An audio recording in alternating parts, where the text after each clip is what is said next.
Right, good morning to all our viewers, locally and abroad. Warm welcome. Morning, Alan. Morning. Alan, probably noticed we had quite a bit of rain last night, but it's cleared off beautifully. Conditions look very good for the day. Yeah, they do. Perfect. I mean, if it could stay like this the whole day, I think all the players, and certainly from a commentary point of view, I think it'll be perfect. Won't get too hot. I had a little roll this morning on the TV rink. It's probably rolling at about 13, unlike yesterday. We started off at 14, so it'll have a little bit of grip this morning, but I think as the day progresses, it'll speed up and get back to sort of 14 and a half seconds. Correct. Alan, yeah, I think today is the big day. Today's moving day, as they call. Yeah. If we look at if we can just maybe run through the single sections, we can just maybe give the viewers an overview of the situation. So, Alan, in section 1, it seems like a straight shootout between Johnny de Sousa and Shaun Thomas. Yeah, that's what it looks like. They've both won games yesterday, both their games yesterday, and they're on the TV rink a little bit later on, so that should be fantastic. Yeah. In the second game at 11 o'clock, we've got them on the TV rink, so yeah, that sets it up quite nicely. So just for our viewers, session 1 this morning on our TV ring, starting at 9 o'clock, is Jason Evans up against Nick Rustling, and then, as Alan alluded to, mentioned, session 2 is Shaun Thomas versus Johnny de Sousa, and then our third session at 1:15, we start off with a pairs event. But to get back to the section 2, that seems Johan van der Walt is leading that section, and all he really needs to do is win. If he loses to Thinus needs to win 2 sets. Sorry, yeah. Thinus is playing Julian. Yeah. And he needs to win 2 sets, and Johan needs to lose. But if Johan will go through if he wins his game. Yeah. Yeah, everybody would be hoping that Alan Lee can upset Johan and then open the section up for Thinus and Gillian. Right, then if we go not for Gillian, because she's on 0 points. Yeah, then if we go on to section 3.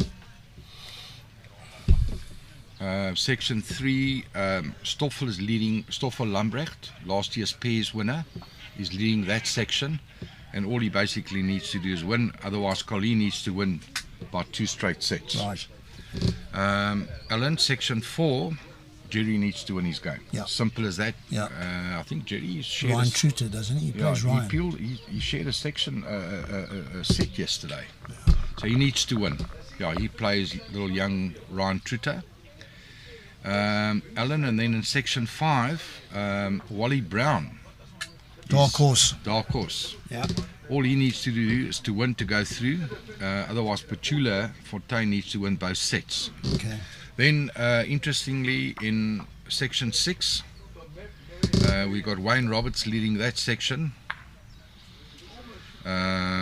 He also just needs to win, basically. Yeah. Section 7. Roger Boulay from Port Natal, also known as Dodge, he's the only player in the field that's got 4 sets behind him, so he only basically needs one set to go through. So even if Dodge Roger loses, he goes through. Then in section 8, that is Wynand Poel, that's a decider. That's a decider between him and Kevin Smith. Anybody can go through that section. Correct. And then if we go on to section 9, I think Jason is home and O's. Yeah, unless he comes unstuck against Nick, and he might open the door for either Fred or Petro, or is there a situation where he's got enough, he's won both in straight sets, and if he wins a set, he's possibly through. And then section 10, Alan? Yeah, you've got Stefan de Jager sitting on top with 2 wins yesterday, and Wayne Perry and Maggie van Zyl.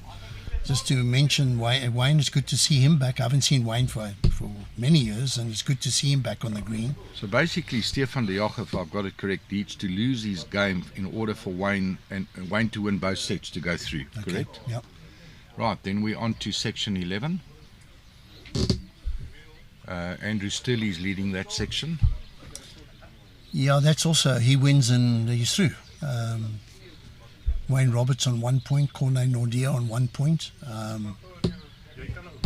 Yeah. And who's Andrew playing? Have you got that? Andrew's playing Corneille Nordia. Okay. Yeah. And in section 12, Alan, Yeah. Gareth Nell, surprisingly, is leading that. Bit Okay. of Gareth playing. I mean, he's a local boy, and certainly I watched him playing the Old Oak Classic, and they won that, and thereby they qualified to get into this event. So yeah, maybe a dark horse. But surprisingly, in that section, Peter Harvey, 2023 pairs winner, hasn't won a game. No, And neither is his partner, no, Kevin Douglas. no. They're both Yeah. they're both hurt. They're both feeling it this morning. Section 13, Alan. Garthwaite, Yeah. Leading that section. 2 points. Eugene Ferreira looks like he's out of it. And then Emma and Jacobus de Meyer, maybe in for the small shot. Right, then we go to section 14. It's quite an interesting section. Yeah, there you've got Tyler Pitcher. There's a dark horse for you. Very, very capable bowler, young capable bowler, plays out of Durbanville Bowling Club. And Cirrus is dual member. And yeah, lots of potential there in Tyler. I'm rooting. I hope he does well. Right, quickly we go through to section 15. Open. Oh, Anybody. very open section. Very And then open the last section Open. 16, also open. Open. That's good. Right, that's just to give everybody a little bit of an update. So certainly an interesting very morning interesting session day. lying ahead of us. Yeah. All right, Okay, Alan. thank I'll you. Catch you later. Thanks for that. Let me go and do my pre-match. Thank you very much.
from the Edgemead Bowling Club. He's an expert here, previous Bowl South African Masters winner.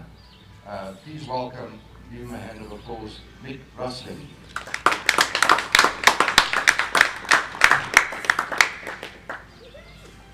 Morning, Nick. Morning. These are Ryan Wester of South African Bowls. Play well. Right, his opponent this morning is one of South Africa's greatest players of modern times. He's a 6 times Bowl South African Masters winner, a 5-time South African national title winner. Please welcome from Morningside Bowling Club, Jason Evans.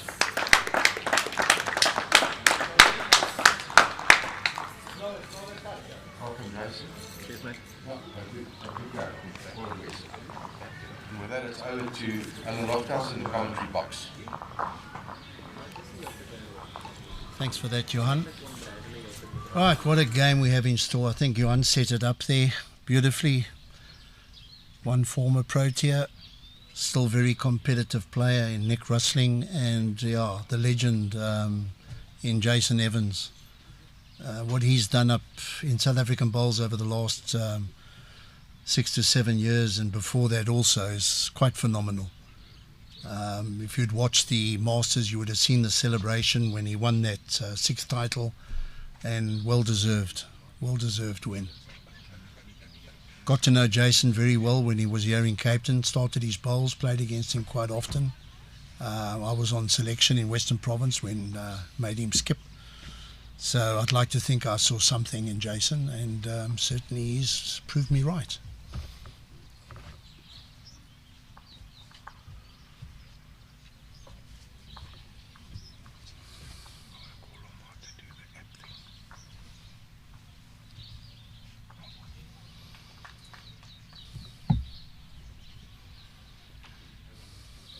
As Johan was saying, if we can have a day and the weather's like the way it is at the moment, I think we're all going to be very happy.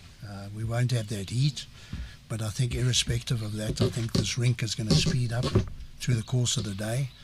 The early part of yesterday, it was quite unbelievable. I mean, by the time we got to the 3rd game, I think it was up to 15 seconds, and then unfortunately we had a little bit of rain, but it didn't make any difference. Neil Burkett and Ismay Kruger really put on a sterling performance, quality bowls. Joining me is Lombard Barnard from the sponsors Phiri. Welcome, Lombard. Thank you, Al. Nice being here again. I've definitely got a radio face, I hear, so so happy to be back and not on the TV. Yeah. Well, Lombard, I've had an association with PBA from the start, and I'd like to thank you for that. I've really enjoyed it. I think I said in the very first year when I came to the meetings, one could sense the enthusiasm from you and Audrey, and obviously Bresler. And it was palpable. It was so exciting, and it's just gone from strength to strength. No, thanks, Al. I'm a bit of a dreamer, so to put me in an environment where I can dream is my sweet spot. And with that, the love of the game, just starting in COVID in 2020 myself, and fell in love with it, and actually what the game does for people. And it went over now to not myself in competitive bowling, but really enjoying watching it, and top players, and getting to the technical side of what makes this game really a great sport. I always say it's close to cricket. It's sometimes very unfair. Even the best players go out for very little, and sometimes, but consistency over time is the key. So that's what I would love to see, more competitive events where the top players will consistently be there, but everybody's got a chance, and that makes the game so unique. Yeah, so yesterday you sat with Johan, and you did a little bit of an interview and story about Phiri and your association with bowls, as you've said now. You're here to tell us more. Yes, well, the more is probably more towards the app side, and hopefully what people will enjoy with that, the development of the Bowls Scout Bowls Master app. There's actually another app, Bowls Scout app, but the Bowls Master app is in essence for clubs, but through all the information what you can put in there, it's going to come from national level, provincial level, district level, and then to club level. So we're very excited in that, and it's going to be a development over the next 3 years in working and collaborating with Bowls South Africa, but also from club level. We really want to encourage clubs to get in touch with us on how they can use it. It's been successfully used here at Durbanville, our local club. And the nice things you can do with it, we just saw, to get the club and the enthusiasm going. You post events, you post when there's some nice single games. People come down, they know what's happening at the club, and you can, of course, live scoring, all those stuff is available for you at the club. You can even score your tabs in if you would like to do it. Okay. And it will keep all the data, and that's why we're excited, that's why we can do in future a PBA log, or even a South African log if you want to do it. So we're very excited in actually building that out for bowls and make it a little bit more, technical in the sense that you've got information that you can fall back on. What I've seen even in my small time in bowls, there's a lot of stories like fishing, it becomes bigger the wins and the shots became better. But now we're going to have record of it. and very soon we're also incorporating actually some photos on the app that you can actually take a photo of your end, and it will keep that, so you can sort of keep record where you really ended up with. Wow. So then it will really get to a next level, but we're working on that. Okay. So the stories you tell around the table, you've got to be very careful. Yeah, no, you there's going to be data and some pictures to remind you. And it sounds like the beauty of this also is it's across the board for everybody in bowls. It's not like almost like a top bowler, elitist bowler type thing. It's for everyone. It definitely, that's what it was built for. It was actually at club level, and we just actually said, listen, this must work for the normal player, the club player, and then it will go towards the national level. And now with the sponsorship of the Proteas, it makes it easier to have access to the Protea or the Bowls South Africa and data and so forth, and that can make it far easier. Great, fantastic. Just want to check with Johan quickly. Lombard, is there anything more you'd like to add to that? No, just that people must really go and download it. It's Phiri Bowls Master. It's on the App Store, and iStore, and on your Play Store. So you can see it there on the screen. Go there, download it, play around a bit. You'll see the different stuff that you can do over there.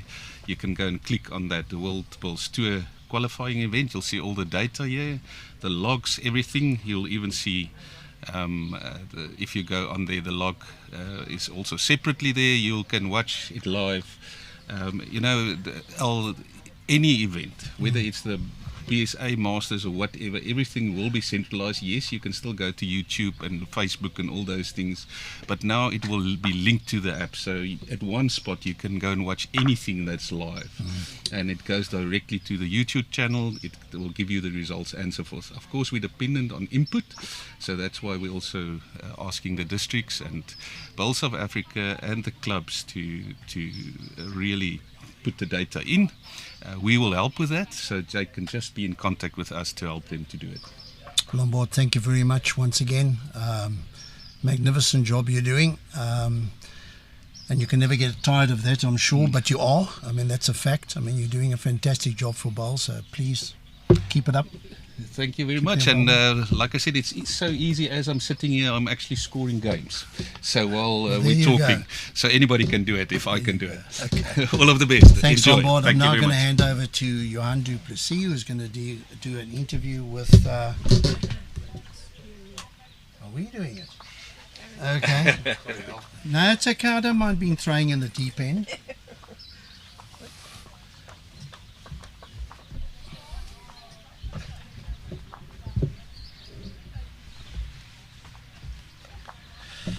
Okay, so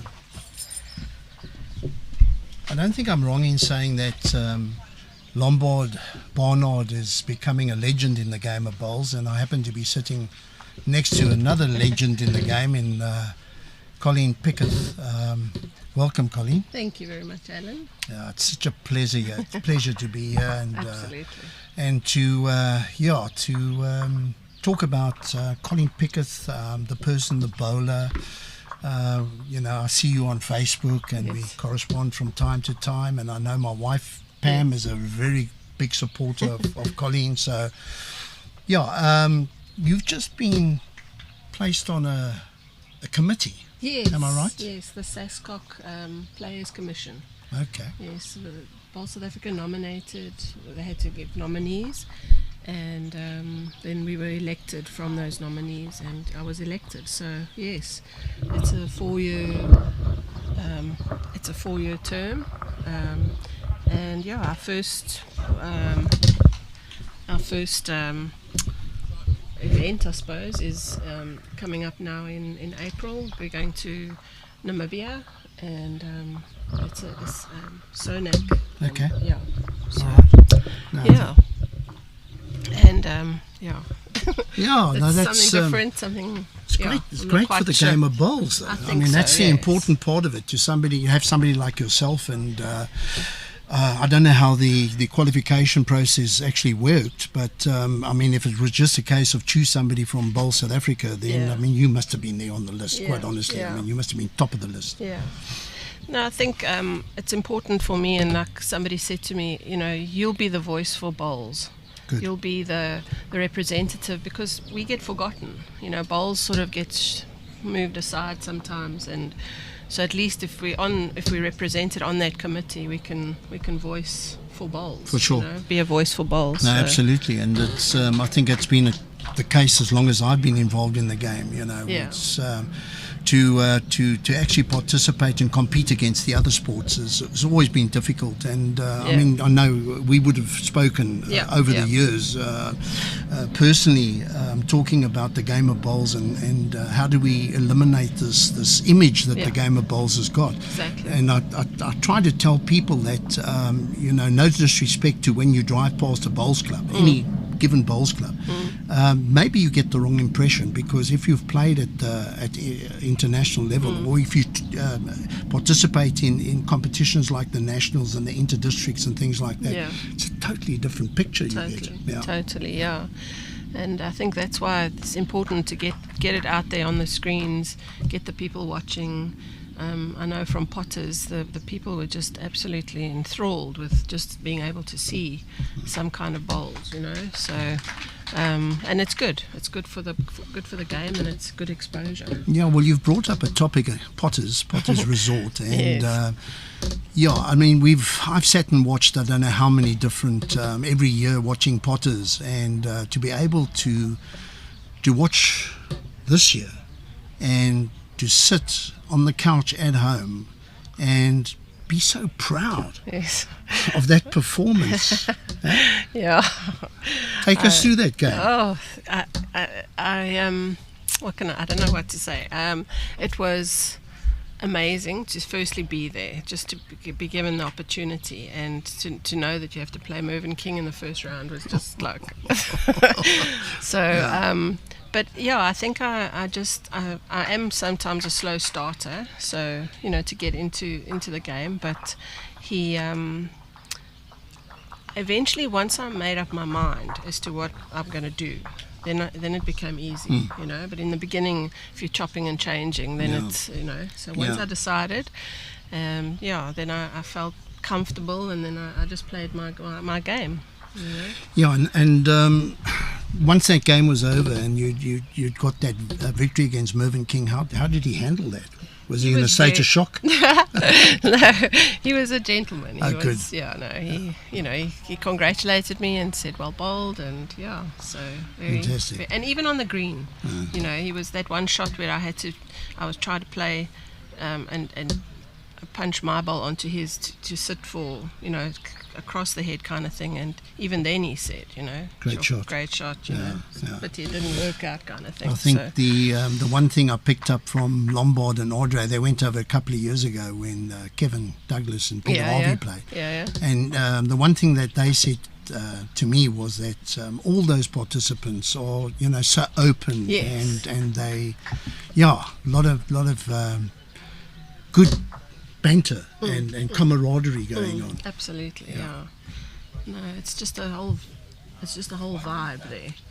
And as much as what there's people in the arena, there's lots of them sitting outside watching on the TV. Okay. So it's not just if there's a few in the arena, there's many more outside. Okay.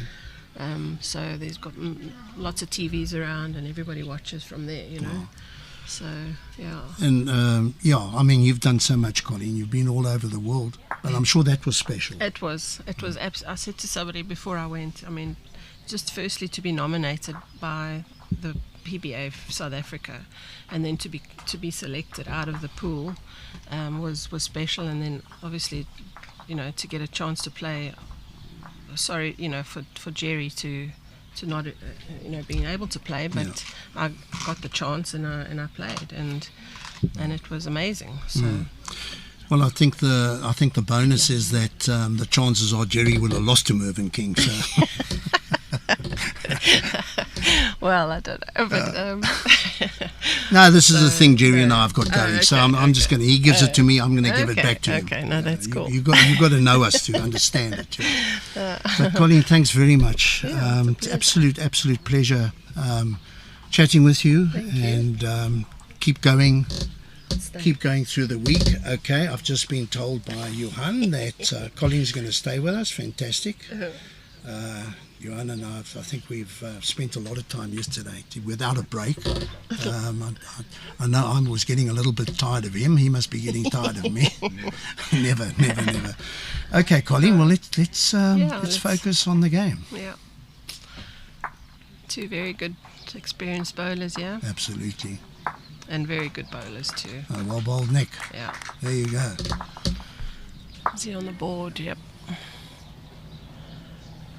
Oh, it looks like while we were talking, it looks like it's Jason raced. Yeah, that's the first two that Nick's picked up.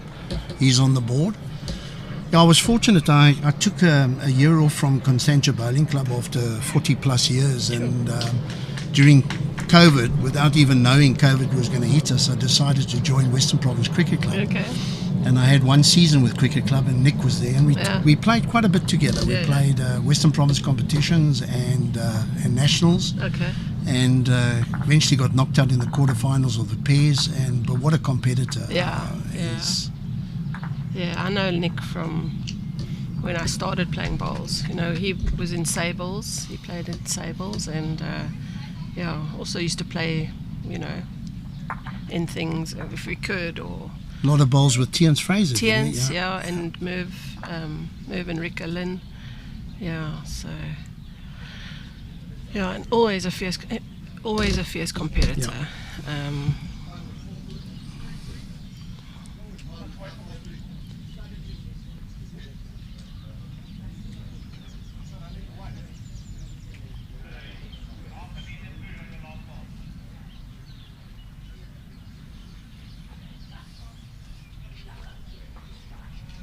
That's a great ball. Yeah. That's a good correction. Very good. Yeah, so last year we were obviously streaming, playing on the same rink, and maybe were overcritical of the lines of the rink. But yesterday, as a comparison to last year, I mean, this rink was playing so much better. Yeah. The speed was better. I think the ditch hand wasn't such a big swinger. Swinger, yes, I remember the swinger. And the other hand, which you had to get your line 100% right, otherwise you paid the price. Yeah. But it's better this year. Okay. Yeah, in general, I mean, I've only played on what's that? A? That's A. Yeah. A behind us. I only played in A yesterday, and superb. Yeah. Surface is good. You'll take your grass, comes back. You can play shots. You can nominate to play shots, and that's what you want on a green. Absolutely. Yeah. You don't want to be fighting the green for Could it be? Maybe yes or no. You know, so, and that you can see by the quality of the heads. Sure. You know, that shows you that it's good. So he makes the trip. He's good. Yeah, he's good. Yeah, Good shot from Nick's Nick, weight yeah. control is always very Nothing, good. nothing can really go wrong with that delivery. It's so simplistic. And we were talking about deliveries yesterday, and I mean, look at your delivery, also very basic, you know, almost mechanical. I mean, so Yeah. if you do it on the mat consistently right, then on the other side, it's going to more often than not. Exactly. So for me, if I make sure my feet are on the same position on the mat all the time, Right. because from there, that's your base. So if you're going to move, yes, you do use the mat sometimes if you need to. Sure. But if I start off the same, and my delivery is pretty similar for my backhand and my forearm, you know. I think my dad once helped me. I used to move my arm across my body for my backhand. And then he said, no, just move it straight so that, the same, your movement is exactly the same. You're just playing two different hands. So, yeah, to keep it simple from the beginning is a good thing. Yeah. Yeah, we were picking up on players yesterday. When you look at like a Jerry Baker and you've got to keep it simple and you try and get that delivery the same all the time, and you're gonna. And that's why, new players come into the game, they join the club, and, they talk to me about deliveries. And I said, look, I mean, obviously, if you can keep it the same on the mat every time, you're going to win more than you lose. Exactly. But having said that, I mean, I've seen some weird deliveries in the... And they work. Yeah, and they work. So whatever they're doing, they make it work. Exactly, yeah.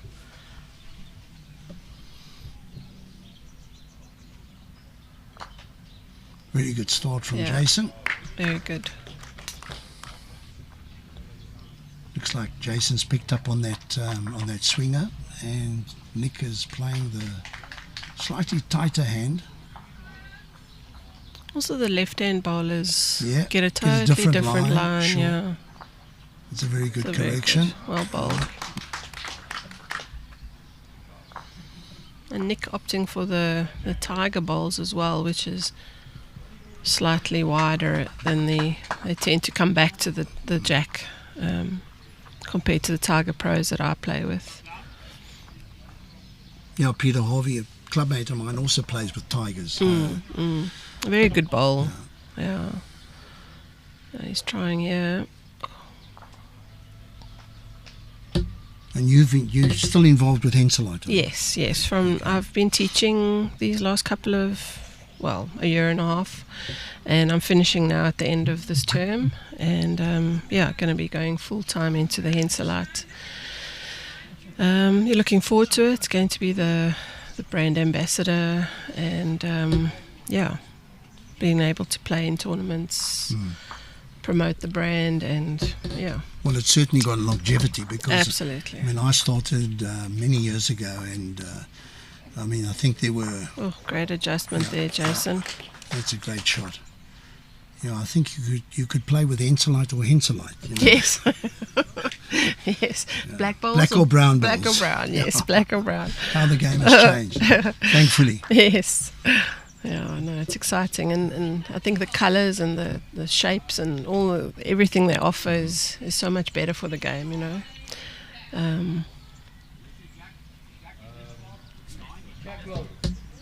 I mean, we've seen over the years the difference, the bowls attire, the dress codes. And what is he? Even the PBA shirts this year Beautiful. are stunning. Yeah. Stunning. Really good. Very unlucky result there from Nick. Yeah.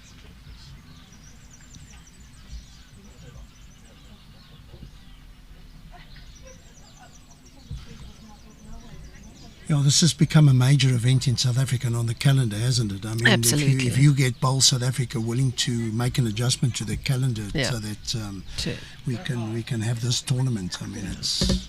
Yeah, and it's quality bowls. It's run professionally, just like Potters.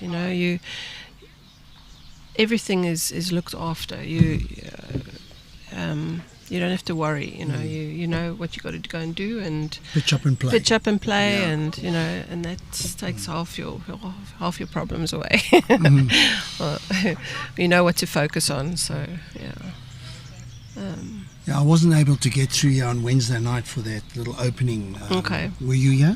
I was actually on my way. Okay. I finished school just after 2. I still had scholar patrol to do. And then I hopped in the car and I came straight. So I got here about 6:45. Okay. So I was a bit late, but I got the last end of it, where all the exciting news about the changes for next year. And it's all positive. So...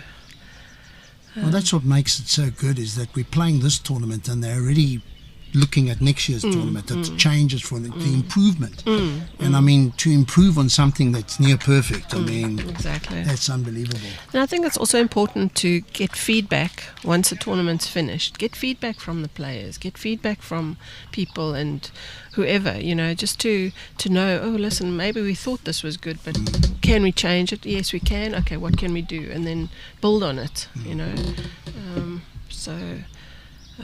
we had an interesting question about the blue jacks, that they're using. And I found yesterday playing, they get hidden in the darker coloured bowls. So a guy who's got a yellow bowl like Tony van der Poel, you can see the jack compared to his bowl.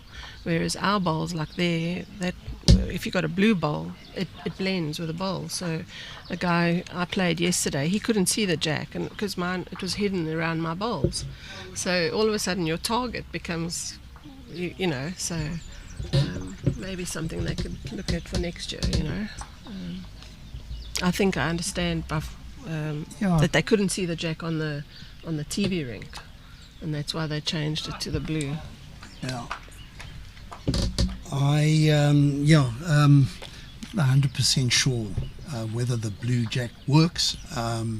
Maybe people at home would like to give some feedback as to what your feelings are about it.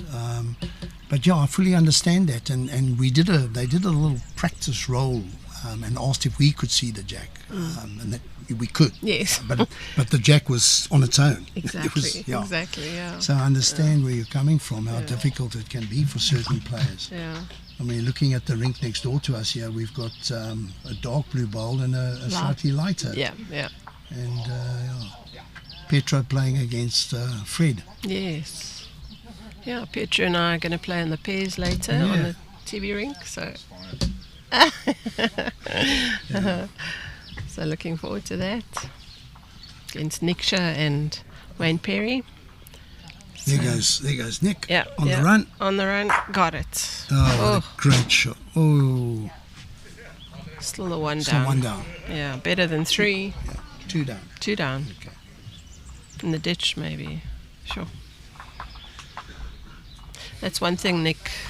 We used to practice together, and back in the day, and he would always, see to play and practice the runs, and then try and draw with your next. Practice the run and draw with your next, because it's very difficult sometimes to do that run, and then you got to try and draw. Yeah. Sure. Yeah. And Colleen, you actually made a point earlier on about the fact that you were at school and you had to do scholar patrol and all that sort of thing. Which, I think it's worth mentioning that there are no bowlers that I'm aware of in South Africa, other than possibly Neil Burkett, that can do this job for a living. Yeah. Whereas by comparison, if you look at Great Britain and you look at Australia, and even maybe New Zealand, and I'm sure Malaysia have got some sort of program, because Malaysia's, they pay them to play. Yeah. There's incentives in Malaysia. If they get gold, if they get medals, if they get paid, they get houses, they get that kind of thing. Wow. Even though I think a lot of them are employed in the government. Okay. Policemen or wherever, So, well bowled, Nick. Very good. Very good bowls. That familiar sort of walk that old Nick has got. Strides up the green. Yeah. Maybe not stride, but struts. Yeah. Struts up the green, So that makes it a little bit more difficult, because besides the fact that when you're involved at an international level and there's a lot of time for the various events, I know in the day when I was involved, you virtually had to pick and choose, make or not make, you got so many tournaments, and in those days we were fortunate, we travelled quite a bit, so you got to, do you go to Australia, or do you go to England, or do you go to African states? I mean, what a choice you've got, so you tend to pick the one, and then they decide they're not going to pick you for that one, and then you don't play in any of them, Yeah, I was fortunate when I first started teaching that I could do all of that and play still and teach. It was not easy, and now going back into teaching, I don't know whether it was because I'm getting older or but it just became more difficult, and I had to also decide, can I play in this, can I not, because of the timing of the handing in reports, putting marks in, finalising things, it's all based on, and I had to make my decisions, but now I'm I'll be a little more freer. That's good. This next, so going to play nationals and looking forward to.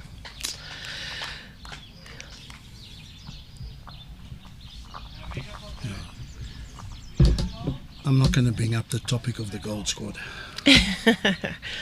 I think Less said the better. All I can say is it's sorted. Okay. So that's another positive. Okay. So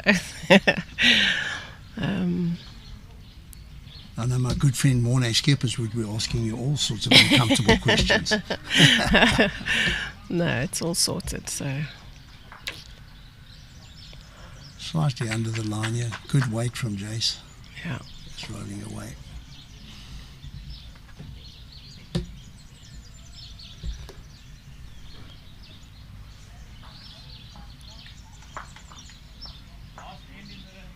It's got a good line. Well, after his first three. Very good.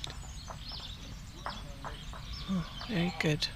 Second shot. Yeah, as they say, you'll get a reputation. One ball wonder. Yeah. Speed 3 and looks like he's drawn the shot. Yeah. Yeah, we haven't got a...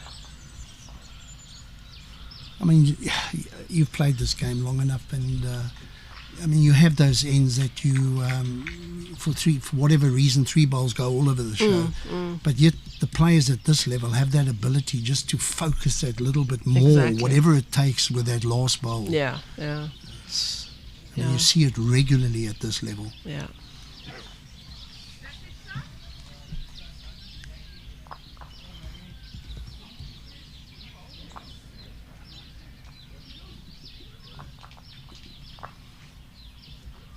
How many Masters titles have you got, Connie? 7. I don't know where to go after that.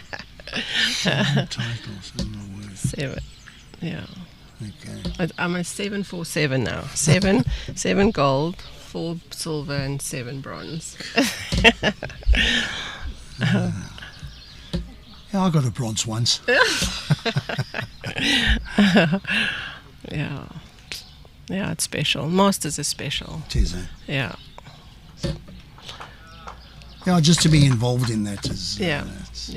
at that level. Yeah.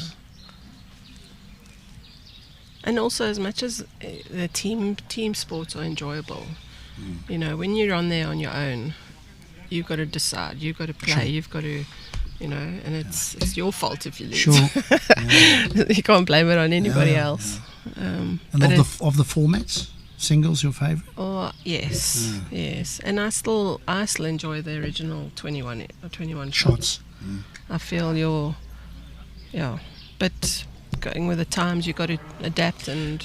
Yeah, Johanna and I were talking about it yesterday, and I think people question the setup, you know, and the fact that you're playing two 9-enders here and then the tiebreakers. Yeah. But I think this is very much governed by potters. And that's the reason why they're sticking with it. Yeah. And I know that Johanna's very keen to go 3-bowl pairs, and I think there's a bit of resistance because potters do 2-bowl pairs, you know, so they want to keep it. But I fully understand the reason for the 3-bowl pairs. I think they just got to have a look at the timing because it obviously will take a little bit longer. Yes. Yeah, I think I know in having played in the indoor quite a number of years. In those days, we were selected to play, so I went quite a few times, and then when Jason's been, I've been with Wayne, Ritmuller, Phiri, Breitenbach, when we've been, and often I would end up second in my section and then have to play a playoff, and then lose on an extra end of the tiebreak. Yet bowls-wise, I had a very good tournament, and then you lose out on a medal because you're in the playoff stage, and so it wasn't always a reflection of how the tournament went. Yeah, absolutely. Whereas look at Jason. Sorry, Colleen. No, very good bowl. Well bowled. There you go. That 2 bowls he went through, and he was able to just adjust that, and deep trouble, and he's drawn number. Yeah. Made it difficult to. Any touch on that jack doesn't help Nick at all. Let's follow this bowl, and then we get back to what you were saying. Is he got the weight? No, he's falling short. You'll be upset. Oh. You'll be disappointed with that. Yeah. Hesitant maybe. Yeah.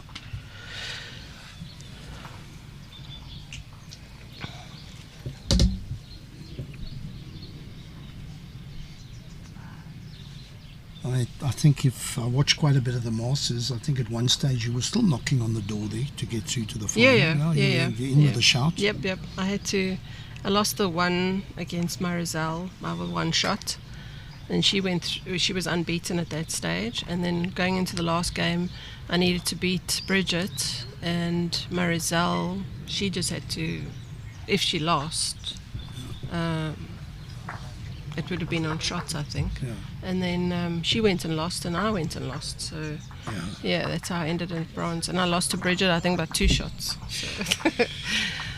So. Marizelle in her first game took out Esme also. And then Esme turned it around and went through and won the rest of it. Yeah.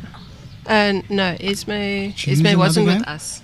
But she was in the... Oh, wasn't she? No, Esme was in the other section. Did Esme Kruger lose with Marizelle?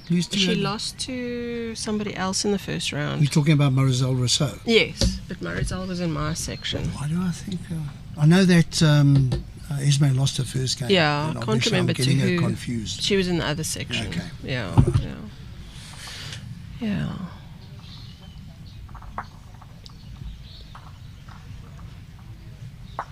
Sure, close game, yeah. Well bowled, Jason. Yeah, good start. And that's the importance of that first bowl, getting it close, putting the pressure on from the start.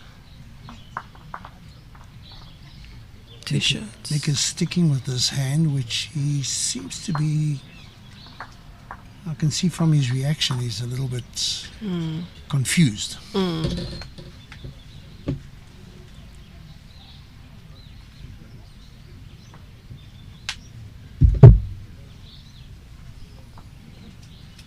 Jason's... no, I'm not ticklish, Shaun. Jason's gone onto that hand and good weight and just went slightly wider. Nick is sticking to this backhand, being a left-hander for him. Didn't quite come back the way.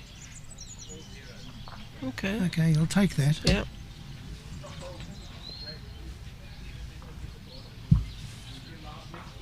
Our marker is young Jason Butler, one of the younger members at Durbanville Bowling Club. Good.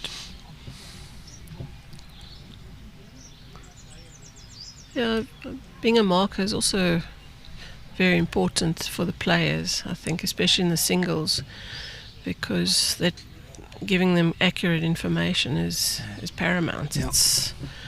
You can't give wrong information, and then your shot depends on what information you get from the marker. So, and you've got movement restrictions also now, where in the past you could virtually after your first bowl, if you felt like it, you could go. But to speed up the game, they've restricted you from going up after your third bowl. Yes. Which you have to have a lot of trust in the marker. Absolutely, yeah.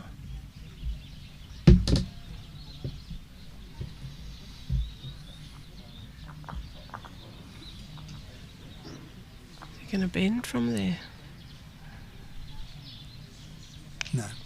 Oh.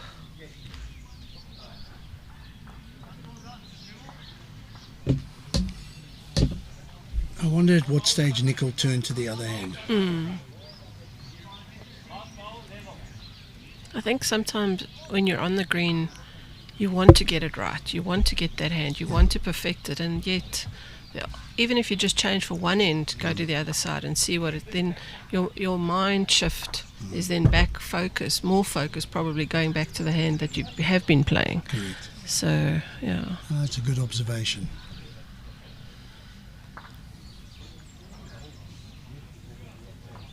It's more than likely in the players at this level, it's in their makeup. They don't want. They want to let the hand get the better of them. Like, I'll get you. I'll sort exactly. you out. Yeah, I can. I can do it. Yeah. I'll show you. I want to share a story. I was playing in New Zealand in the singles, and Jessica was our coach, and she was sitting on the bank. She always used to sit with me for the singles, and I was playing the one hand and playing, and I'm not getting it, get it right, and then I don't, and I came off the green. I stood, went and had a sweet or whatever it was, and I said, oh Jess, I can't get that hand. She said, Colleen, have you got another hand? I said, yes. She goes, well, play it, don't think you're going to get it right, but just play it and see, and then played it and I won. Wow. So just that, she wasn't telling me what to do, she was just helping me remind me that there is actually an alternative. But you get fixated with perfection, getting it right. So that's Jessica Henderson, who's manager coach, am I right, of the ladies? Yeah, she was head coach for years and years. Assistant coach with Thinus, and then she took the reins, and very, very good person to have in your box.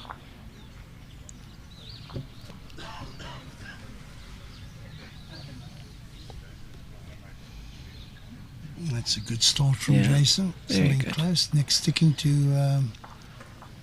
his forehand. Seems to be playing it a little bit better in this direction, and we found that yesterday also. So there has to be some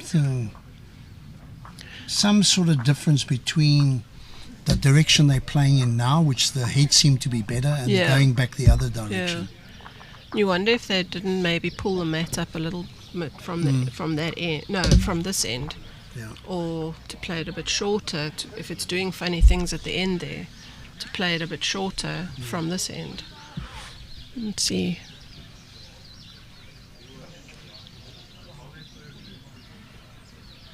I think that's also important as a player to figure out what the green's doing, and pick the most best hand or side or whatever it is, and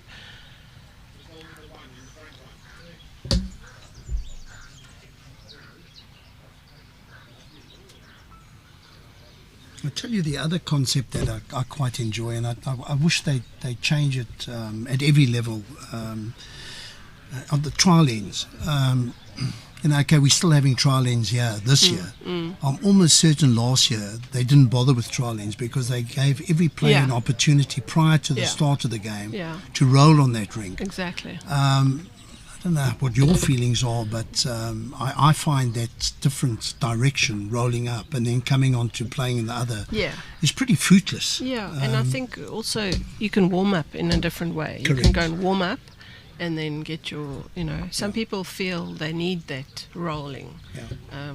For me, I use my trial ends to figure out what's going on and get a feel from there, So by being able to roll up on the rink with the mat and the jack, that is your trial end, really. Absolutely. You don't have to go further. So and why worry about you're both getting advantage of spending a few minutes on the rink. Exactly. It's not a lifetime. I mean, give everybody 10 minutes. You don't need more than that. No. So I mean, I think yesterday against Tony van der Poel, I we did our roll-ups. Well bowled, Nick. Yeah. We did our roll-ups and we played. We didn't even worry about the trial ends because we did enough roll-ups. So, yeah. So anybody out there from Bowl South Africa? I mentioned it here in a local district Western Province meeting, and it seemed to go down well, but that's as far as it got. Resistant to change. Yeah.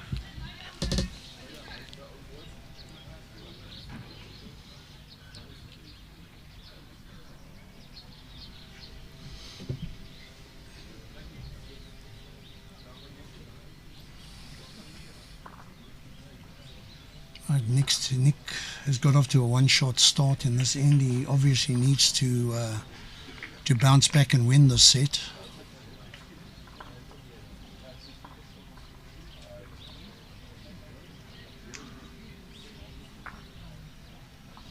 And Jason's also switched to this hand now. Yeah, he's a good bowl there. Well bowled. Always there and thereabouts. Yeah. At first bowl.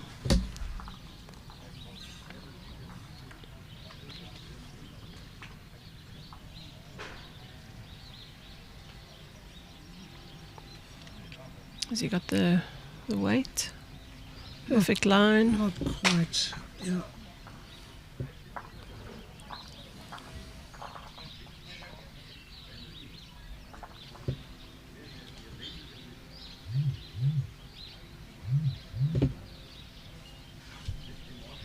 Ball Jason. Yeah, that could be the shot, I think.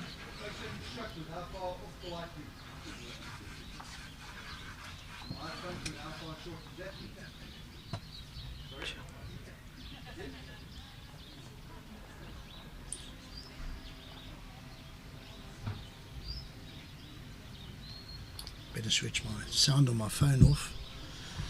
Pam said to me, "Your phone was always ringing." Yeah.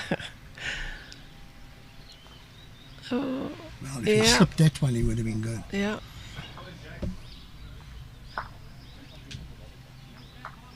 Yeah.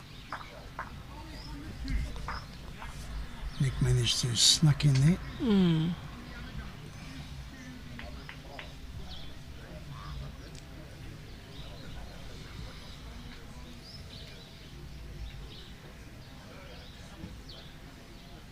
Well bowled, Jason. Ah, it's brilliant. Yeah. Changed his hand. And, yeah, Drew right around there. Well done. and it makes it makes next bowl very tricky.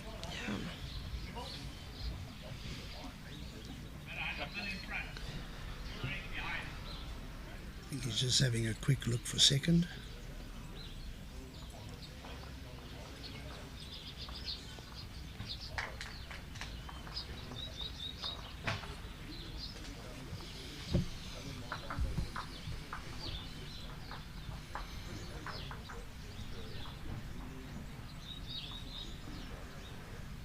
Pained expression on his face. Yeah, very serious. Yeah. Very focused, actually. It's got to remind him that it's a hell of a lot better than work. Yeah. I was just going to say, if anything, Nick has that ability Close, if to... it gets past. Brilliant. Oh, What a shot. what a great shot. Fantastic. Nick Rustling, you little beauty. Yeah.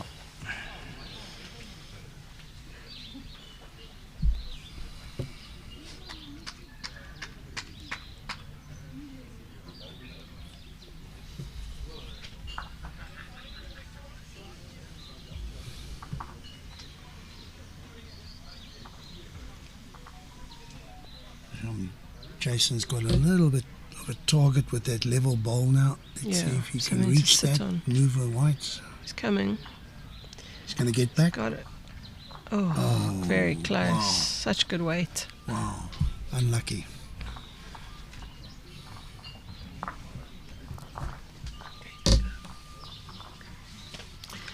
Thanks, Colleen. Right. Absolute pleasure having a chat to you, and we must do it again sometime. Yes, definitely. Maybe over a little light refreshment. or Yes, something like definitely. Thanks for your Always time good. too. Pleasure, All right. dear. Gonna go and get ready for my game. And good luck for the rest of the Thank you tournament. very eh? much. Keep it going. Thank you. Well, there you go, the great Colleen Piketh. Legend to the game of bowls.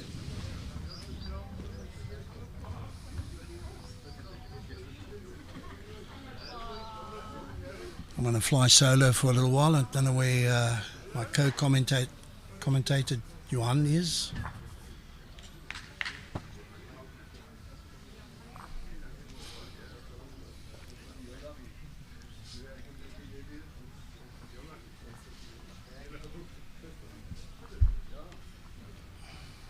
Great start here from Jason.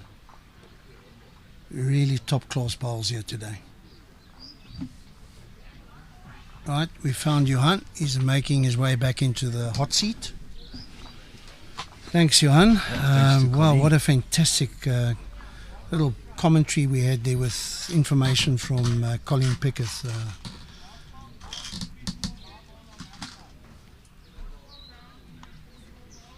I just hope the viewers at home enjoy that. We tend to focus and spoke a little bit more about, you know, what she's done over the years, and maybe not as much on the game, but we've got a great game going on here. Really good bowls. You've obviously been watching it. Yeah, Alan. There goes. There goes our Ryan Bester.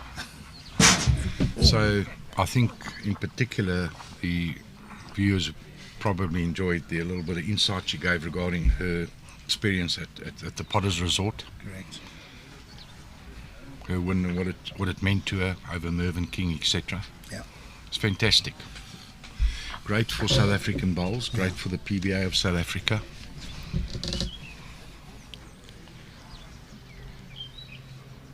Nick going back on the draw after that big booming drive. Yes, Alan, it's as Colleen mentioned, and that's testimony to what she said about the way he practices. Yep. Draw, driving. drive. Yep. Very few players can do that with that sort of accuracy. Yep. Lovely to see.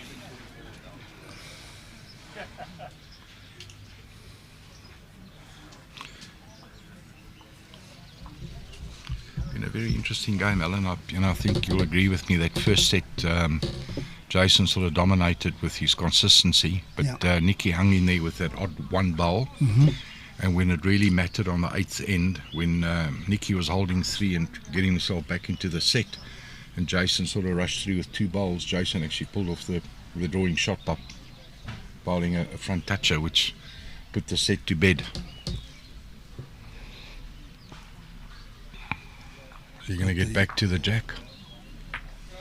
Oh, that's unlucky. Very unlucky. Yep. Probably one down. Yeah. And that's that's Nick just chipping away one end at a time, one shot at a time, and 3 ends gone, 3-0 to Nick. I think he knows that he's got to do something special, yeah. Well, Alan, you know him very well. He's a fierce competitor, gutsy sort of guy that you'll go to war with, no doubt. He'll never give in.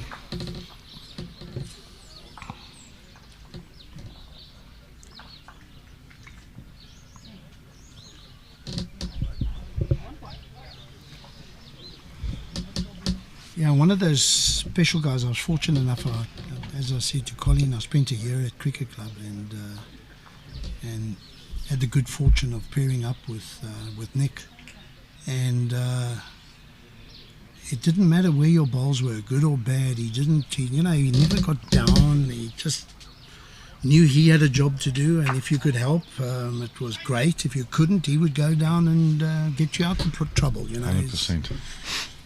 I think the success this year, the Western Province side, I think South African Inter-District, he played a major role in boosting their confidence and morale, etc. Lots of experience. Yeah, you were there. I'm sure when he pitched up playing second for the province side, it must have been a lot of people must have done a double take to see. Absolutely. That.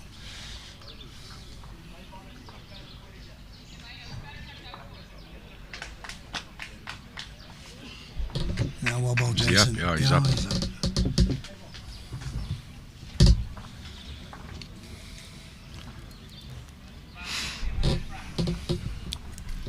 It's amazing when you get to this level. I was saying to Colleen, and she agreed with me, that you play a rink and you, for whatever reason, you pick a hand and then you're getting the line wrong, you're getting the weight wrong, and you stick with it, and you next end you're getting the line wrong, and it's almost like you say, damn it, I can do this, man.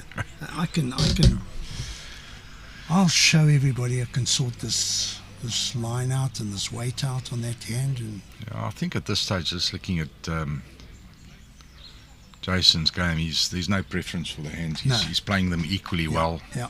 He's getting back to that centre line with ease. Yeah. Is he going to come back from there? What a wait. No. Is he going to get a bit of help? No. No, well, there goes those first three ends picking up 1-1-1, and it's going to be neutralised in one end. Falls back down to consistency, doesn't it, Alan? Yeah. And this is where Jason's become so good over the years, the consistency level. Being able to draw consistently, sort of within a mat length of each other, has contributed mainly a lot to his success. He's playing with a lot of confidence, no doubt. I don't think he had any intention of getting to next bowl there, but by doing it, he could pick up 4. 3. 3 shots, Al. Yeah.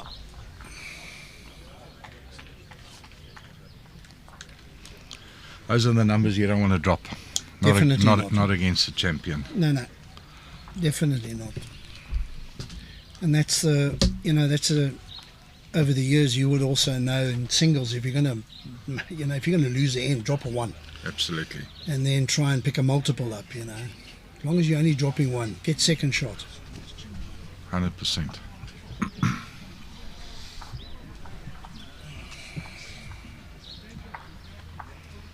Yeah, what a great opener from Jason.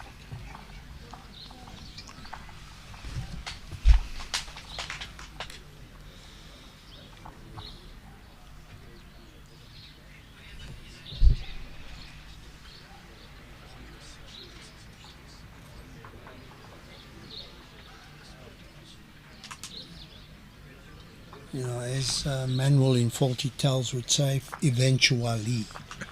Now, I'm glad that Nick has eventually changed to that hand. If nothing Quite else, right. it's going to make it a little bit more difficult. He's not leaving it open for Jace. It's good again. Look at Oh, this. it's good again.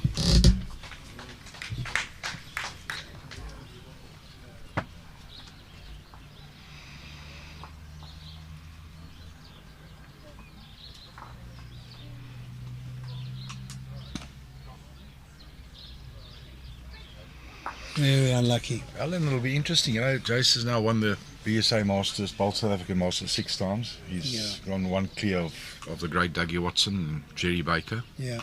Be interesting to chat to him, to ask him if he's got any targets set. Yeah. Is he sort of 7 and 8, or even possibly 9 in his vision? He's, I think he's got age on his side to do that. He's playing certainly well enough. It's not impossible. Definitely not. And I think I can almost predict his answer. He's so competitive. He'll be going for maybe next 10. one. Maybe 10 is a bit too far, but certainly 7 and 8 is within his reach.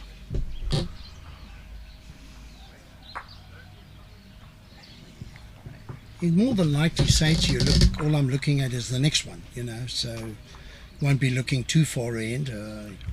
Takes 7, he looks at 8, so Yeah. somebody like Colleen, 7 titles, 7 gold medals. That's maybe what he's got to. His next target is to jaw level with Colleen. There's no doubt one of his major objectives will be to really win a very big one at international level. He's done exceptionally well, but to maybe pull off the big one. Absolutely, yeah. He's absolutely magnificent, yeah. Oh, there you go. That's your 6-time master winner. Look at those 3 bowls. Maybe when he practices with that mat to get within a mat length, that's a very small mat that he uses, maybe half a mat size, maybe a little car mat. That's 150 millimeters. That's brilliant. It's brilliant. Yeah, Nick's got a. I think Nick's Nick will got play a. a shot here. I think Nick's going to play a big shot here. Come on, Nick, don't let me down. Very important that you get some sort of Nice result smooth here. delivery there, Al. Perfect. Is he going to get back? Yeah. Magnificent weight. Yeah. Yeah, you get that close and you're 3 down. Is that 3? Yeah. That opens up the gap that Nick didn't need. Having lost the first set. After 5 ends, it's 6-3 to Jason. 2 great ends, 6 shots. Yeah. Big swing. Yeah.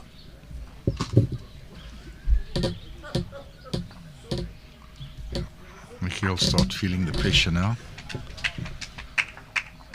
It's almost becoming a do or die situation, ball for ball.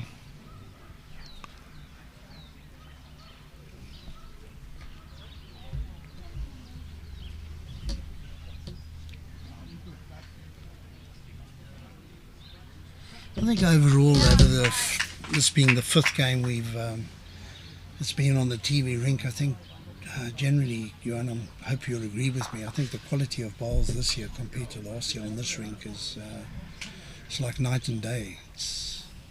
I mean, what a pleasure to commentate when people are bowling this well. I mean, But I mean, Alan, there's no doubt the major contribution, not taking anything away from the players, the speed of the green. This TV rink is playing maybe a lot better. Yeah. Not that there was anything. This big swing's gone. Yeah. It's and the forehand going up was a little bit tricky. Yeah. I remember from last year, but it's playing perfectly well now.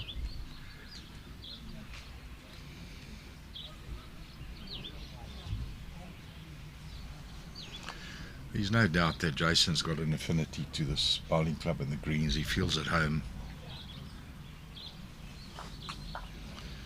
Whoever wants to win this title, and the trophy's going to have to beat him, there's no doubt. certainly looks like it on his performance on this ring today.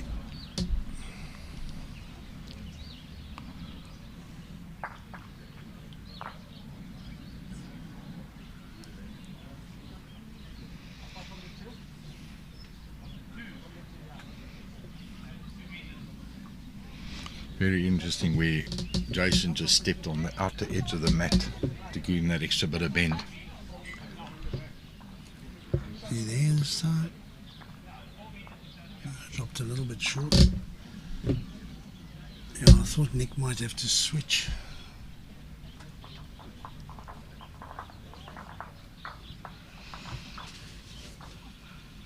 Following his bowl up the green, he's got to get inside his, otherwise he gets.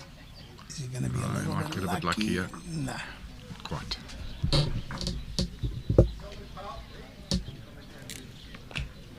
One to Jace.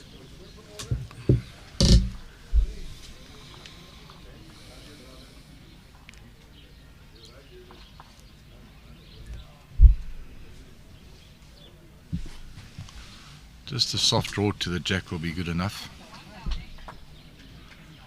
Oh, Jason's inside. He's good. Oh, he's piling the pressure on Nick here. Have they changed the direction of this A green? They have, eh? Yes, they have. I see the A and C greens. I suppose they want to sort of not put too much strain on a green playing in one direction for 3 days, so they have the option. Obviously, this green will stay the same right through the tournament. How's your weight, Nick? It's a little bit under the line, He's but under you the might get a line. bit of help somewhere. The ball.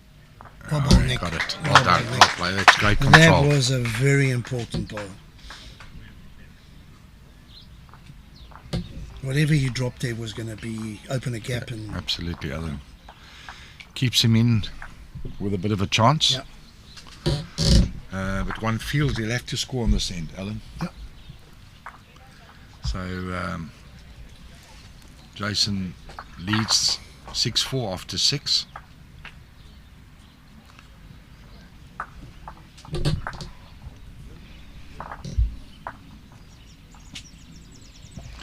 So to our new viewers that might have just tuned in, the players played 2 sets of 9 ends. In the event of it being equal, I'll go into a 3-end tiebreaker where the ends count and not the shots.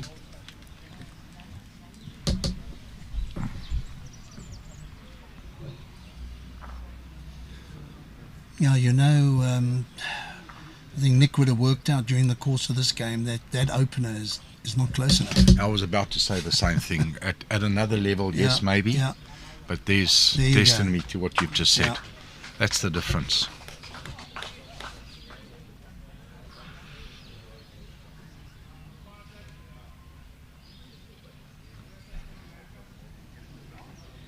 Let's put it out there. It's coming back beautifully. I'd just be under. Oh, crushing luck.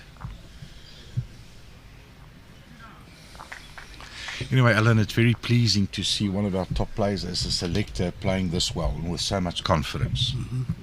Makes your job a little bit easier, doesn't it? Are you talking about?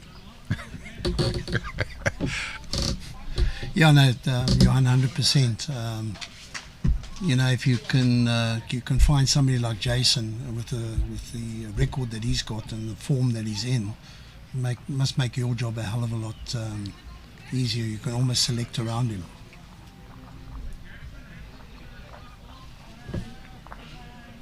Just under. Lovely weight. Another great effort.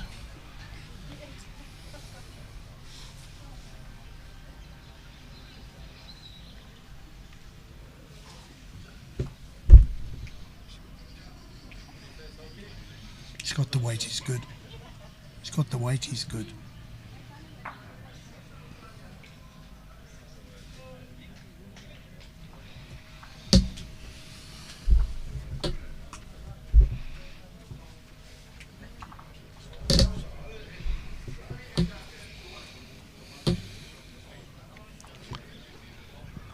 Big bowl here for Nicky.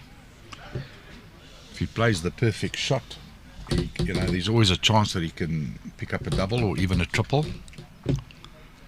Very big shot. He's going to try and be better on his line. Certainly reaching. Oh, he's close, Alan.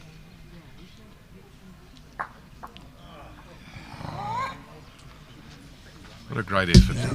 Jason's taking the one. Taking the one. Good end. Come on, Jason. Can draw two inside of that, mate.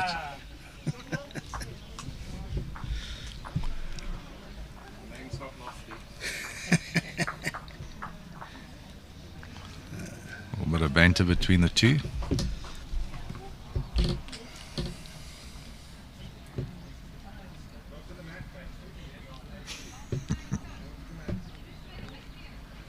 Right, that's 7-4 after 7.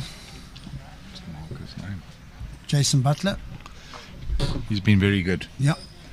Very clear on everything. Yep.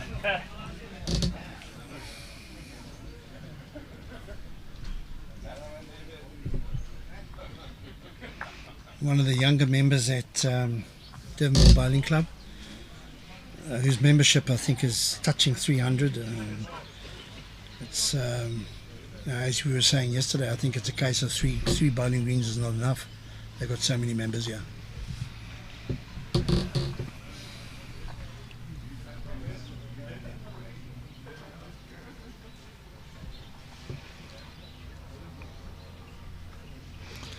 If you look at the way that ball's coming out of his hand, Alan, it's just a guy that's on top of his game. He's feeling comfortable. He's putting in the hours. He's playing a lot of competitive bowls. It's almost like nothing can really go wrong. Good start, yeah. Well, he needed that one, Nick. Well ball, mate. Well ball. Yeah, we were talking early on, and you might be a little bit more aware of the situation with our top bowlers and the fact that 99.9% of them have got jobs. And I don't know if Jason he's with Donny, isn't he? No, Program? he does, but he's also, from what I understand, obviously part of the Aero team. Yeah. And an agent for Aero. Yeah, okay. In fact, if I'm not mistaken, he works from within a bowl's Shop shop at Morningside. at Morningside. Yeah. Absolutely. I mean, he does a few gigs every now and then. Yes, Don't the know how much music he, man. I don't know what he sort of gets from that. Is he going to hold? It holds. Under. Multi-talented. The privilege of listening to one of his gigs at Bedford View a couple of nights ago, and yeah, he's not bad. He's got a good voice. Yeah. Nice entertainment. Yeah. And he's got a passion for it also. It's he more than likely would like to do it on a full-time basis, I'm sure. I've been on trips where he's entertained us and one-man band.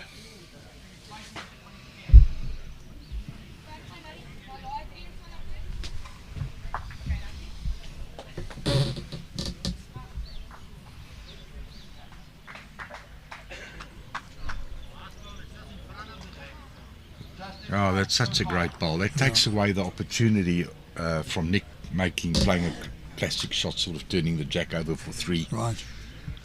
That's a very good bowl. That's as good as a front toucher. Yeah, I think Nick would take 2 on this end. In fact, he really needs to focus here to get that second shot, to close it up to 1 shot, playing the last end. Focus, mate. Play a big one.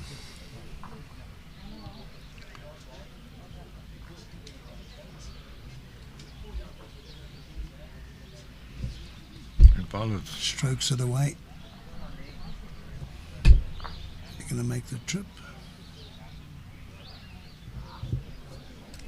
He'll be disappointed. Absolutely. Yeah. 7-5. Resting this back bowl, you know, could well have been 3 shots. His bowl fell over as he was on the mat, so he certainly had 3rd shot.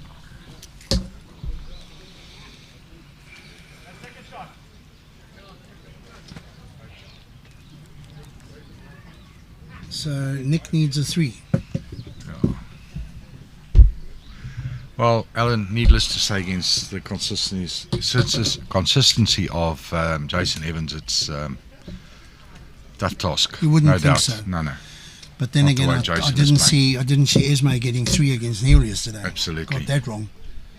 Change the length here slightly, a little bit short here. You've got to find it, mate. Yeah, and as you said, Jan, it's just that nagging consistency of Jason. And I'll back him to adjust to this length with his first bowl.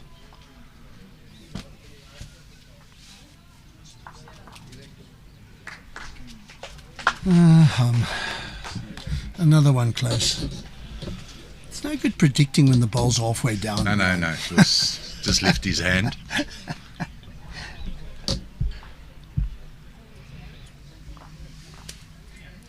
He's just cut his Slightly line. under. Yeah.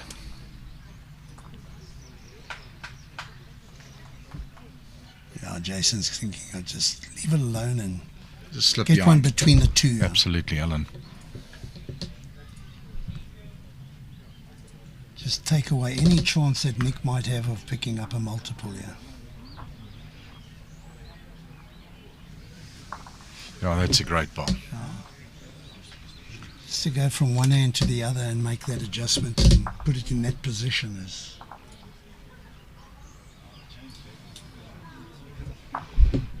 not coming back.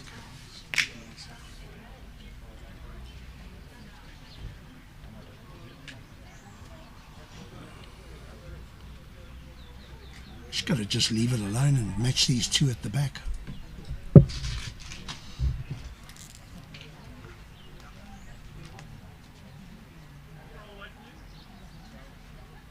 Yeah, and that's what he's done.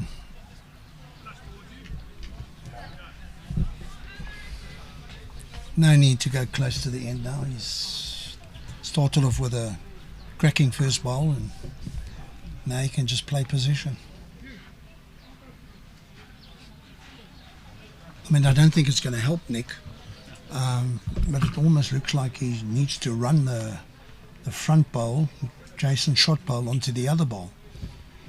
And I'm clutching at straws here, but trying to put myself into Nick's position. I mean, otherwise you might as well declare your bowl.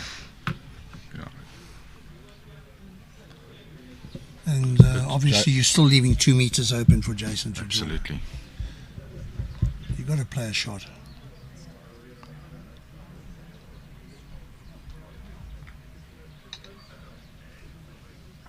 Oh, he's got it. Oh, he's made 3, I think. What a great shot. I'm stunned. Well, what a great shot. Oh, that's happening far too often here, that you think somebody is dead and buried. It's done and dusted, 100%. What a great shot. And maximum result, Alan. Yeah. Is he under?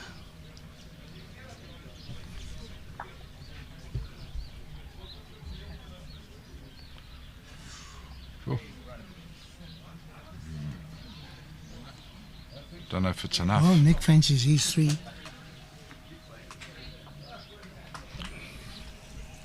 Three shots. Wow. That's incredible. Well played, eh?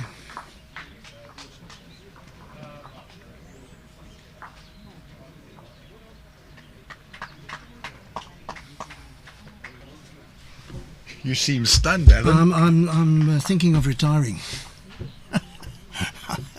Wow, the guys are coming up with shots here. It's phenomenal.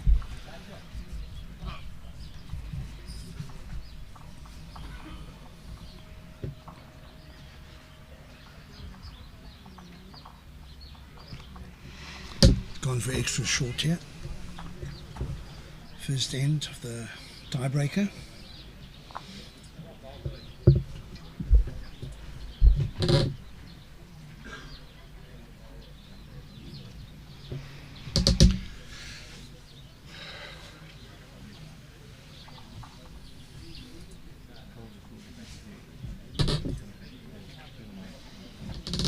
Looking good.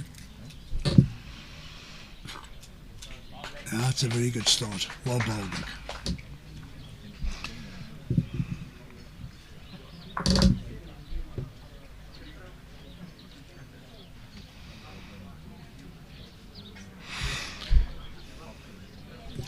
Alan, the comfort that Jason's got, that whatever the result here is, it's not a decider, doesn't matter. But I just think for going forward, he'd like to win it. But certainly not a situation that he wanted to be in, because, you know, going into a tiebreak, it's anybody's game. Yeah. Nicky started very well here. I think we spoke about it yesterday, you know, that third game you play when it doesn't matter. You still got to keep focus. And Yeah.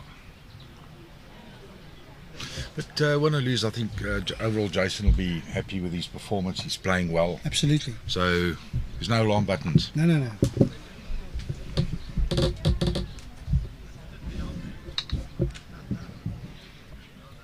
Oh, that's 3 great bowls well from bowled, Nick. Nicholas Rustling.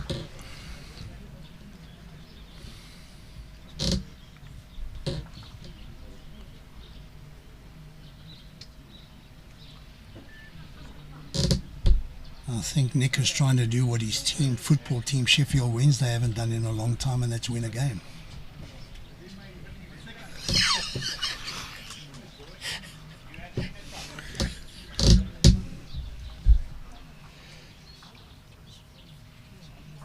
I think he needs a Little touch.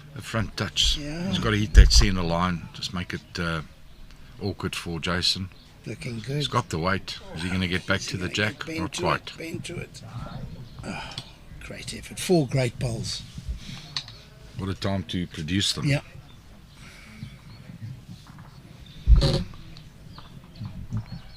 Come on, you've got to predict now. It's no good waiting until the bowl's halfway down the green. What do you think? Give us a call. Well, Donnie Piketh says don't tip, but Who cares what Donnie Piketh says? It's his birthday. Happy birthday, Donnie. happy birthday, Don. He's close. One end to Nick Rustling. So as you know, Alan, Jason's off to the World Bowls Indoor Championships next month. And just having a quick look at the draw, the big names that sort of stand out is Jack Mashane from Australia, as well as Ross Owen from Wales.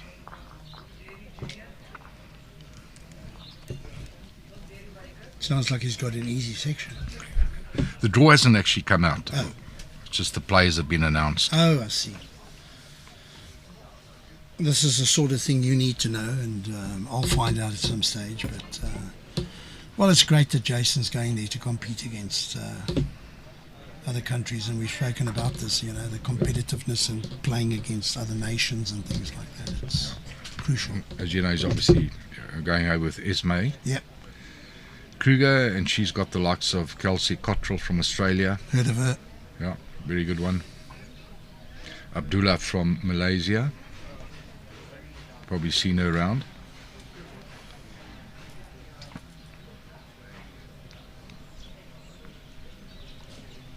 Good line here, Jace. What's your weight like? Looking good. What an opener. What an opener. After losing the first set, that's very important to get your first ball. Front toucher.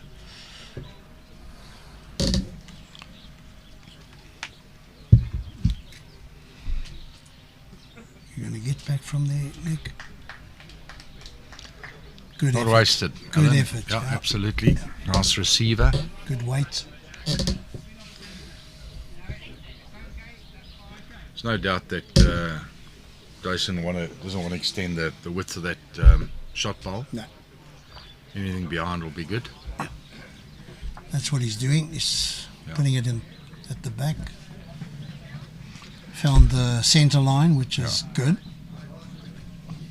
It's all down now to accuracy from Nick Rustling. He's going to... Plays with similar weight, and he does get hold of Jason's ball. That should be enough to bring his one back ball. He hasn't got the weight for it. Stay on the mat, Nick. Yeah.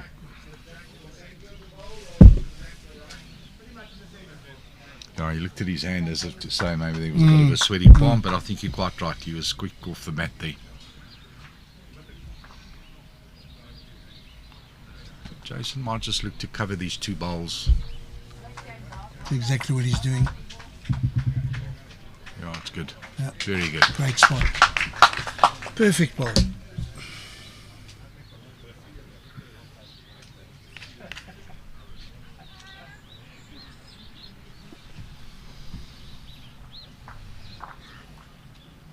Close.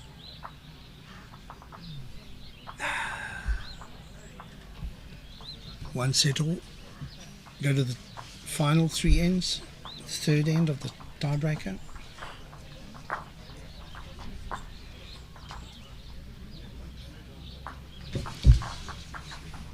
Knowing Nicky over the years, this is the sort of game that he likes. This type of situation brings the best out of him.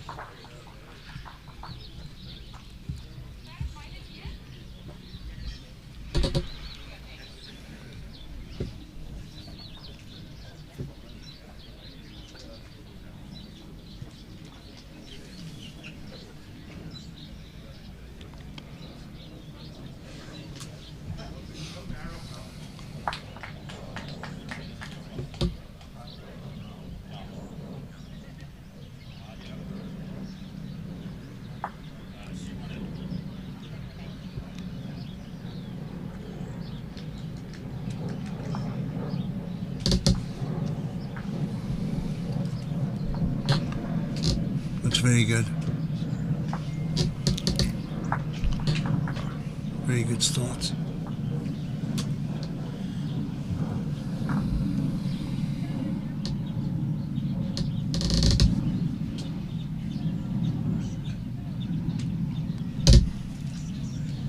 Certainly given it enough line. Is he up? Not going to make the trip, is he? Oh, just...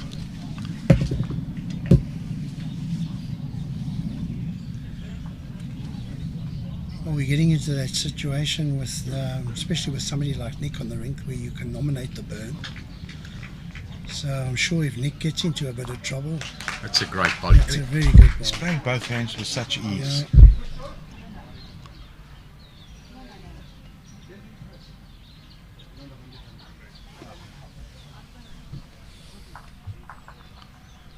Yeah, everything's got to be spot on now, line and weight.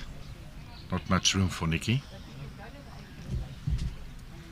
Certainly give it the line, just coming up short again. Yeah. Look, we get into the prediction situation again, but he's made it very difficult for himself. I mean, I thought he would have had a run with that ball. Jason will certainly try and stay Back away ball. from the head. Yeah. That's No exactly need- what he's doing. No need to get close. No need to fatten that target up. I've got a sneaky suspicion he's going to have a run at this. Has to.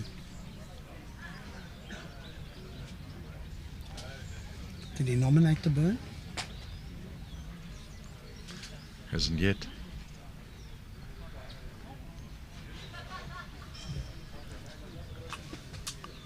No, he's not. He's drawing. Okay.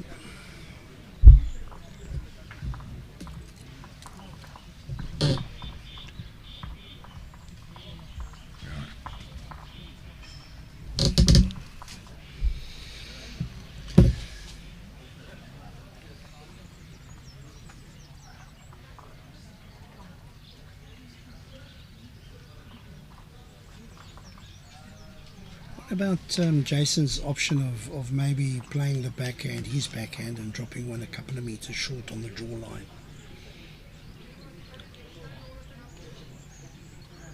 That back ball of Nicky's obviously given him an option. You might just want to cover that bowl of Nick Rustling's. Oh, he's doing that. Oh, Nick has got a. What's he doing? He's drawing. He's got a draw. He thinks there's a little bit of gap there, and he's going to try and.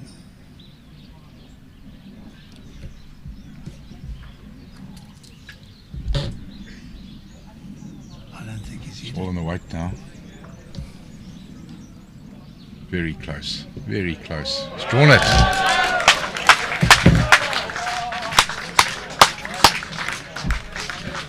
Nick Rustling, you little beauty.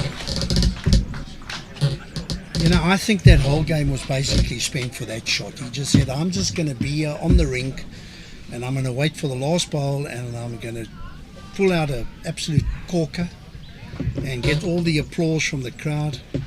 Bit of grandstanding there, I think, on Nick's part. Absolutely. I said he loves playing in this sort of moment, and it's what makes this game so great. I mean, I was interviewing Jason and preparing my questions, and I've got Now to you've got to change it. I've got to rethink the whole thing. Goodness. Sheffield Wednesday, you little beauty. Okay, please get back to us at about 11 o'clock. We will be streaming the next game between Shaun Thomas and Johnny de Sousa. And if nothing else, it'll be an interesting game to watch because certainly Johnny's a very interesting individual, very interesting character. Adds a lot of value to the game, besides being a good bowler.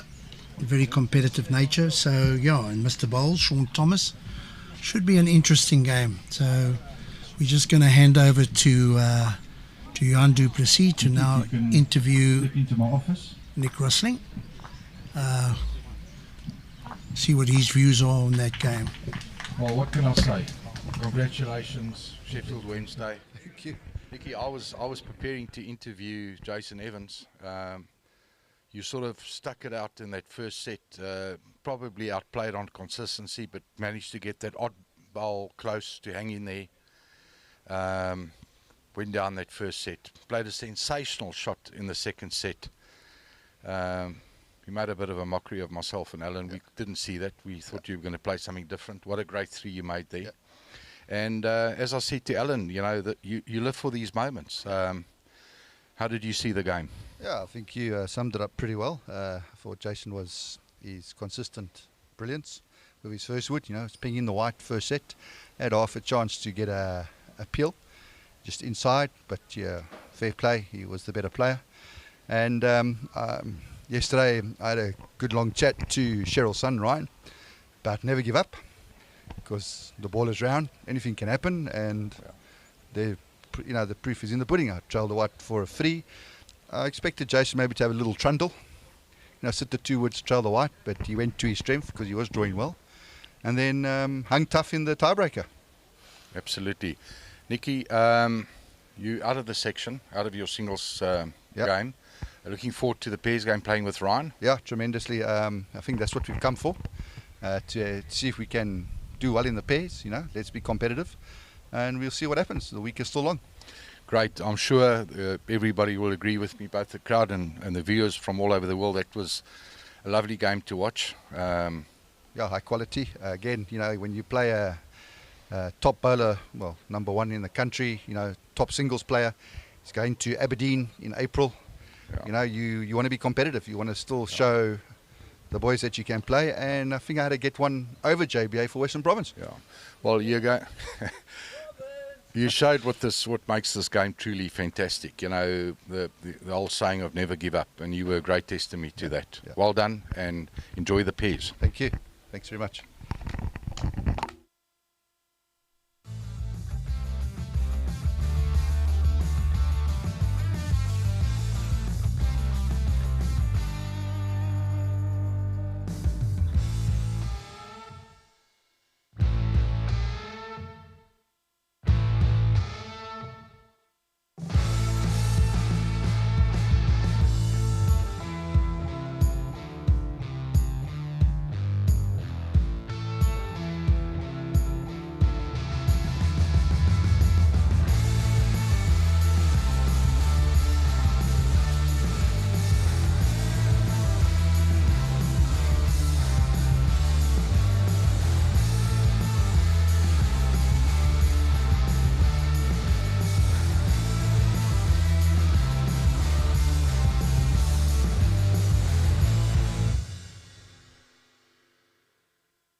Right, welcome back to Durbanville Bowling Club.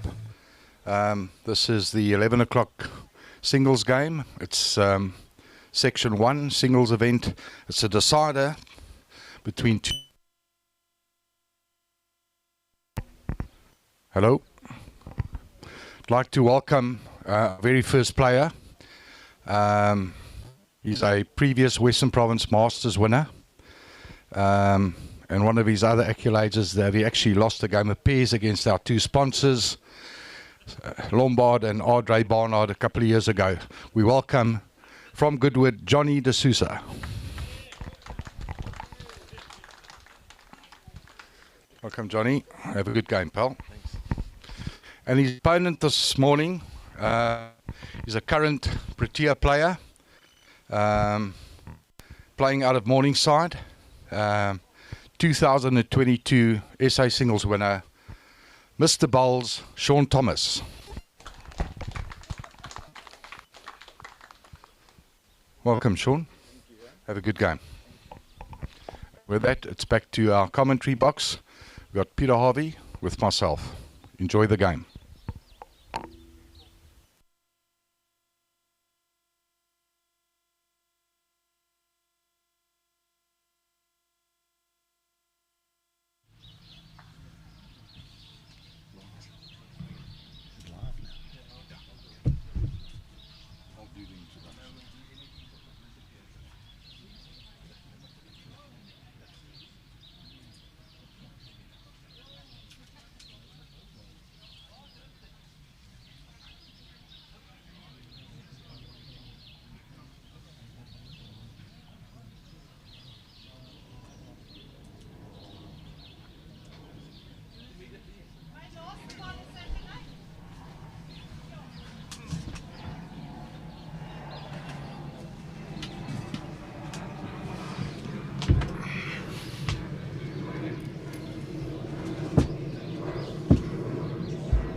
Right, to all our viewers, the two players doing their trialings. They've got up and down, and then we'll be underway. With me I've got the 2023 South African World Bowls Tour Qualifier Pairs winner, Peter Harvey.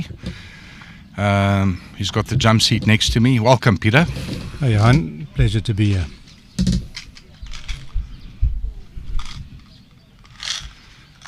So, Peter, this is a decider between the two players. Whoever wins this game will actually go through, collect the prize money, and go through to the playoffs.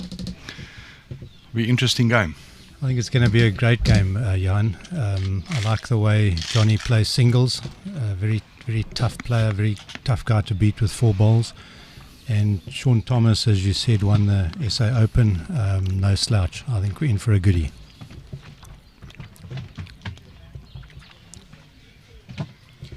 This ring's been playing well. It's that bend is not as vicious as it has been in absolutely previous years. Yeah, in the previous game, Jason Evans really played both hands equally well. He was happy to go either forehand or backhand in both directions. Yeah, I didn't see the game. I had my own problems on C1. I believe so. I believe you got a lot of luck, but it's all bad, is it? Yeah, it was this is a very tough competition to win any game in. But I walked up in time to see Nick Rustling play the last bowl of the game with Jason holding game. And Nick played a great shot to win. Yeah, it was a thriller. Yeah. But I think I read you correctly, and I've known you long enough. You can't multitask, so you've got your mind set to the pairs. Is that right? Having lost a few games of the singles, I think it's important now to focus on the pairs. But yeah, as I said, it's a great competition. Really nice to have both formats, and to still be in it. Peter, before the game gets started, won't you tell the viewers about your experience going to the Potters Resort 2023? You flew up with Kevin Douglas. Share with the viewers your experience, your highs and lows, your general feeling, etc. Jan, I saw you interview Annika yesterday after I'd lost to her, and and she said if I get the opportunity, I'm going to grab it with both hands. It really is a very special experience, and I would love every bowler to be able to have that opportunity.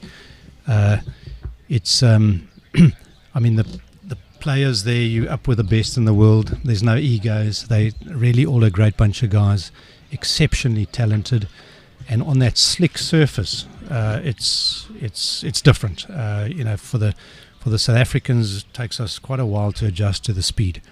But in terms of the overall experience, absolutely loved it. There's no doubt, Peter, that your delivery would no doubt suit that sort of surface. But I think, am I correct in saying that you possibly needed an extra day or two on that carpet, preparation-wise, to have just been a bit more competitive? Yes, definitely. The key is consistency on that carpet. So Kevin and I got there, and you put your first ball down and you're relatively close, and then you think, well, this is easy, and then your second ball's 3 meters through, so you adjust. But when I say adjust, it's like a feel of an adjustment, and then you 3 meters short.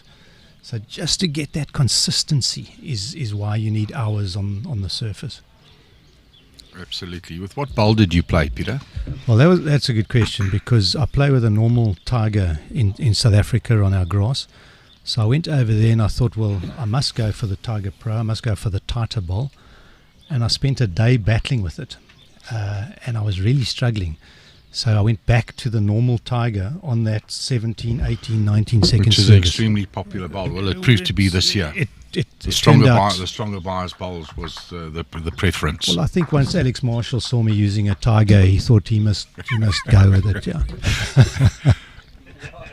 But I mean, some advice to anybody would be play with the same bowl you play with that you're comfortable with, and just take the grass, and the surface is perfect, so that bowl will What do you mean back. take the grass? There's no grass, Peter. Well, take the carpet, take put it out wide and let it float back. Just chatting to Stoffel, Lambrecht and Fred Botha, their experience was, they had only had about 7 or 6 half-hour sessions in preparation, and the mistake they probably made in hindsight, and it's always easy to say in hindsight, was that the first 3-4 sessions, they were in between bowls. Exactly. Then they were on the Drake's Pride Professional, and then they switched over to a Tiger Pro, etc., etc. And I think the lesson one can learn from that is sort of go with the flow, go with what the champions are playing. They know that surface better than anybody else. So walk in there, and I'm not saying this bowl or that bowl, but grab that bowl, believe in it, and start with it. Start your preparation with it, and just get accustomed to it to the best of your ability. And don't look back, and start with the bowl you play with in South Africa, because it'll work there. You're just taking a wider line. Absolutely. Yeah. All right, we're underway. Game's on its way. Johnny de Sousa is elected to pull the mat up.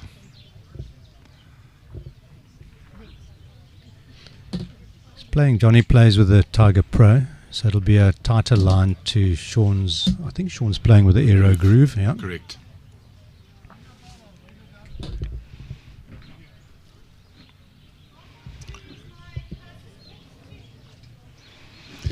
Yeah, so as I mentioned before, unlike the last game, even though Nicky Rustling got up, this is the difference here. This is a decider. Whoever wins this game goes through to the next round. Great opener by both players. Yeah, Johnny putting it close, Shaun outdrawing it.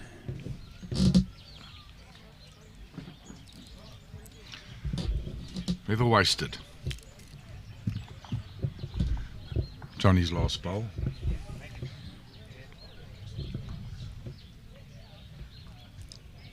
I think Peter, I had the privilege of watching the opening to districts recently in Johannesburg, and I think Shaun Thomas, on his own admission,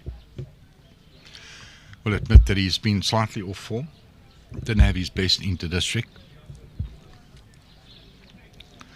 However, having chatted to him, the actual surface here has brought back that form, bit of that form back. You know, it's just allowed him to stroke it a bit smoother.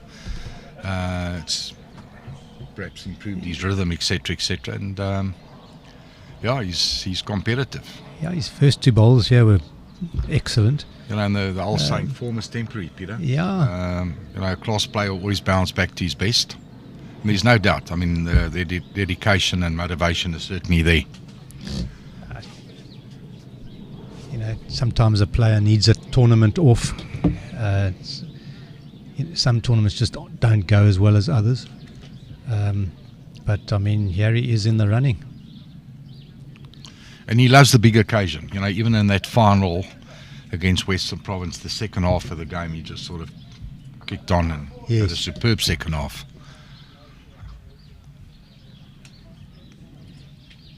You know, and I think the top players are going to rise to an occasion. You know, the big occasion brings out the focus. It's easier to concentrate. Absolutely, Peter. What do you think he's holding there? 1 or 2?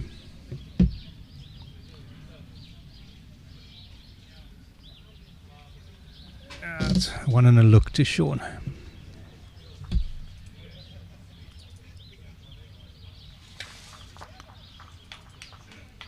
Peter, you part of this country, Cape Town, part of this world. What is the? It's building up a little bit in the north, where I believe the rain comes from.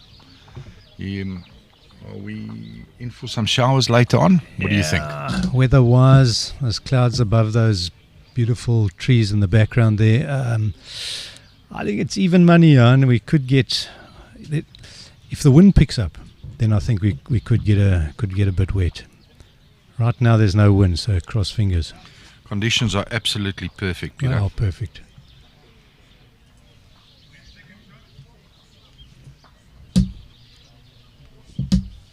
Right, 1 to Shaun. Yeah, he's striking in that quite nicely.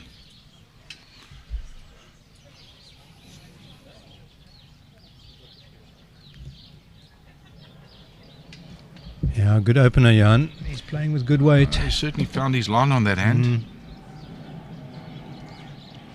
There's been a slight preference to this hand, up and down. But as I said, both hands are equally good. Yeah, Johnny's matching it.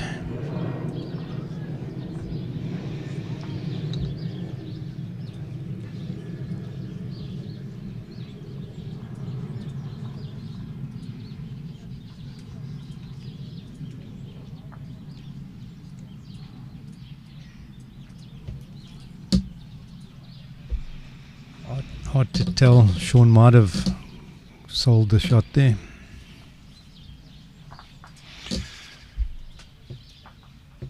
So, Mr. Bowles, South Africa. Shaun, at the age of 48, he obtained his Protea colours back in 2024, Peter. He was cap number 57. He's gone on to win the African States Pairs gold medal in Botswana. He played with Wayne Roberts. And as I said in my pre-match interview, Shaun won the 2022 national singles at Edenvale, and that qualified him for the championships in Australia later that year at the Gold Coast. And then further to that, he had the distinction of winning the President's Cup, the JBA President's Cup in 2017. And in that same year, he won the JBA Masters Singles Championships, and that it was back-to-back unbeaten.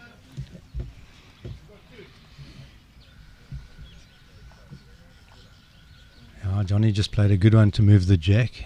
I think Shaun shot down.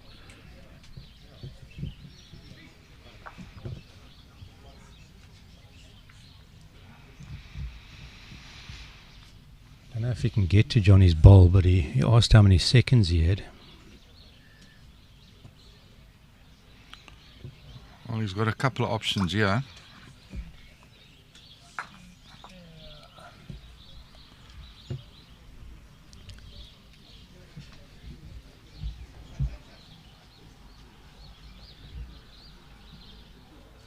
One to Johnny as it lies. The bowl to come.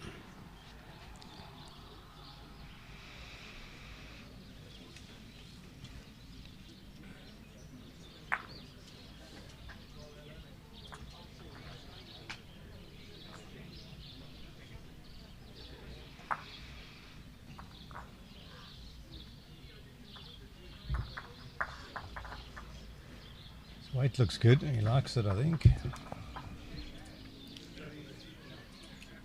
Well played, Johnny. Oh, great Well weight. played. Falls in. Well played. Oh, that must be 2. Absolutely.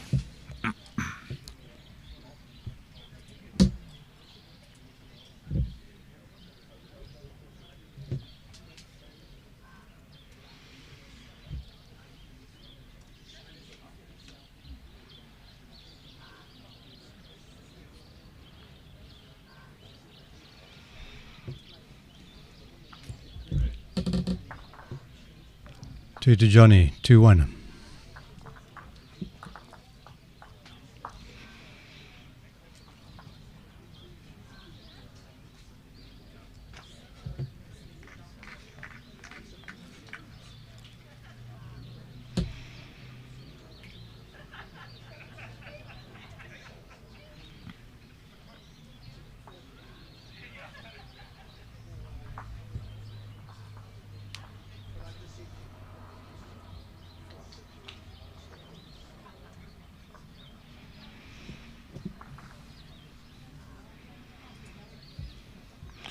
So the third round of section 1 to 8 is underway.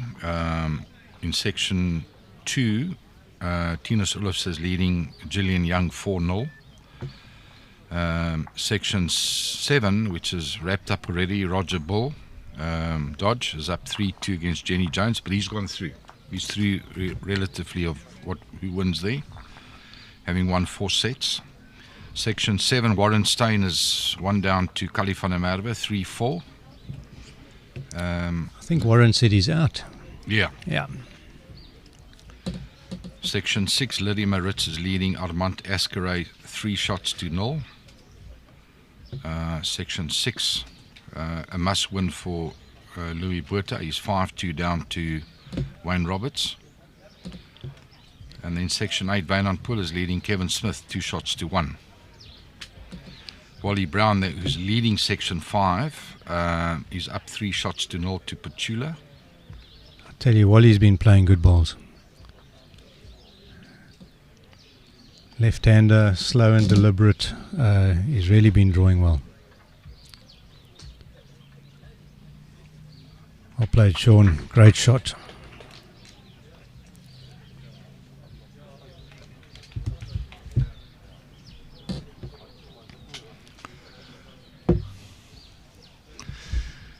Johnny switched to the swinger.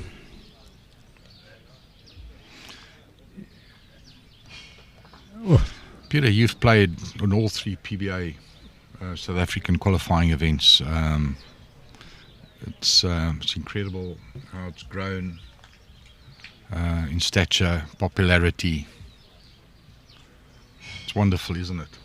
Yeah, I was just thinking that sitting here looking at this rink with the Fair Tree branding down the side and in the back, really is a beautiful venue. And I mean, whether you get to go to Potters or Scotland or not, it's just, this is really a top tournament to play in.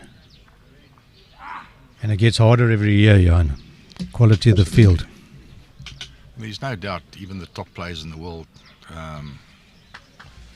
they'd love to be out here playing on these sort of surfaces, this type of weather. I think Lombard mentioned that He did. the guys were keen. The internationals. And knowing Lombard, it'll happen. Yeah. We'll make it happen, one way or another. Yeah, he's a man of vision, very capable. Wouldn't it just be fantastic to have a man of the likes of Alex Marshall out here? Alex Marshall on grass. I mean, Alex can play on anything. I think the car park will be full. They'll be practicing. Shaun just, you add a little bit of weight on this, his backhand, and it just hangs that little. Having said that, Shaun scores, so it's peels, 2-all. Tight game already, Jan. What are you predicting, a tiebreaker, Peter? I think it can go close. I think we're going to go close.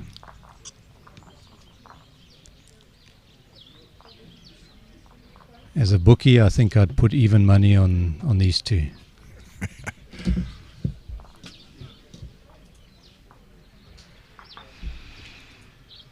Both players electing to pull up the mat. Probably riding it distance-wise, probably what, 26, 27 meters? Yeah, I'd say that's 26 is a good call. Oh, What a great from start. Shaun.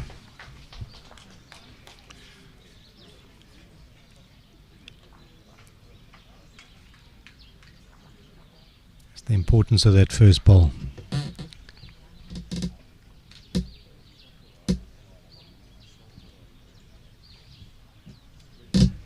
Johnny putting himself under pressure with a bit of a loose one.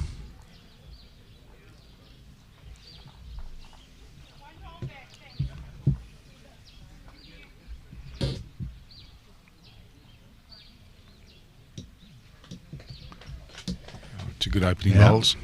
Well played.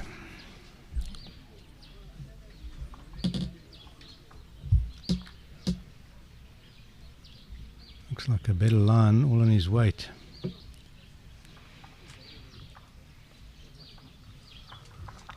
Seems to be pulling up a little now. I don't know if that cloud coming in has slowed the surface down a little.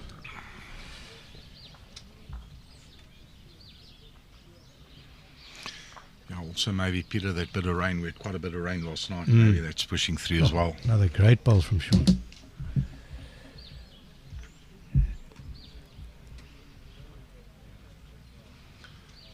Johnny switching hands, it looks like.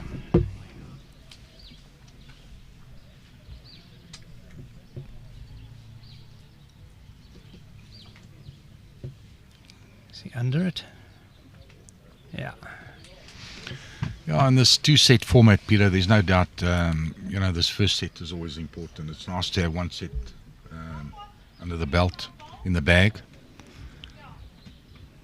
But having said that, I think the percentages on winning the game lies with the guy that wins the second set. Yeah, I think if you look at all, over the tournament, but 9 ends goes very quickly, and you don't want to be dropping 3s and 4s. So this is a huge ball for Johnny. Is he under Carrying it? a bit of weight. Is he under it? He's played it well. Cut it down. I think it's still Yeah, 3. but unfortunate if it's still 3. It was a good ball. Good effort. That loss of Jason in the previous game that we streamed, it wasn't a decider. And even though Jason went down on that game, I don't think he'll be too unhappy. He played exceptionally well, and he showed why he is the champion that he is. His consistency was immaculate. So I think he's feeling pretty confident going forward. There's no doubt. Yeah, as you say, I think he's through already. So to lose that game on the last bowl when he was holding shot, I think he'll be very happy with that performance. And I agree. He's not going to dwell on that. Having said that, a great game of bowls played by Nick. Fierce competitor. He loves the big occasion. Loves the crowd. Also won the SA Masters. Yes. So back in 2013, I believe. No slouch. Great singles player. Oh, Shaun's finding his rhythm now. Scoreboard showing 2-all, but it should be 4-2 on the green. Sure, the marker will fix it.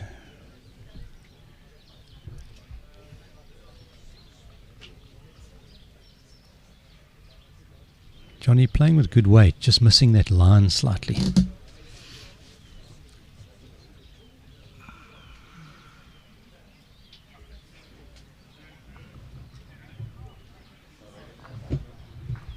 Shaun is settling down very nicely on that line. That's a great ball. Just turning on the pressure.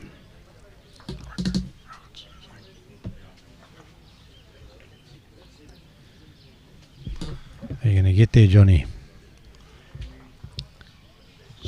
Ever so slightly Again, drizzling. good weight. Just missed that line again.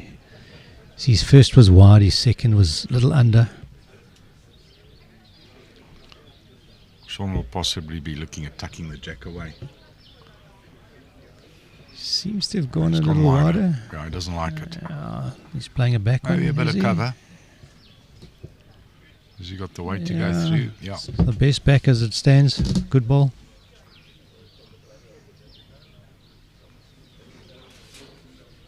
Johnny not scared to play shots, those sort of shots.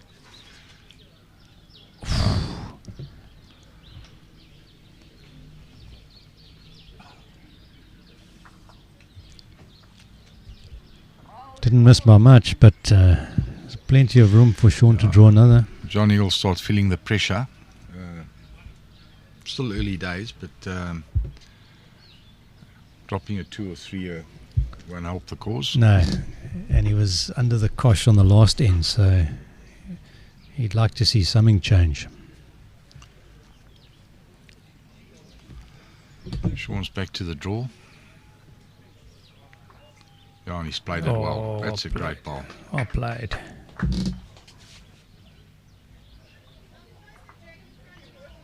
Yeah, I think Johnny had to go again.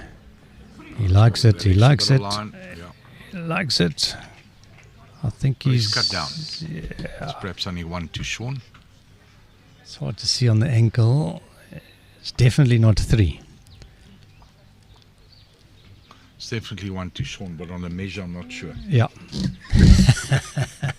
I'm not sure of the second. They picked it up quickly, so I think it was only 6. Must have been 2. Yeah, Okay. 2. Look, it beats 3.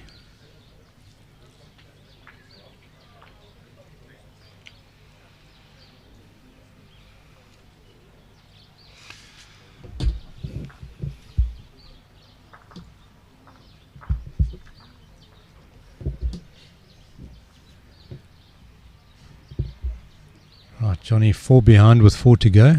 I think he's going to really be wanting to win this end. Absolutely. Let's see if Shaun keeps that pressure on.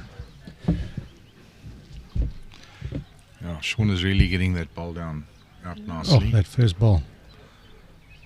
Rhythm seems to be back. And commentators curse. That's his Well, loosest first one in a can't while. fault him on his line. Yeah. And it's a meter behind. Oh, great response from Johnny. I think he'll be very happy with that.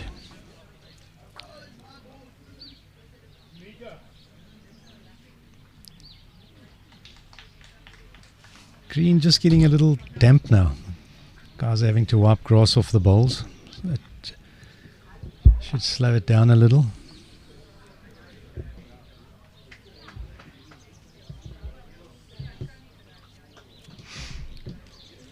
Very good second.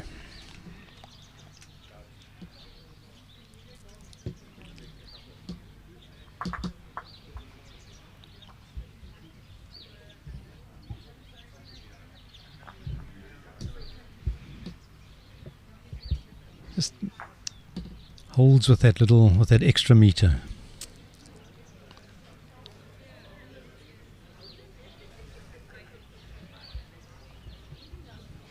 That's what you experienced at Potters, didn't you? Yes. When you've got that extra meter. Any sort of Yeah, what a great ball. well played. Perfect shot. Yeah, on that carpet, any sort of weight, and it's not coming back. Makes that pound on shot very difficult.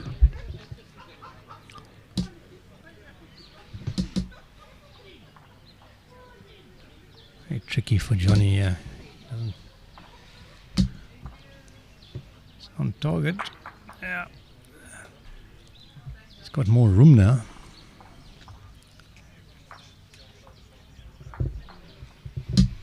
But I would expect Shaun to draw another, and then Johnny's 3 down playing his last.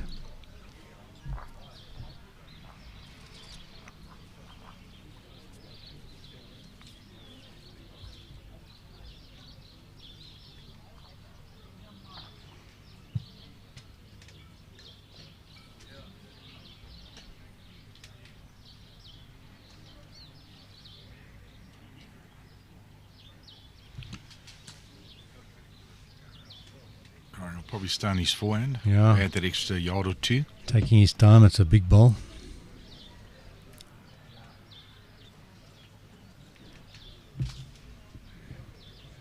Is he going to miss the punch? Yeah, he's played it well. How's his weight?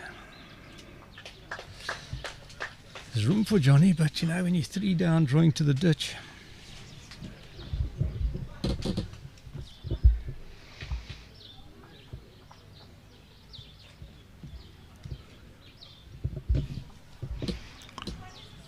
Right. One gets the feeling this bowl, to stay in the set, very important. If he drops a 3 now, that'll make it very difficult. Very tight on the line, I think, Peter. It's a tighter ball. It might hold. You're going to find the gap, Johnny. You're going to stop, Johnny. Nice. Great shot. Great shot. It's a big 4-shot swing. Big ball in the context.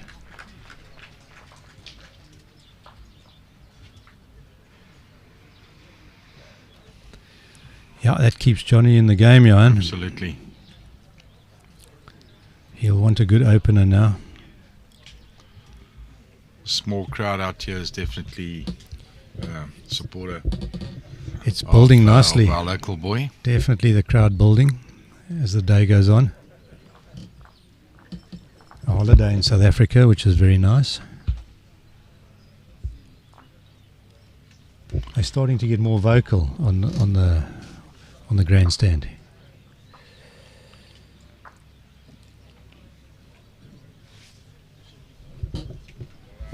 Does he stick to his forehand, Jan, or does he change to his backhand? Well, he's opted to change the length. The mat stayed back on the tee area.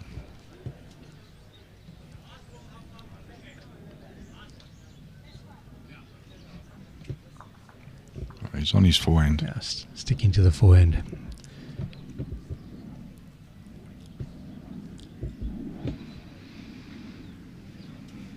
I think he's played it wide again. Don't think it's going to get back. That'll let Shaun in.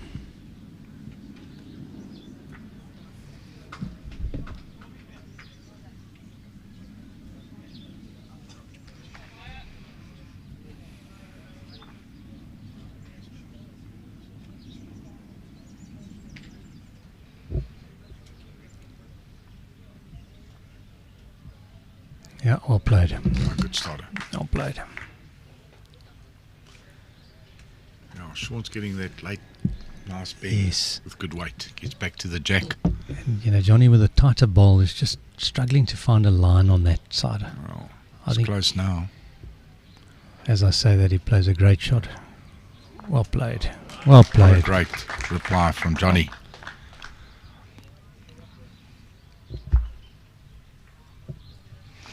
One of the true characters of the game, especially in Western Province, Johnny. Johnny, huge character. Lots of emotion. But he gives each game 100%.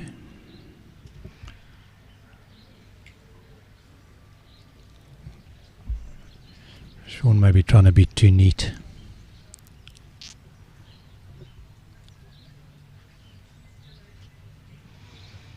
You're going to get there, Johnny.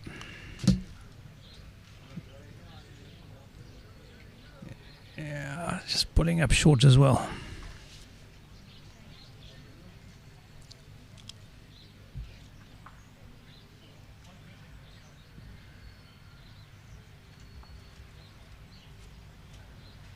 It looked like better weight. Bending in nicely. Going to find the ball. Well played. A great well shot. Played.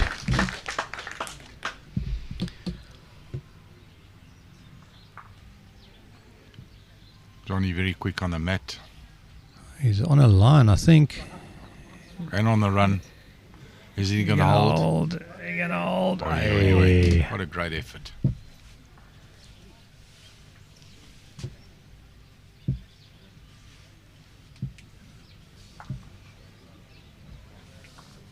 That rain just intensifying now. It could make a difference in the second set.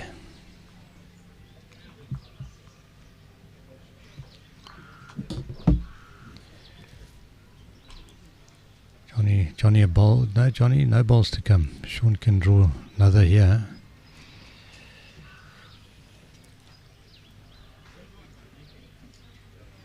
Put it very wide. Yeah, it's giving it a bit of air.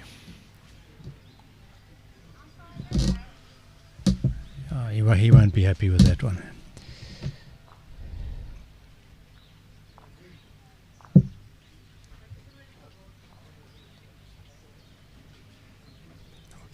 One to Shaun, 7-3, 2 to go.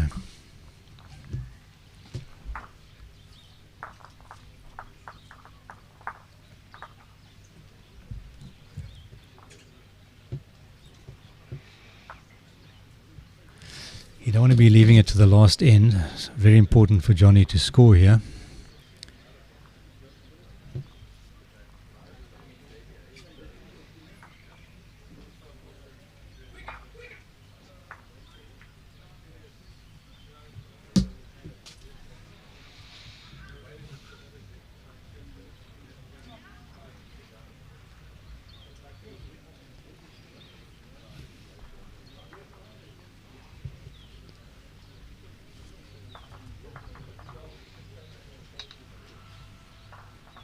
Shaun just overplaying it slightly.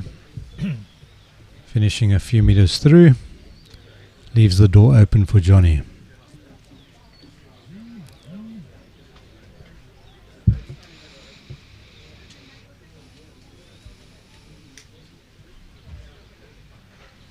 It's shot, but a meter short. So just a quick update. In section 6, Wayne Roberts is leading Louis Bottas, 10 shots to 6. Laura York is 1 down to Mornay Skeepers in section 1. Section 2, Julian Young is up to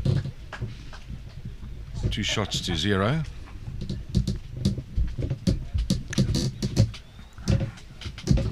Sorry, we're just trying to move back because of the rain.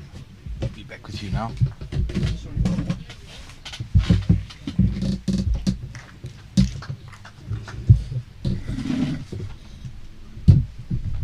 There we go.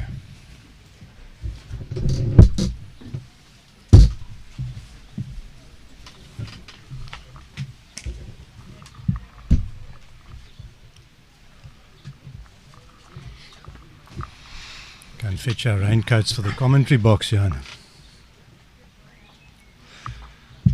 Section 5, Wally Brown is up 6-4 to Petula Fortuin. Section 2, Alan Lai, also known as Chun Long from Hong Kong, is up 4-2 on Johannes van der Walt. He's had a very good tournament so far.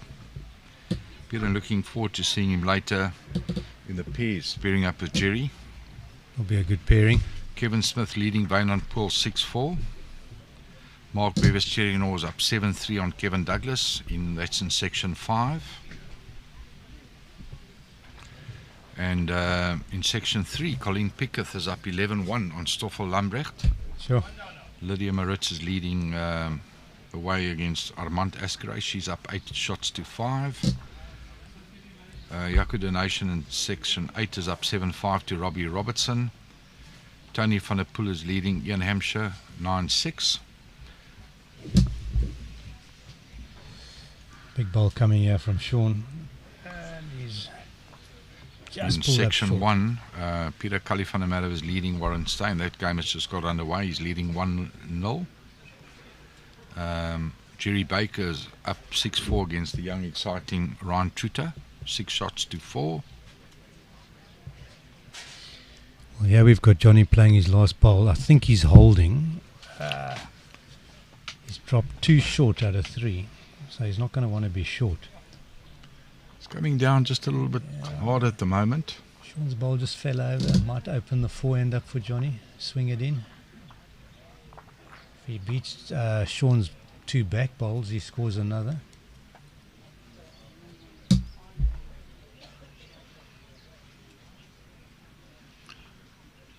Gonna make it past. Gonna make it past. He's not going to be happy with that. I think his weight was reasonable.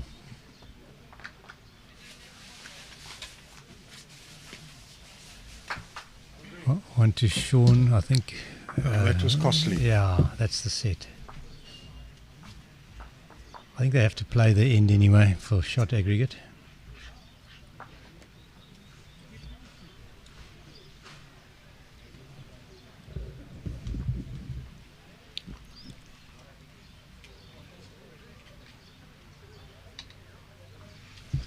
Peter, I think you'll agree with me. This Phiri app is just wonderful. All the information, The guys have done a great job. live scoring, it's truly magnificent. Everything's there. You can enter the competition to win that set of custom aero bowls. A great prize. But everything you need to know, Jan's on the app.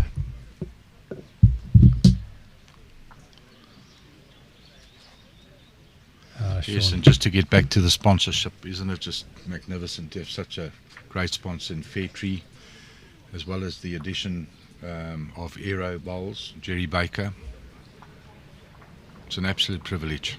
And I think, it's not just the sponsorship, it's the enthusiasm. So, often, a sponsorship is wonderful and you'll get a sponsor will sponsor but not be at the event. Petro are all in. They are here, lock, stock and barrel. Passion is there. It's Passion's in the there. veins.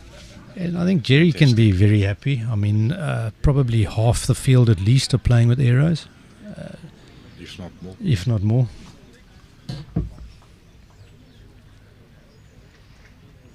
Johnny's hunting. Yeah, he's played a perler. Okay, Johnny. Look, I think it makes no difference for the set, Yeah, but it's full house is not good it's enough. but it's a very important psychologically for the second Absolutely, set. Peter.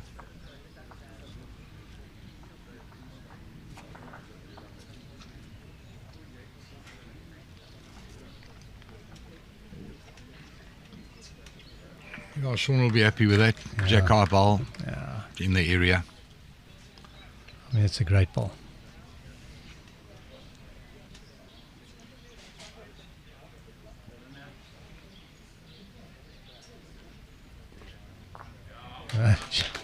Well played, Johnny. It's Johnny just showing Shaun that he's around. he's not going to be a walkover. Absolutely, Peter. To see Shaun showing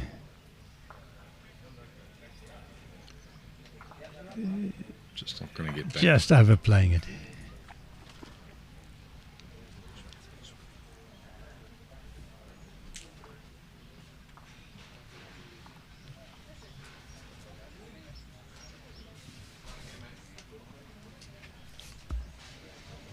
Yeah, it's good again. Oh, he's not. Did he move it for three?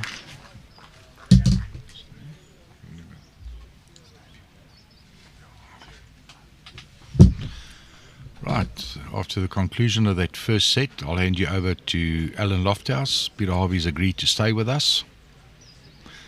Thanks, Peter. And we'll chat again, and good luck with the pairs. Just make up your own rules. I think we've got Nick here as well, Johan, so I'm going to hand over to Alan and Nick.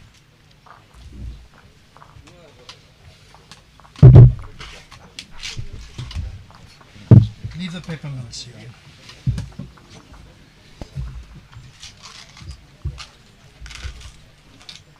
we go, we moved you out the rain.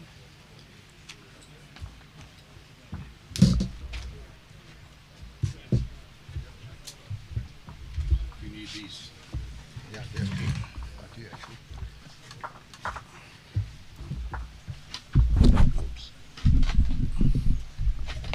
Oh, thanks, Johan and Peter. Thanks for doing that.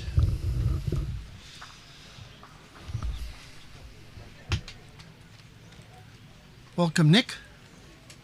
Hello, Al. Good to see you again. Yeah, and you, mate. Another Lovely year. to do doing commentary with you. Again, yeah, another year Yeah. in the box. Oh, shucks. There goes my glasses. Bit of Cape Town weather settling in here. Bit of rain.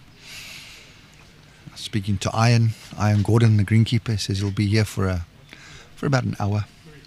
Hopefully. Yeah, it'll be a pity if that's set in for the day. It was so good. Yep.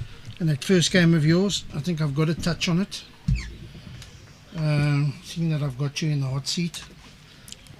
Unbelievable performance. Some of those shots you played there, mate, you had us guessing.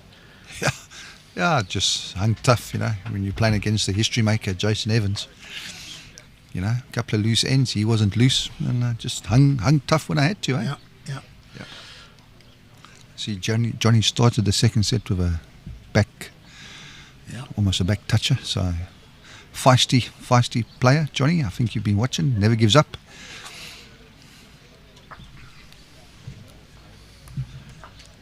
Playing, as we all know him as Mr. Bowl, Shaun Thomas.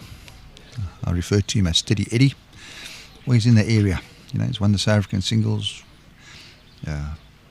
Consistent performance at the SA Masters, So Johnny's got his hands full. First set, Shaun was in control. Looking good, yeah. Is he going to hold? No. Al, we had a bit of rain yesterday whilst we were playing. Having rain now, but what the amazing things, and tells you how good the greens are. The pace hasn't really changed that much. It's still consistently good. So, big shout out to the green staff, to Ian, to Jeffrey Claessens. It's, this is a premier tournament, and you're playing on a premier surface. Yeah, very fortunate to have those guys in charge. Jeffrey Claessens has been here for many years, and that's what I always say, when you've got somebody involved on the greens that plays the game and has a passion for the game, he's going to want to get the best surface possible. Shaun having a little charge, just coming off Johnny's still holding. Surely Johnny must change his hand. Try and draw a foot wide on a swinging hand. Let's see what he does. The rink is, as good as it's playing.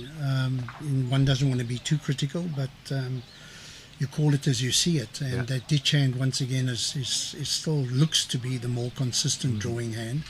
Might be slightly different from one direction to the other. Yeah.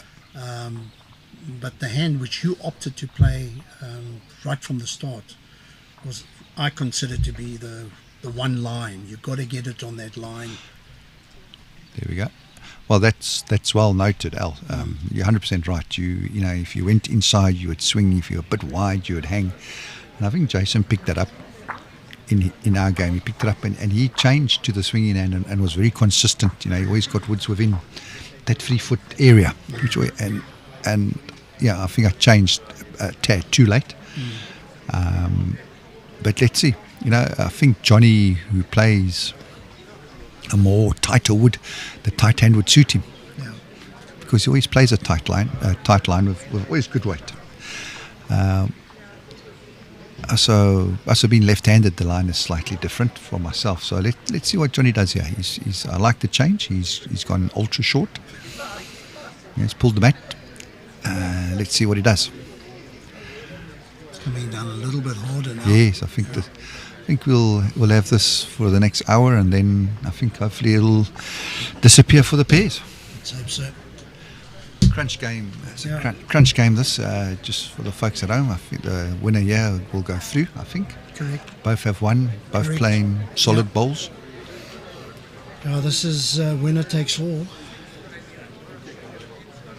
Just going back to that game of yours, Nick, in a way, the last bowl that you played to draw within inches to win the game, it's almost like, thank goodness it was on that end.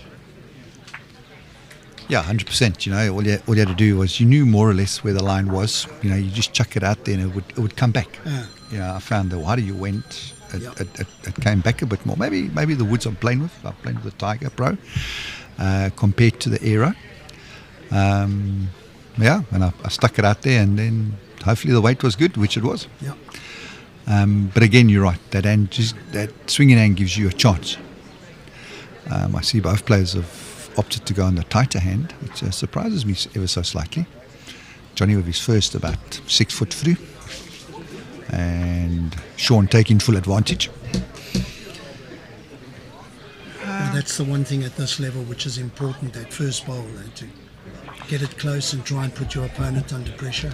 I mean, you watch Jason against in our game, it was on TV, but one thing that stood out and any aspiring bowler, young or old, is Jason hardly fell with his first two.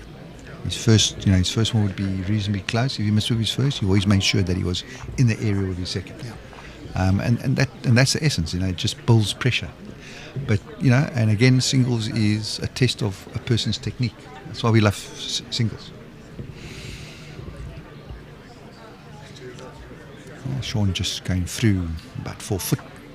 Johnny's changed to the swinger. Let's have a look now. I think he's a bit tight, Al.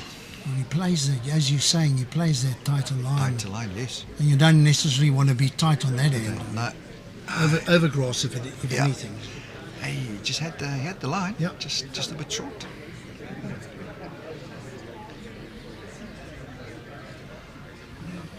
Again, I like looking at techniques. Both players have got very simple techniques, nothing complicated about it.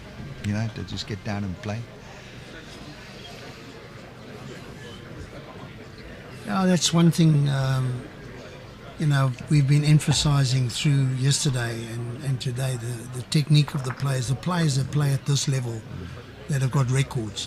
It's all down to basics. Their delivery is so important. So if you're a new bowler and you're out there, I firmly believe there is no perfect delivery. You can make all sorts of funny things happen as long as you do it consistently. But if you want to watch at this level, you will see across the board, all the players, simple technique. Easy. Cut out those extra moves. Yes, that's it. I mean, one of the, like you watched Berkey yesterday at 76, still playing top level balls. Took out Esme Kruger, a silver medalist, Commonwealth, won the SA Masters this year. So and you look at his technique, it's very little movement, just all in the arm and backing himself. All the time. Yeah. And he's always, and with Berkey, he doesn't mind me calling him Berkey, but he's always to the youngsters, always wants to give off his knowledge. So he's a great ambassador to youngsters and to bowls. I don't know how he's been doing. I think he's in the mix. Huh? No. I know he beat Esme. I think he lost to Tyler yesterday. The last game, I just had to listen to the whole story from Neil. Unfortunately, I ran out of tissues. Okay. It was very depressing, but the games were going on around him, so he knew exactly what he had to do. He started off and he won the first set, and then he lost focus because he started looking at what was going on the rinks next door, what was happening. Okay. And he said when he wiped the you-know-what out of his eyes, he was down 10-1. Oh, there we go. And unfortunately, I think he's just dipped out. I think Esme's won that section. I know she's won it. So. Okay. Oh, well done. Okay, good to her.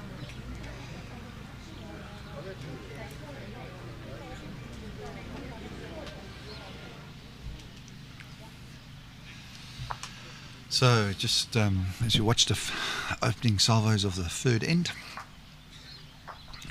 both a little bit loose. It's just thinking, what PBA has done for bowls in South Africa, especially through the Fair Tree sponsorship. It's taken it to another level. I can compare it to what the BPL in Australia has done for their game. And I think there's such great response. Great response from Shaun. Good recovery ball. Getting Johnny to change his hand. He's having a little charge. Second wood, that's his game. Live by the sword, die by the sword. And he's just missed. Like what I was saying, BPL did to what bowls has done in Australia. Fair Tree and PBA has really lifted this and got more people interested. Coverage is great from talking heads. Noel Solomon and his crew. So I think upward trajectory is looking good. Shaun draws very cleverly. Doesn't make targets. Johnny going again. He's backing himself. No, he's a little bit more control. He might still have the weight to reach it, or is he drawing weight? No, he's got drawing weight. I think he's pretty close here, Al. No, he's short, overcorrected. I just don't know how clever that second shot of his was. In a game like this, sometimes you've got to accept the fact that you're going to drop a one. Yes. As long as you drop a one, Yes. and pick up a multiple, but don't go for the glory shots. And build. Because now you ended up, you're 4 down. I mean, he's 4 down. Yeah. 2 shortwoods, no backwards. He has to try salvage maybe second shot. If he plays it very good, he likes it. He likes it. He likes it. He likes. You see. Yeah. Now the unfortunate thing is, I think he's still 2 down. I'll take some time and have a chat to Johnny at some stage, Yeah. if he's willing to listen. He's disappointed with that result. That was a good shot. It was a great shot, but the result on that shot is not Yes. the problem. Yes. He got himself into that position Yeah. by having to play if he'd drawn with his other bowl, he would have got something close at least. Well, maybe if he tried to char it with his first a meter beyond, popping it out there, he would have got the shot. Yeah. So good advice. What was that, 2, eh?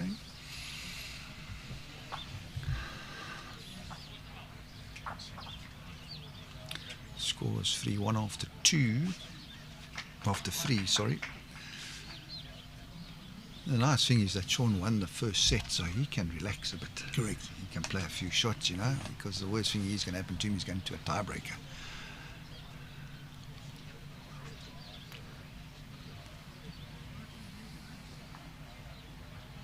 Shaun just coming off a bit of a history, winning the inter-districts of JBA for a third straight year. JBA dominating the game at the moment. So it's for the other provinces to get up to their level, which is a good thing. I'm surprised Shaun is staying on that hand day. I thought he would play a bit more of a swinger. So, like you've brought up the inter-districts now, and that decision, whoever made the decision that you went to second in that side, did you enjoy the tournament, A? And B, did anybody come to you and be a little bit confused because you were playing at second in that side? We had a great bunch of guys. We had no issues. We were a happy bunch. We were smiling, laughing every day. At second, sometimes you've got to accept the fact that you're not as young as what you were or are. I could pass on my knowledge to the younger guys. We had 2 senior players, myself at 52 and Audrey in his late 50s, that somehow, we contained the youth of exuberance amongst the guys. Kudos to the Western Province selectors. Johnny playing a much better India. Kudos to the Western Province selections. They went with a youth policy, and it paid off. Definitely. Well, I made a comment on Facebook. I said, you may not have won the competition, but at least you brought yourself closer to JBA. Yes. And that's the goal, Yes. to be able to compete with that, Yes. with those sides. Yeah. I played Shaun. And that's what you always test yourself against, is against the best. In the final, I think we just might have been just a little bit a deer in the headlights, a tad bit, but we've learned from it. And if you're learning in finals, then you're doing well. And a great shot from Johnny. Crowd like that. Yeah, the crowd like that. Some nice applause. Come on, folks. Yep. It's venue's great down here. People in the Western Cape, come watch some top bowls. Got the pairs this afternoon. There'll be some cracking games there. Jason Evans, Shaun Thomas, a combination. That's nothing to be. That's a very good combination. Great combination. Thanks, Al. I'm trying to get my teeth back. No, it's a great combination, and there are many great combinations. And I like the fact that you're taking young Ryan Tutor under your arm. Yeah. And that'll be fantastic to. He's going to learn huge amount in a tournament like this, playing with you. He's playing Jerry at the moment. How was he going in the first set? Yeah, he pushed Jerry hard, but Jerry's experience, and played a couple of good ones. So Jerry won the first set, I think 9-4, but wasn't comfortable. He might be a little few up in the second, but it's a great learning curve. I had a little punt with Jerry yesterday. I said, come Jerry, you're a betting man. If Ryan beats you, how about a set of arrows? He surely didn't fall for that one. He didn't, he's too wise. Shaun Thomas recovered well with his wood. Did he manage to come off that bowl to get the shot, or is Johnny still lying? I think Johnny's still lying, yeah. Yeah, he must be lying because Johnny's short. Short and narrow. Yeah. Yeah. So there we go. 3-2 early doors, second set. One that Johnny has to win. Where's the Goodwood boys? Where's his mate? Last year I was calling out for Sebi Rodriguez. Correct. I'm calling for Sebi again. Come on, Sebi Rodriguez. Come on, son, as he normally says. Your man needs your support. Johnny had a good interprovincial for the B side. They also got a silver medal. Yeah, that's questionable. I'm not too sure that's the right decision. Yeah. I contacted Skull Kotze on that one, Yes. just to ask him what his feelings were. Yes. He seemed to be accept the fact that BSA had given gold to JBA and Western Province end up with silver. I don't know, when you have a final game that there's not a bowl rolled, and then all of a sudden you can go back to the round robin league system and give it to JBA because they got 4-5 points more than Western Province. I think that's a little bit unfair. So coming back to that point, we always try to use things like this as a forum. Maybe Bowl South Africa should look at adjusting or changing the format. I was speaking to one of the top players, Johnny, opening up with a very good ball. What's that, about 20 centimetres, jack level? And it was a good suggestion made, is why don't we go back to the old format, back in the day when you were playing, Al, that the provinces play everybody. Oh. You could have 3 games, and a great response from Shaun. I think they did that once, and we were fortunate enough to win it. Yeah, I think you did, that's right. In Natal, in Durban. I think so. So that takes away, if you get weather conditions like they had, because then everybody's played everybody. Yeah. And it's a fair argument. So you could play 3 games of 15 ends or 3 games of 18 ends, just depends where you play it. Jory not responding well to Shaun's opening bowl. So what you could do, you could play 3 games of 18 ends, and you play all the provinces. And my argument back is it's a fair argument, because the last time I've played a district like Eden, must be at least 5-6 years ago. Yeah, that can happen. It can happen, how the system works. Both. I wonder if that hand's got a bit slower. Both are pretty short. Has it become the slow swinging hand? Here we go. Johnny, just for a little bit of, I know that you were giving me a few gears about Sheffield Wednesday. Yeah. Johnny de Sousa was a very good footballer back in the day. He's a bit of a legend amongst the Vasco crowd, the Portuguese folk. But he's a big Nottingham Forest supporter. And he's having a great season. He's a fantastic season. He's loving life. Shaun a bit narrow and short as well. A couple of loose balls. Let's see if Johnny can just get a good second, drop one, get out of town, then play hard. Because now we're starting to get a little bit into the business end. Oh, Johnny's narrow. He's narrow. Oh, Dretta. Okay, he had enough weight not to whack him in for another. Let's see. Shaun's experience, he should be able to draw 2 foot wide here, foot 2. Yeah, I've got a few comments here. I've got to mention Adam Zorts. Zorts is on. Zorts is on. Give him a mention. 100%. Okay, all right. Unfortunately, I've taken this a little bit too late, because you're asking Peter Harvey a question about his experience to going over to playing on the indoor. Shaun taking full advantage of a loose aim from Johnny and making 2. Carry on, Al. Yeah, so, I think that's a debate that's been going on for infinity. I think it's always a problem for local bowlers to go over there and adapt to that rink. And I think, from what I can understand, it's the portable rink that makes it more and more difficult. And he's asked if the other qualifiers played overseas are playing indoor and outdoor, and I think everything is indoor there. Yes, so the UK is indoor, obviously as we know, because they've got indoor centres. The Australian qualifier it's an indoor event because they have indoor facilities at their bowling clubs, and New Zealand, their greens run similar to an indoor. Yeah, it does take a while. I can talk from a little bit of experience because I've played twice on the portable rink, and it's a different game totally. Woods react differently when you play shots, and the essence is you just got to draw, and you watch one of the world's Breedt. We saw his shot a couple of years ago when he came in between a gap at 90 degrees. That's what you can do on that surface. Yeah. Try play a shot with a yard, and you look stupid. You look absolutely stupid. You look like an amateur, and that's the thing we've got to adapt. Yeah. Now that Breedt shot, which every time you go onto YouTube, you'll see it again. And Jason Parkinson, when he was here, said that shot did more for bowls in the UK than around the world than any other sort of promotion.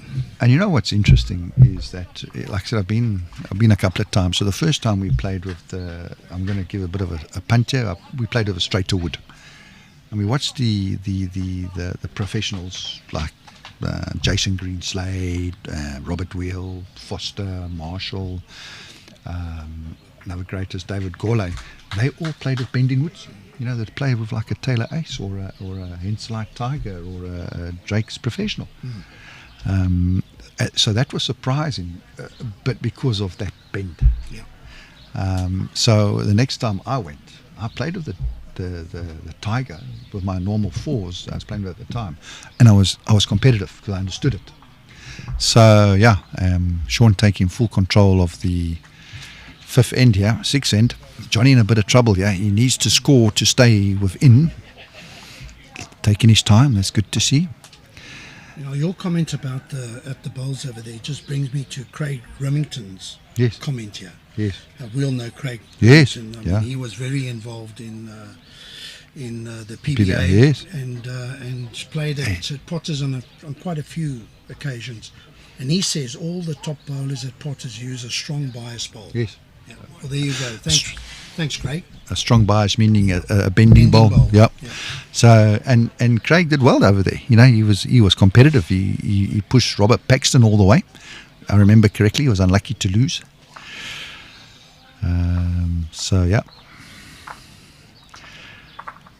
It's like Jerry's turning it on against young Ryan in the second set. But good experience for him. Shaun gets one away, stalking it, as his mate would say, Jason. He's in total control of this head. Sits that, he's very good. Oh, he's unlucky. Line 4 at a crucial stage. Johnny is gonna have to play a ripper here. Gonna have to play a good one. Come on, Johnny, show us that Vasco fight of yours. Taking his time. Just leaving himself with too much to do. Yes, at the moment. Yes, Shaun dominating. Johnny's thinking. Just that consistency, Yes, that's right. Shaun's peppering that 3 foot area consistently. Will Johnny play a chop and line? Will he play his normal game, look to box the white? He's looking, so I think he's going to go for the burn. I think Mrs. here, I think we can say good night, Irene. Head down, thinking, turning, looking at the crowd, visualizing the shot. Let's see if we can get Johnny on the charge. The thing is, Shaun's also played him very quiet. Johnny's verbal. If he's absolutely. Up, he's verbal. Yeah. There's a hush. They're watching in anticipation. Johnny thinking, drying.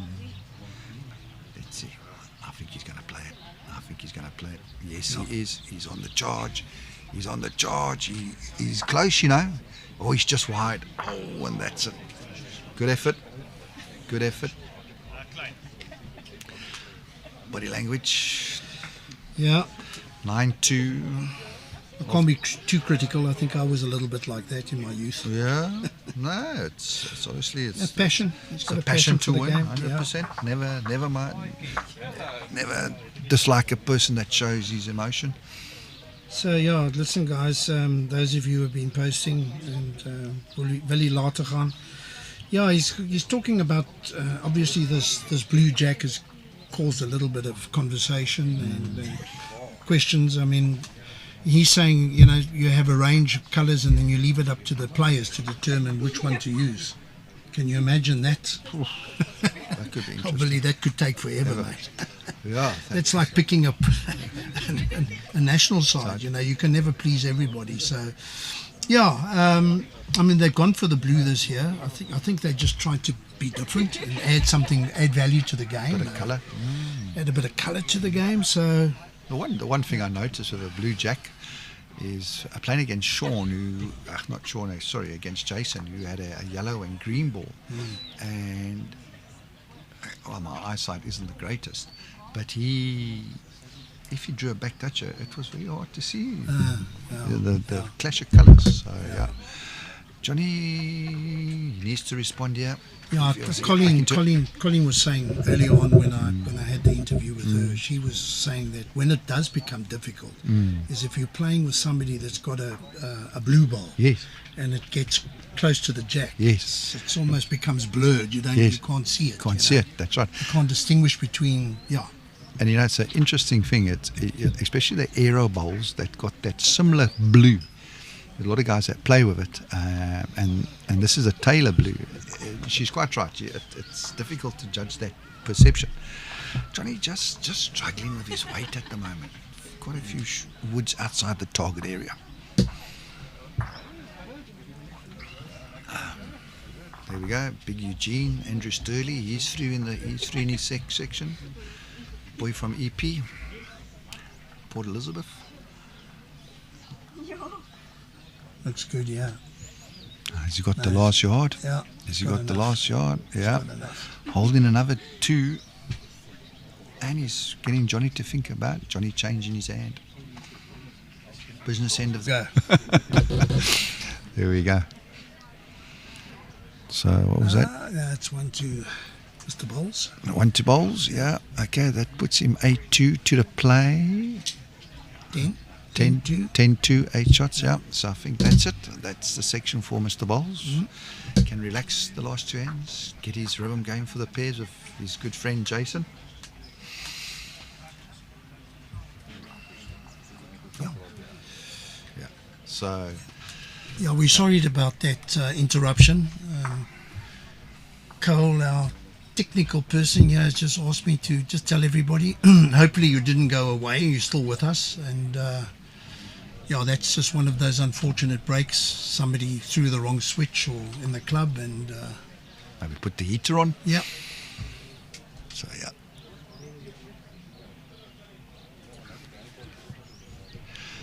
Yeah, open up with a good one. Yeah, with that, Again, peppering that area, putting Johnny under pressure. Johnny played very well yesterday. I was very impressed. You know, so, but again, good learning, you know, where we can improve, playing against, you know, pro-tier players.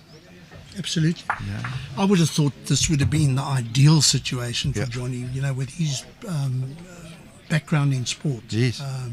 With a bit of a crowd here playing on Yes. the rink, Yes. you know. His mates are here from Goodwood. I see Yeah. there's all Mukadim and Ian Hampshire and Jeff Murray, you know, come to support him. They've just come to watch good bowls, but they've come to support their man. I think a little surprise in the other section is Alan Lee, came from BGN. Yep.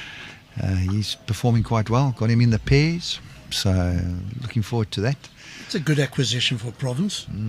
To get somebody of his experience. Yeah, good left-hander. Won the BGN Senior Masters when he was there. So, yeah, we'll see. Shaun just covering. Look at this. Well played. Brilliant. Brilliant. Yeah, he's been good. Yeah. He's been good. Johnny just been a little bit loose, not his consistent best. But I think it's, you know, again, it comes down to not allowing your opponent to settle. You know, he's asking questions. Johnny, he's playing a good one here. Little flick and a flack and a movement for 2. That's more like it, Johnny. Well played. Maybe something a little bit too late.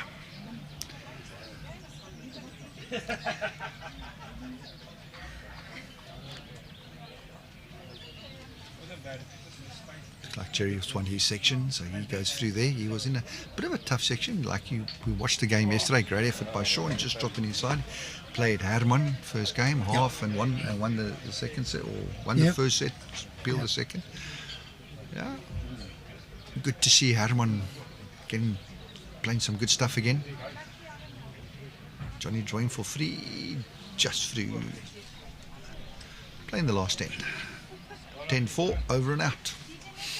Yeah, look, they'll carry on playing here because of the shot aggregate. Good, yes. Although I think under the circumstances, I think Shaun is through. Yes. So they wouldn't really, they shouldn't really play it. him, But anyway, why not? I think there's also points on offer. I don't know how. I don't know how the whole thing works. The first time I'm here, thoroughly enjoyed my free games.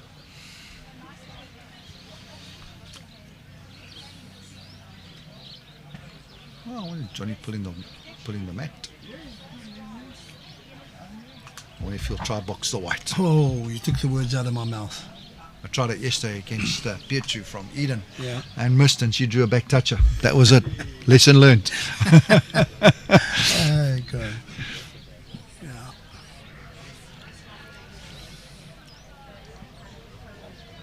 Yeah, people might look at it and think, oh, going for the glory shot, but if it works, sign the card. It's Jerry did it in the SA Masters and it worked. Correct. You know, it's like a big competition. No, yeah. Johnny just drawing. Things are a bit tight, Al. Good weight though, hung around. Yeah, well played. In the area. Yeah. It's a good question asked to Shaun. Can he respond? I'm not sure he was a tad. He's going for the ball. Maybe he was looking for the white. Yeah, or maybe just got it away too smoothly. Johnny's quick on the mat.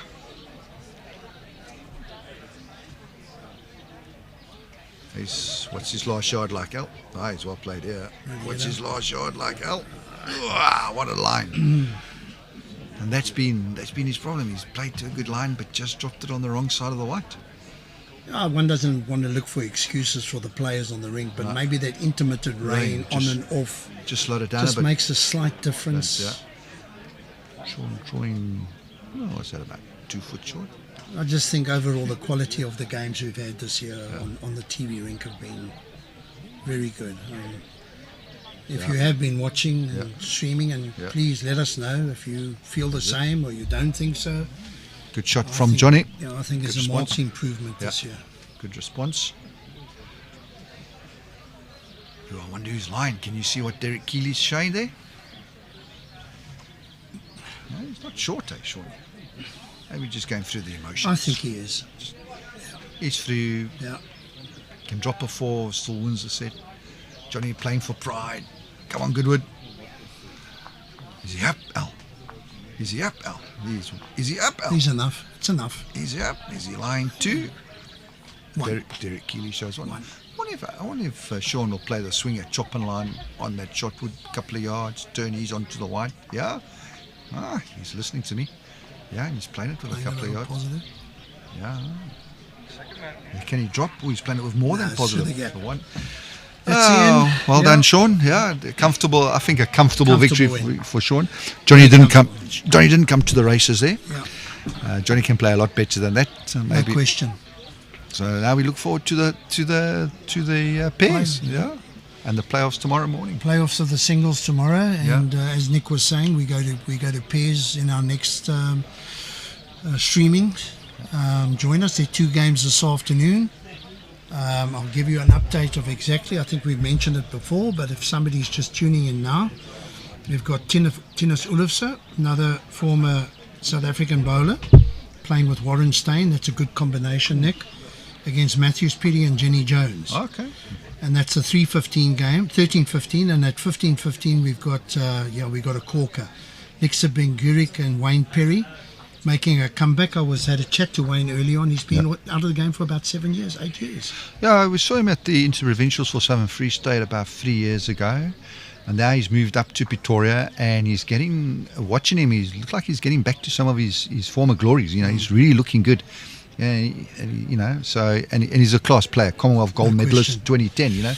Yeah. So that's going to be a great one. Colleen, Piketh, Petro, Breedt. I played Petro in the singles and consistent, so that'll be another cracker for the TV rink. Yeah. And her and Colleen get on very well. Good combination. They've been coming here since the start. Yeah. So We should be ready to hand over to Johan du Plessis. Nick, thanks very much for joining me. thanks, Al. Yeah, it's we're going to be chopping and changing a little bit, so maybe tomorrow or the last day we can get together again. Yeah. Hold on, Shaun. Because it becomes a very... Oh, he's already... Sorry. Testing. Is he on?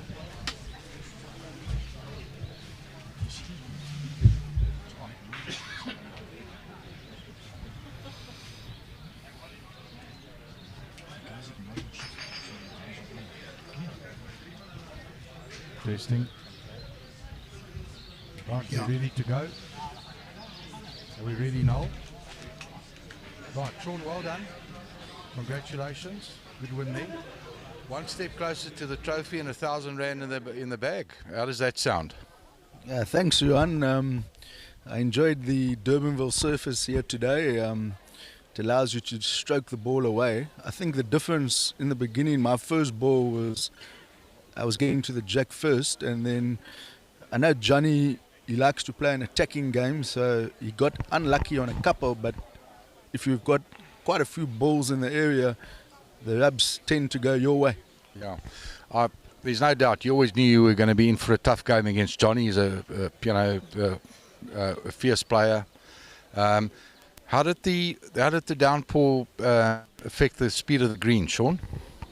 Not too badly, Johan. There was a couple of heads where you had to just think about it, but it didn't impact me too much. In the second set, given the nature of the set play, rightfully or wrongfully at times I'm thinking, okay, I'm so many ahead with so many ends to play, so if I were to drop a couple of singles, it's not really going to be detrimental to me. Yeah, look, there's no doubt your consistency saw you through. First set a little bit tight, the second set you sort of upped your game. Shaun, something I noticed is there's no doubt that this brilliant surface has given you a lot of rhythm and confidence. And I think that form is back, if I may say. Yes, I hope so. I say form is temporary. And luckily I had some of my family members watching me, so Yeah. I had to try and show them how I can play, I guess. Okay, well, mission accomplished. You've won your section. As I said, one step closer to the trophy. A few rand in your pocket. Looking forward to partnering up with the champion, Mr. Jason Evans, late in the pairs. Yes, 2-ball pairs is very tricky, so hopefully if I can do something similar over here, it should hold us in good stead. I'm sure you will, and I'm sure you'll go close. Well done, Shaun, and good luck. Thanks, Shaun.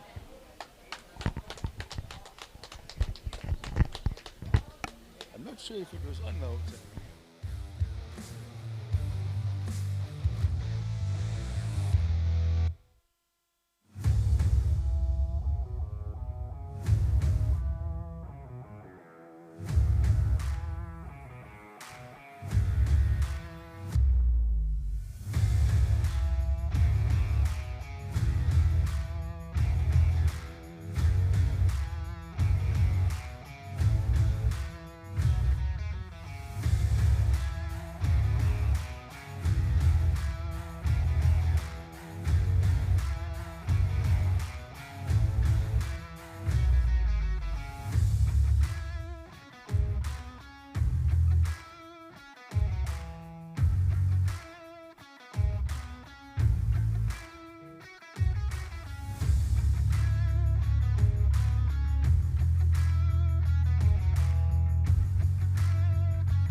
Durbanville Bowling Club for the first round of the pairs, and our game that we will be televising or streaming is game in section 4, and I'd like to welcome onto the green Thinus, Oelofse and Warren Steyn, if you can.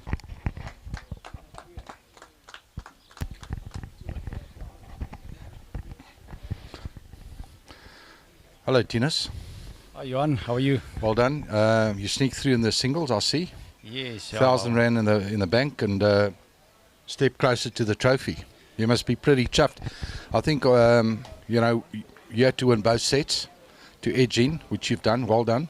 No, thank you very much, Johan. Yeah, it was quite difficult in our section. The guys played well, so all the best to the other guys that also threw. Absolutely. You two are the runners up to last year's pairs. You put up a wonderful performance against Jason and Shaun Thomas in a thrilling game, Warren. Only to come unstuck. I think one foot was on the aeroplane to Potter's Resort, and unfortunately you came unstuck there against the two boys from Boland. What did you learn from that? Yeah, look, it's a long road to get there, so we're going to focus one game at a time, and we'll let you know later on if and what we learned. Yeah. Okay. Warren, and how impressed have you been with the conditions? Man, this tournament is world class. Everything is improved every year, from the quality of the greens to the catering.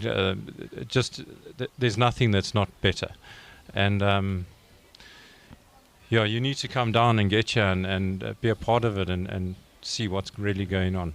And yeah, I think you'll agree with me. We're exceptionally privileged to have a sponsor like Phiri on board, showing their commitment, and the addition of Aero Bowls. Yeah, no, this tournament's nothing without the sponsorship, and the guys that have come to the party have really made it possible, and hats off to them. They've done a stunning job. Is there any change in your format? Who's skipping, who's leading? Yeah, we'll keep it the same. We just need to get a little bit closer. Okay, well, good luck and play well. Thank you. Thank you. Right, the opponents for this afternoon's game, not making their debut. They did play last year as a pair. Please welcome Jenny Jones all the way from Wingate and Matthew Phiri from Edenvale Bowling Club.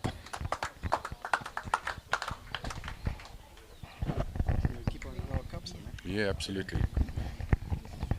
Hello, Jenny. Hello, Matt. Hello, Johan. Matt, you threw in your singles. Yes. 1,000 rand in the bank. Step closer to the trophy. Your section was pretty open. What was the scenario there? You had to win both sets, or was a win good enough? Today win was good enough because yesterday in the afternoon I did a part of the job. So today one set and win of the game was good enough. Wonderful. Congratulations. Thank you. Jenny, you've taken Matthew under your wing as a coach and as a mentor. And you must have been exceptionally proud of him. 2023 runner-up in the Bowl South African Masters. What a wonderful achievement. Yeah, fantastic. Look, I think Mathews has got a good support structure at Edenvale. I'm happy to say I am his coach and mentor. He's really made us very, very proud. And for me, it's absolute privilege to be here and play in this with him. We've been here for 3 years now. And every year he's been able to carry me. So as Lombard said, you've now got to play to get your place. And I'm very proud of you for winning your section. So yeah, awesome. And I think with Petro and Aero on board, tournament is absolutely fantastic. To everybody at Durbanville here that's done the greens, wow, what superb greens. Wingate's not far behind, but these greens are really world class as far as I'm concerned. Are you saying we need a paddle court? No, not at all. Not at all. I'm too old for paddle. So if I don't make the grade next year, maybe I'll come down and watch, or maybe I'll offer to be a flipboard operator or something like that. Yeah. But Mathews will be here, so congrats, Mathews. Thank you. Matthew, I think you'll agree with me. You've got a wonderful and you're very privileged to have a mentor such as Jenny Jones. It's got to assist in a big way. Yeah, no, I really do agree with you there because I know you need talent, but if you don't have somebody backing you, you don't have a mentor. Making sure you fill in those assessment forms. I do, yeah. So exactly. So, but if you don't have somebody backing you, like Jenny, like Eden for Bowling Club, like all the people at home, then you don't get anywhere, really. But I'm really happy, and yeah. Matthew, we're very excited about you as a player and your future. Right, the $1 million question, I want to keep you longer. Who's the $1 million question? Who's skipping and who's leading? I'm skipping. You need bowls in the head, right? Yes. Part of the plan, yeah. Play well and enjoy it. Thank you. And with that, it's over to Alan Lofthouse. Thank you, Matthew.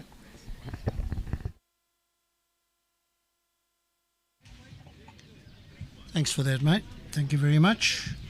Interesting interviews. Listening to Mathews Phiri under the guidance of Jenny Jones. It's really a success story. Let's hope Mathews can continue in the next round.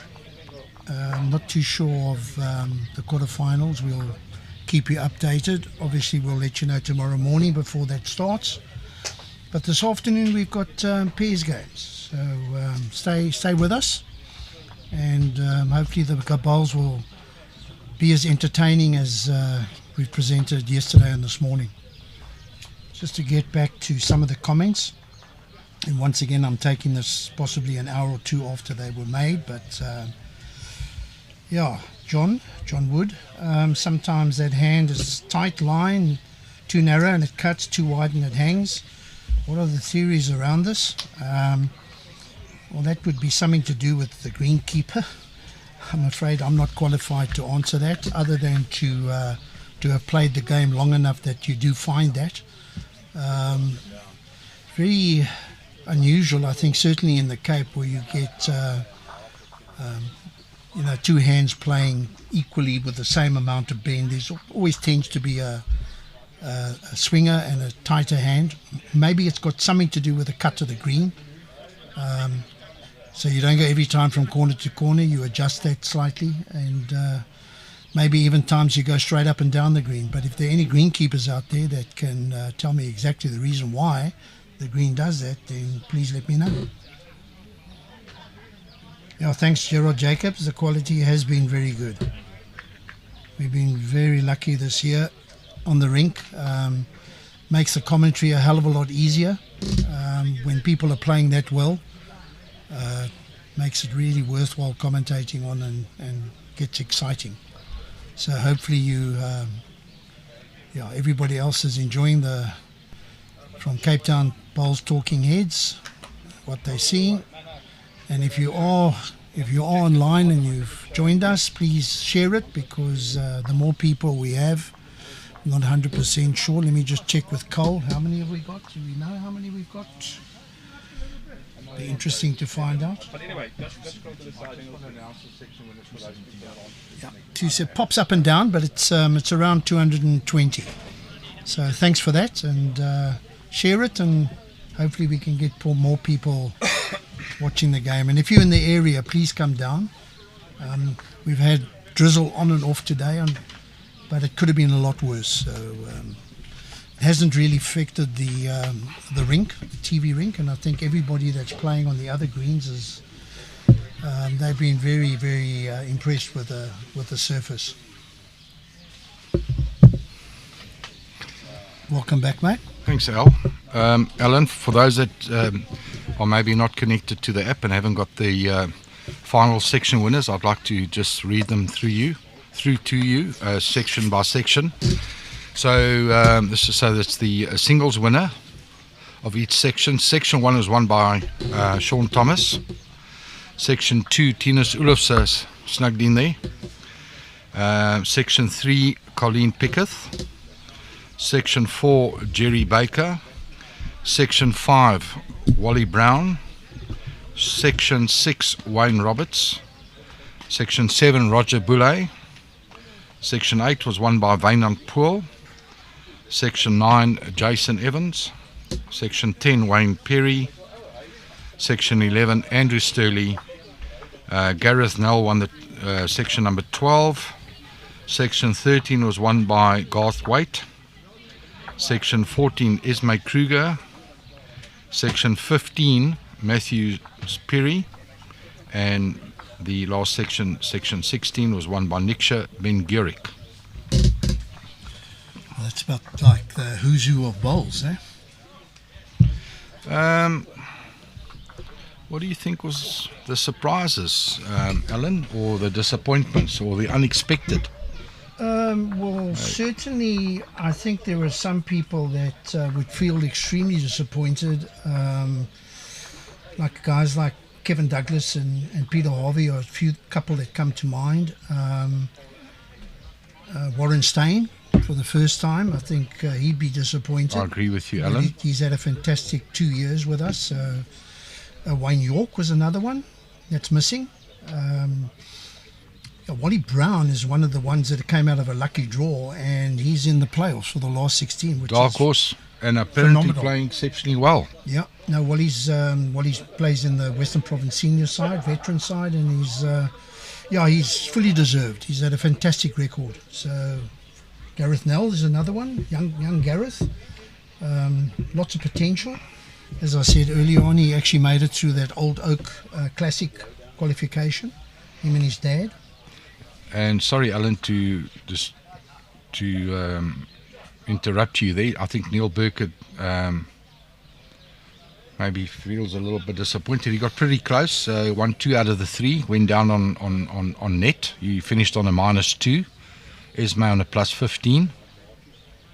Yeah, Neil would definitely be disappointed. Absolutely, I mean, Alan. Neil would never change. He's too much of a determination. competitor. Absolutely, he'll be disappointed.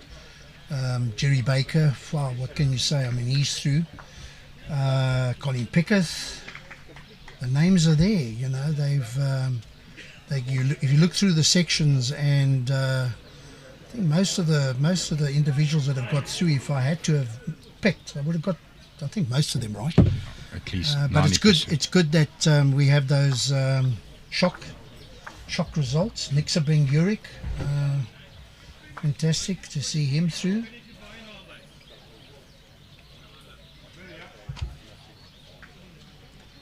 Garth Waite, that's another good one. Niksa dropped a game. Was that to Franca Trotsky?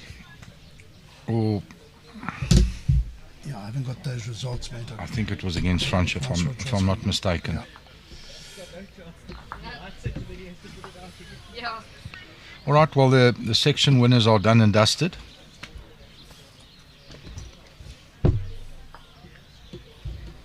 Andrew Sturley had a good win, 3 good wins in his section. He ended up with a net of 27, plus 27. He had Wayne York in his section. So I think Andrew will be pretty pleased about that. He didn't have the greatest of Masters, National South African Bowls Masters. I think he only won 1 game. Was that his first, Johan? No, he's been there before, Alan.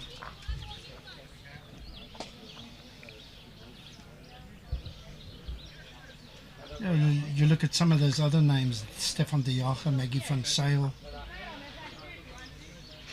Yeah, obviously Nick Rustling. We saw him go out, and he only managed to win the 1 game, and that was against Jason, and he turned it on. Yeah, look, I think he'll go home tonight. He'll sleep well. It was a sensational win. That draw on the last end was just absolutely outstanding. There was no room for error. No. Line and weight had to be absolutely spot on, and he nailed it. And Alan perhaps is playing at second, trusting his draw as compared to skipping in the interdistricts, might have made a difference to his mindset. Yeah. What do you say? Yeah, look, it may have. He would be the guy. I asked him. Playing at second in the interdistricts. The first thing I would think with him getting to the interdistricts, how many people actually came up to you and said, "How come you playing at second?" With his history of playing at skip for Western Province, I'm sure a lot of people looked at their lineup and thought, well, surprising. That's a little bit unusual. Surprising. Surprise, yeah. But it obviously worked, as he said. He would like to think at this time, he can go down to the front rank and he can give some of his experience set it off to the youngsters playing in the back rank, and they all four of the back rank in the Western Province side are all youngsters. Yeah, his exceptional strong mindset, which he proved now in the game against Jason. Obviously, that sort of mindset and influence on the side when things go wrong. He's the guy that you want in your camp, there's no doubt. Simon Taylor's joining us from Norfolk in England, which is great. Fantastic to have you with us. Been a fantastic competition so far.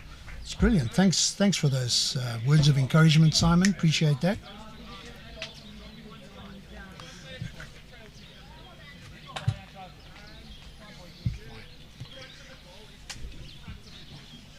Tell Mathews Phiri to stay wide of the jack on the sides. He's getting in the line of the camera. A good opener from Jenny.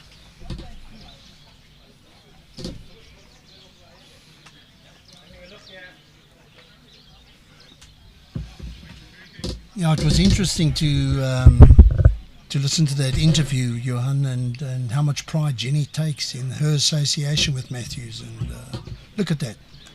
Well, can't ask more from an opening end from your lead.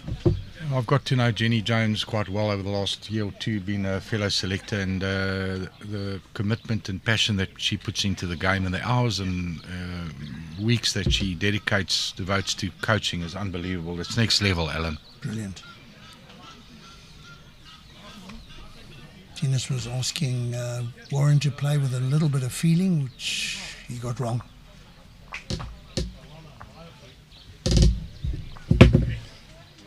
He's wide, but when his lead plays, he gets him behind the head.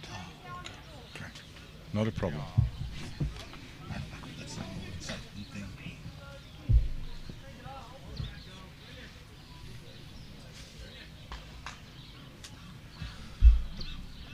Mathews can nice little over the draw here and try and turn that jack behind Jenny's bowls. That would be first prize. Weight looks good.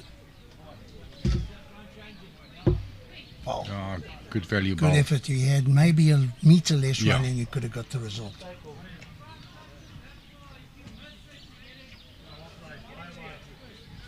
Thinus now playing out of Eden District.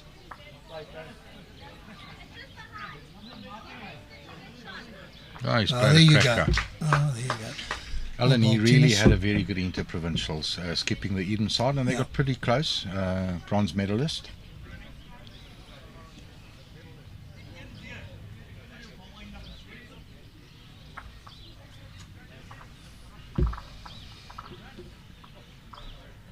Mathews playing with a bit of feeling. Just gonna get a result? No. Yeah, Eden, one of those districts that have benefited from the move out of Johannesburg. The ladies' side, they've got Colleen and they've got Ismay now, and on the men's side, they've got Thinus. A few years ago, they gained Billy Radloff.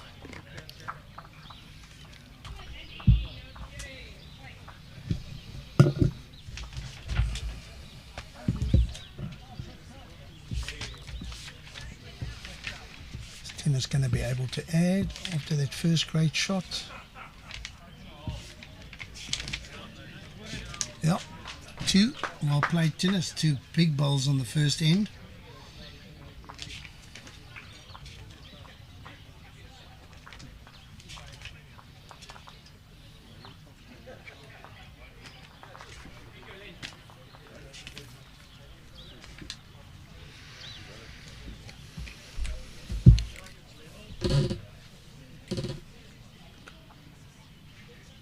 Warren's brought the mat right up. You need to try and find the 2 meter mark.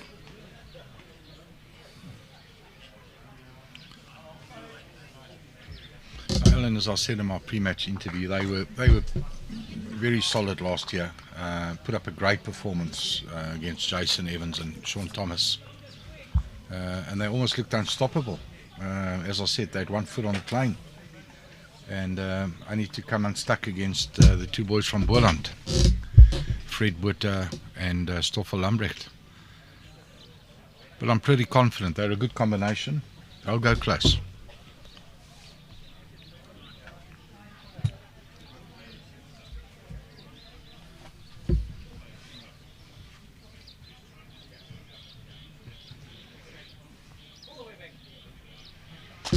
Very good opener. I think Warren Steyn, on his own admission, he didn't have the best of inter-districts, but he's a quality player. And like Shaun, they'll appreciate and benefit from the quality of these greens.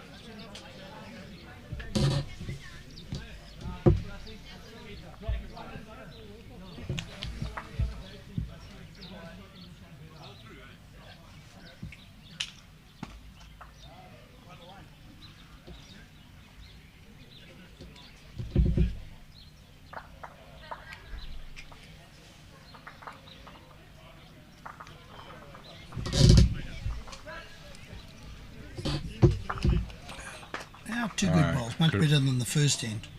Corrected his line nicely with a second bowl.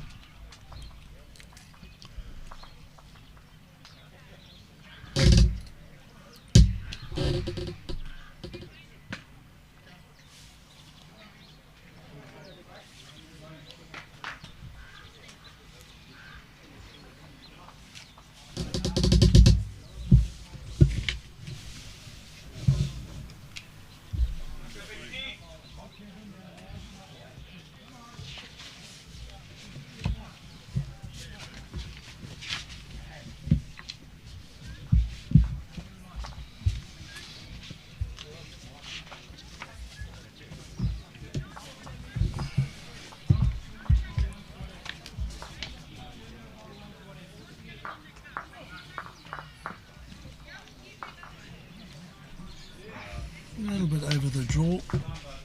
So in section 4, which is currently underway, the other pairing is Tony van der Poel and Eugene Ferreira, as well as Alan Nell and Emma Murphy.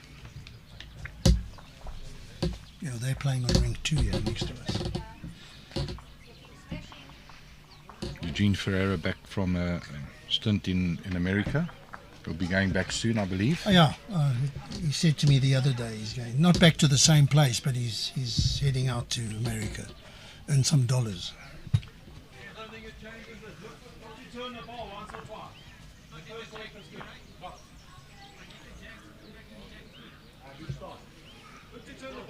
Yeah, a bit of a loss to Western Province bowls, but I'm sure it's temporary. He'll be back. Yep. Too much of a burkie.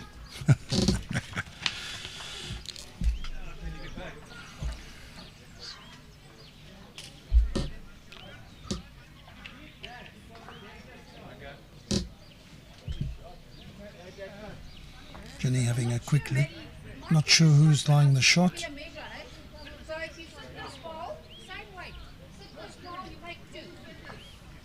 Very clear instructions to Mathews. Play something similar to his first, he's going to be close.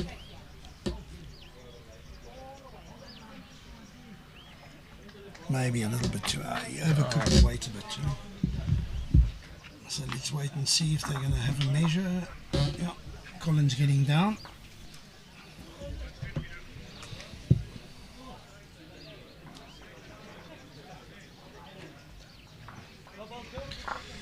Alan, the markers have been fantastic.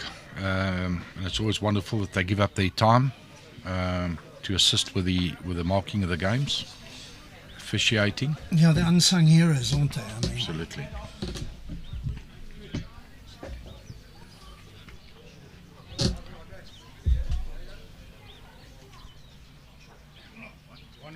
I could see it from here, mate. I was just too scared to say something because we've got a few wrong.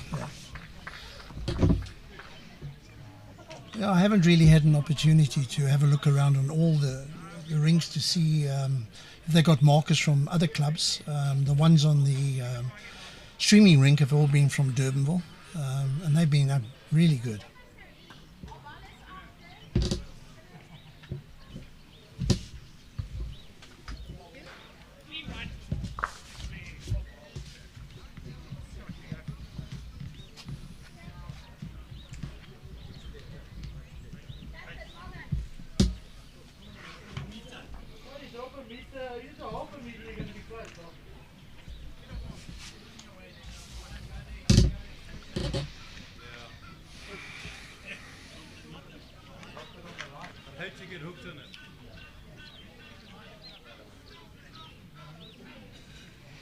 Mathews Phiri is playing with the Drake's Professional, and his partner Jenny Jones has got the Drake's Pride Protea.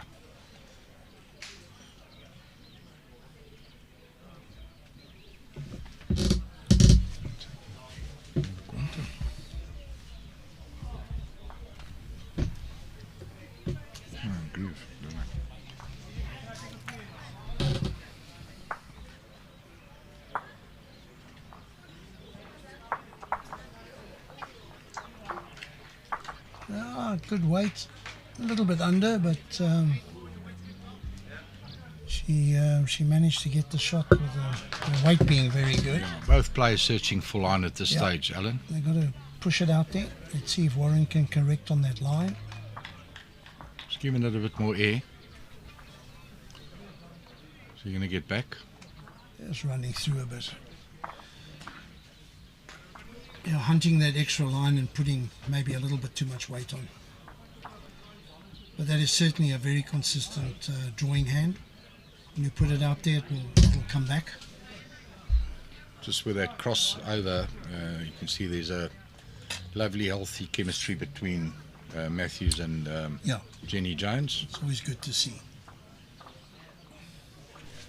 Good or bad, doesn't matter.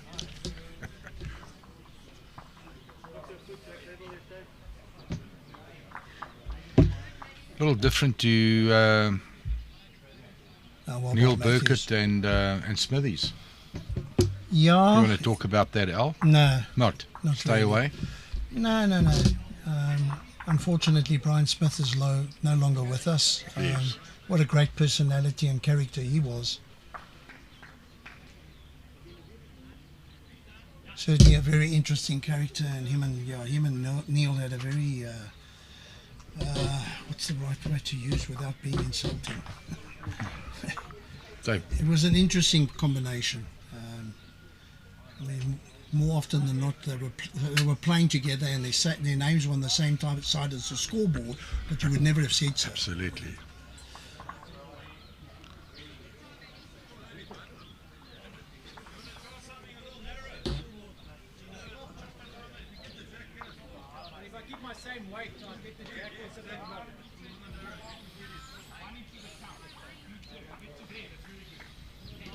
Instruction from Warren is just a little bit over the draw. See if you can get the shot bowl, preferably the jack. He's not going to bend. He's not going to get back. 2. Probably one of the hardest shots in the book, Al. That 2-3 yard shot, that trail. Yeah, and look, once again, I'm a little bit confused. I mean, the second shot must have been a good metre away. Why not try and draw it or get second shot at least, you know? So.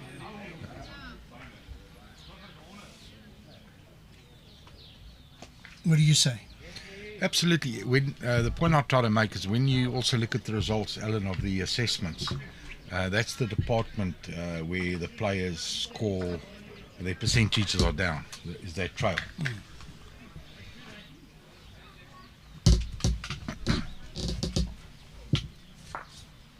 But I hear you that it's early days, settle down, find the weight, find the line.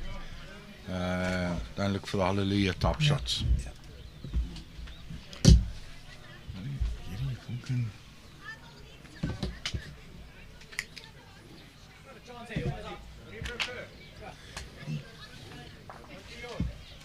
Could you not fold this thing out, this cloth? Because I can't see anything.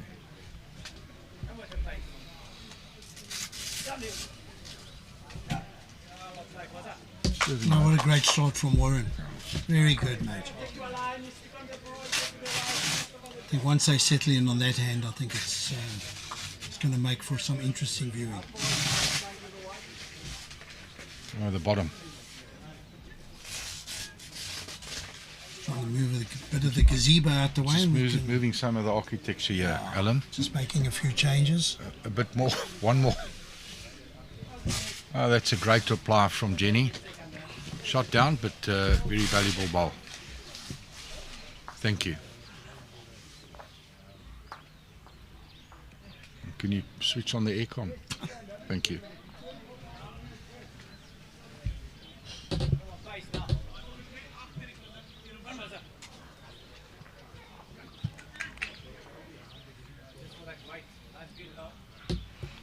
Aaron won't be happy with that. Nothing No. for short. No.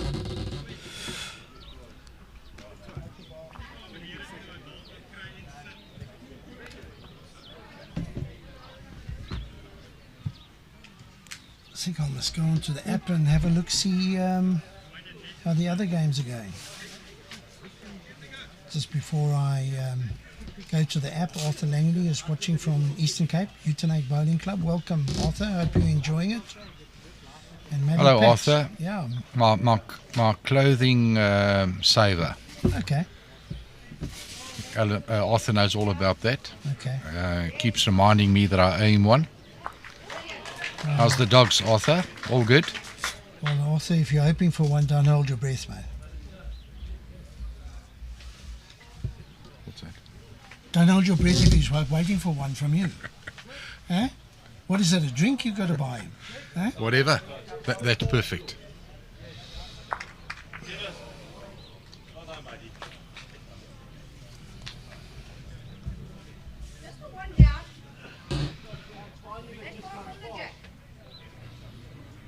Your ball needs 2 rolls to be the shot, otherwise you draw it in there, whichever you see.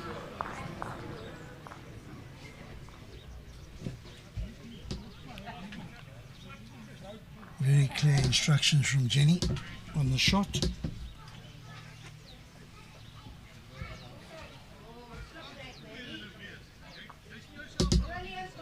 Oh, top shot, Mathews.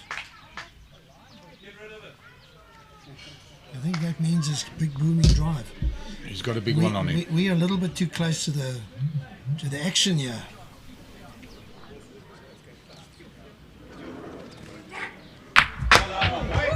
Well, that's the end of that blue jack. I think they're going to fetch it on A green. Alan, I think last year I removed those trophies. I put them in a safer spot. We might have to do the same. It's like, please, sir, can we have our jack back? I think speed-wise, he could possibly be a One little of bit the quicker quickest, than yeah. Dick Rustling. Whew, on a measure, mate. On a measure. On a measure.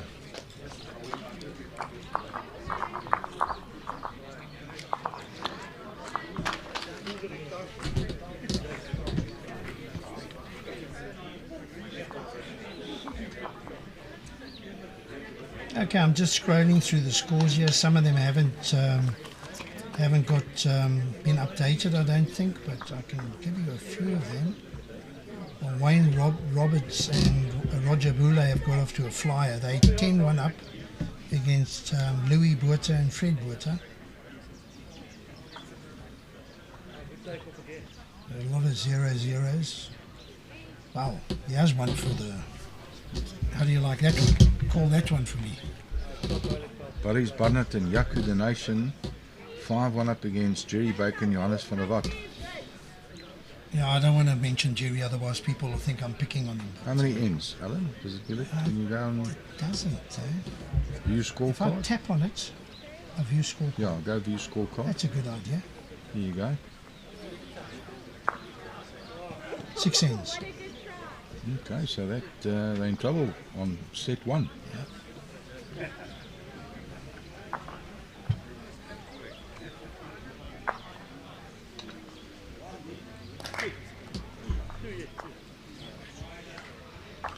The rain coming ever back. so slightly just pouring down a little bit stronger.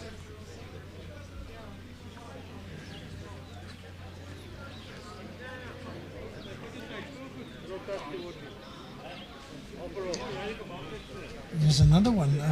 Niksa, Benguric and Wayne Perry down 4-1 against Robbie Robertson and Betty Robertson. Okay. It doesn't end. It doesn't end there, mate. It's Tell me more. Colleen Piketh and Petro Breedt are down 7-1 against Nadia Maritz and Cornelius O'Dear. Nick Rustling and Brian Truter 3 apiece against Gareth Nell and Alan Lee. Last year's winner, well, the skip of last year, Stoffel Lamprecht is down 4-1 against Esme Kruger and Maggie van Sale.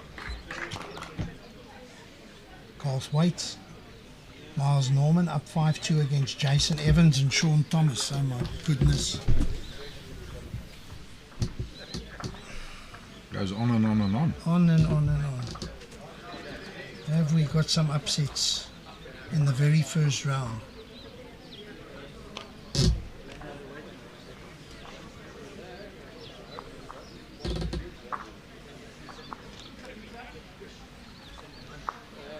I'll keep that app open and I'll keep giving you the scores as we try and focus more on the game on the rink.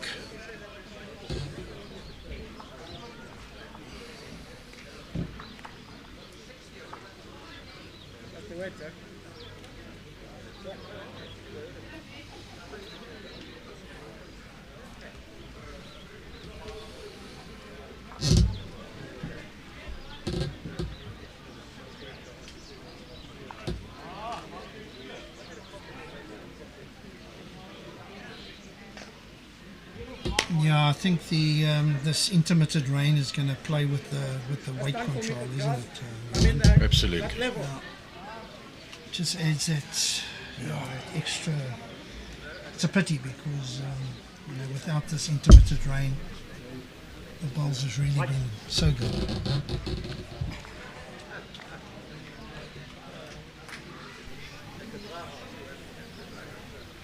One thing for sure, though, Alan, having played in the Western Cape all your life, it's better than the wind, isn't it?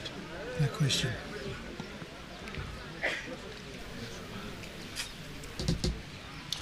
Yeah, like you can make adjustments to all sorts of weather, but wind is so unpredictable.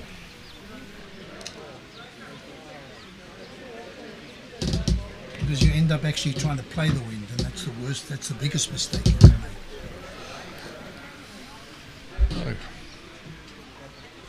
Thinus and Warren collecting 3 shots there to take a lead 5-4.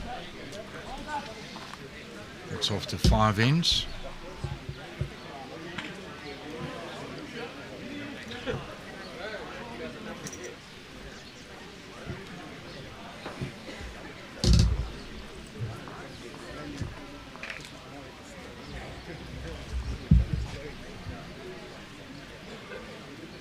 Just between Thinus and Warren, quite a lot of communication that happens between the two of them. They're talking to each other all the time.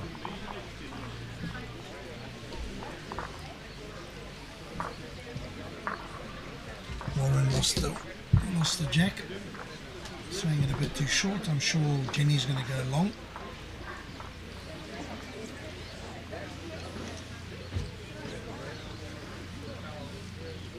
It's getting bad. Collins put his waterproof on.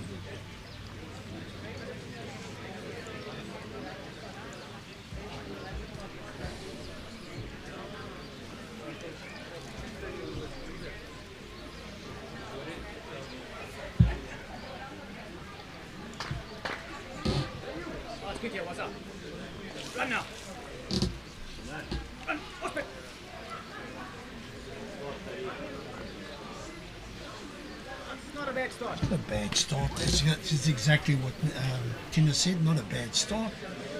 Good opener. From Waza.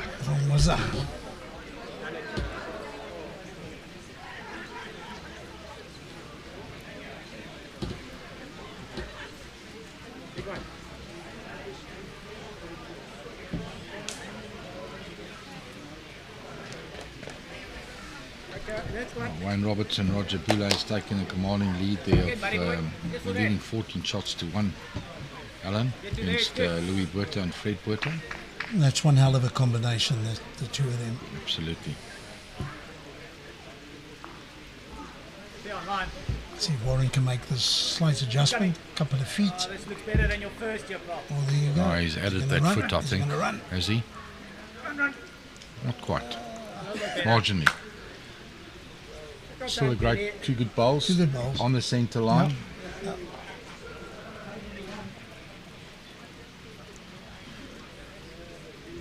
Jenny's given every chance of it coming back. She just hasn't got the weight.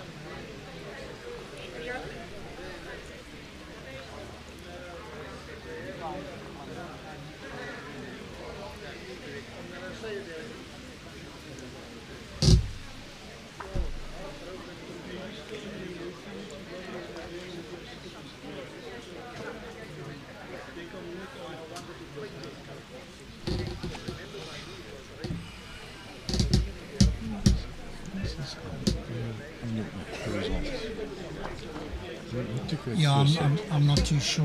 Can't find it. Not every game is on the app. Okay. Unless I'm. I thought I was doing not something pressing, wrong, Alan. No, well, you may be. Maybe we're both doing something wrong. We were born before computers came out. 100%, and then, and the worst thing is when somebody that knows what's going on tries to explain it to you, because then it's just tap tap tap tap tap. That's how you do it. And you say, huh? Sorry.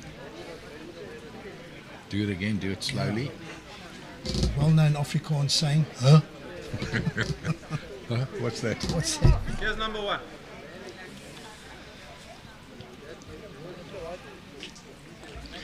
Yeah, Alan, the pressure's building here for Jenny and Mathews. They, after this bowl, they could find themselves 3 down. Yeah, Alan, Thinus has drawn the 3rd shot. Okay, beat the ball. He's got to trust his line and wait here.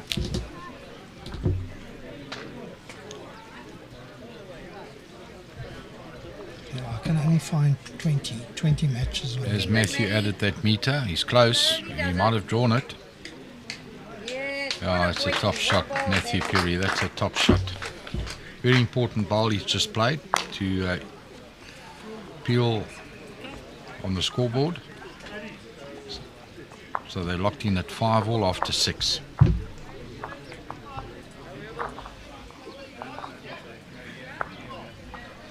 Yeah, I'm definitely going to need one of those fair tree Gurus. Yeah, they must come here and help us, I think, because even the games that they're not showing the score, you would think you just got to tap on it and it'll come up, but it's not doing it. So.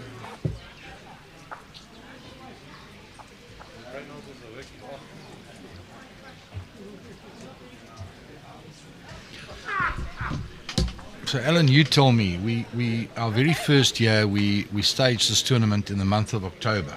Yeah. It was then voted by the committee not to repeat that because of possible rain. As you know, it rains, you hit your winter rains. Yeah, it's a chance. It's a chance to definitely play. So they've now moved it to March, and now it's raining. So you please explain that to me. How much time you got? Yeah, who knows? Cape it's Town's weather unpredictable, is very isn't it? unpredictable.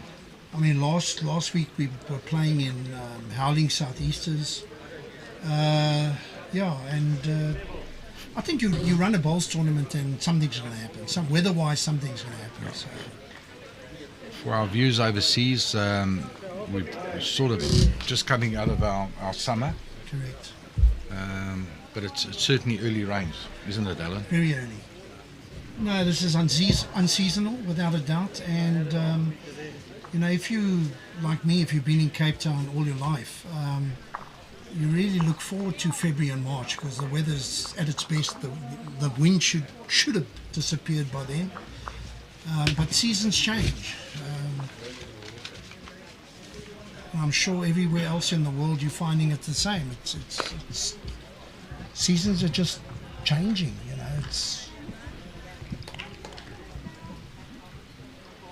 And the last thing you want to do in Cape Town is try and predict weather. In fact, the only time the weather you can say with any certainty is what the weather's doing is when you open the window and look outside. Absolutely, Alan. Simon. Oh no.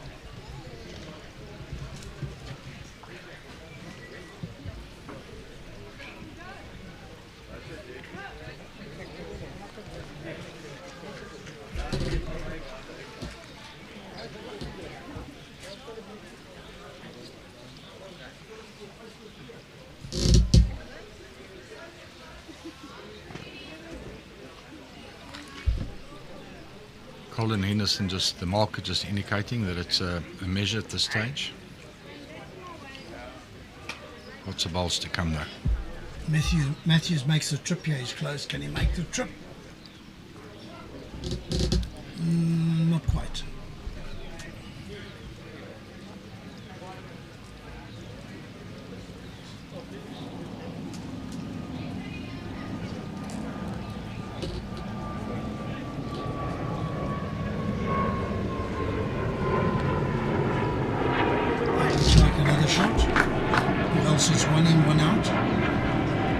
Kick there, but it helped. Yeah.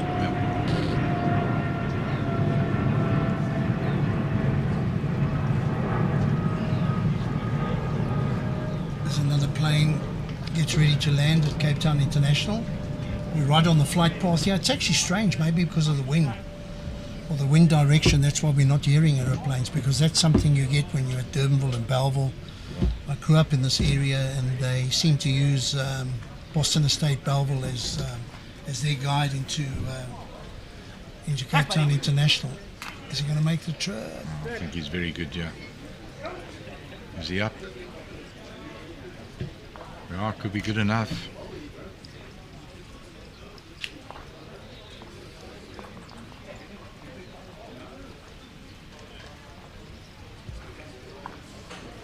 I think they've taken 2 out, John.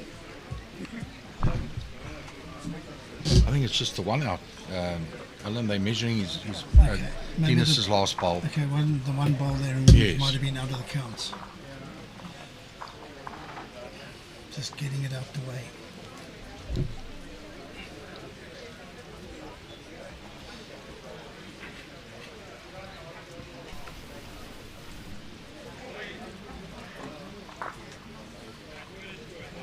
This is almost like that nagging sort of rain. You know, you don't want to put your waterproof on. Alan, do you dry your bowls when it's like this, or No. do you play them as they are? No, I do dry them. I know there's certain people that don't bother if there's a little bit of grass on the bowl, and they pick it up and they play. But I wipe my bowl. The downside of that is sometimes you wipe it and it gets a little bit smooth and slippery. But if you've got a decent chamois, then it should dry it out properly. My playing days, I always used to make sure I've got a nice size towel in my bag for these sort of conditions. Yeah, that's when you play out of Cape Town. You haven't got enough space in your bowls bag to take everything you need. You have to take a lot of towels. I think the one ruling in Cape Town that they've never, since I've been playing, and it's a long time, is I think there should be some sort of wind monitor. You know, the wind gets to a point at some stage where they should call off the bowls. Like they do with lightning, for instance. Like Exactly. Absolutely, Alan. Call people, the siren goes off and everybody comes off. I've played in conditions in Cape Town, there's no ways you can play bowls. And it can get dangerous when you get flying umbrellas and all that sort of stuff. Who knows? Right, so it was only one measure went against Warren and them, so they've taken a lead of 6-5, and they are currently playing in number 8. See, Jenny's also opted to give this other hand a try. She was on the forehand. She's gone to the backhand for the first time. Played with good weight, just pushed it out a little bit too far.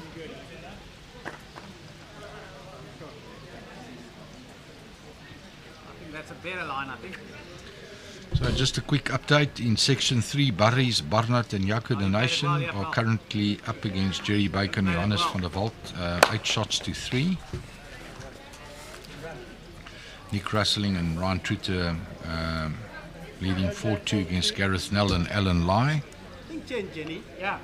You sit tight for a second. You're a bit tighter. You're getting to the white. Stefan de Jager and Edmund Els are locked up at 2-all against Kevin Harvey and Kevin Douglas. Neil Burke at Wynand Poel, 3-all against Herman Huishamen and Ian Hampshire. And Mark Bevis Chelinor and Cully van der Merwe are currently 5-0 up against Wally Brown and Davy Athen. Yeah, I agree.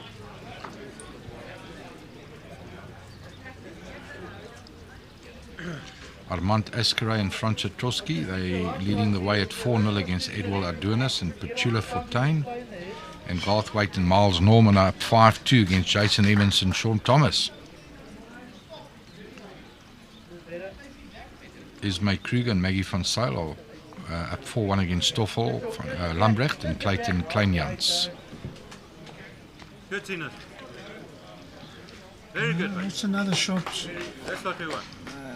I don't know if that's what you wanted, Warren. It's something to use. Just fattens it up a little bit, Johan. Just gives him something to work off. Yeah, I wouldn't be too unhappy if I was Warren. Looking good, Maddie. Got the weight. Come, Mathews. Looking for one. Make a mistake onto your ball. Great Swap call places from with Warren. it, catch it, kitty, whatever. Yeah.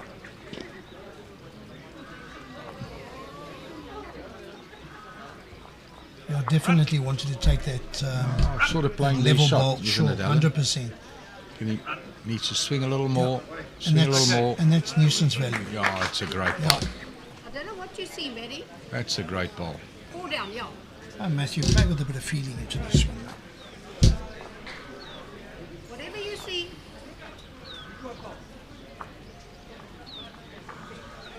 Well, he has. Will he come back? He's not going to come back. He's wide, isn't it? Great try, eh? Wrong time to drop a full.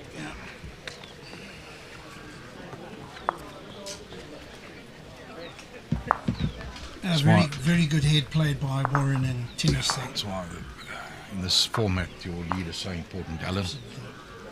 2 ball, crucial.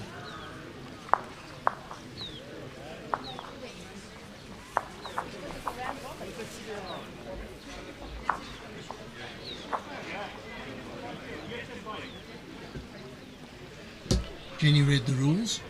Yeah, Warren wanted to get on to the second set, Oh, and come he was corrected quite quickly by Jenny. Jenny. In the round robin section, you've got to complete your games because shot count could come into it.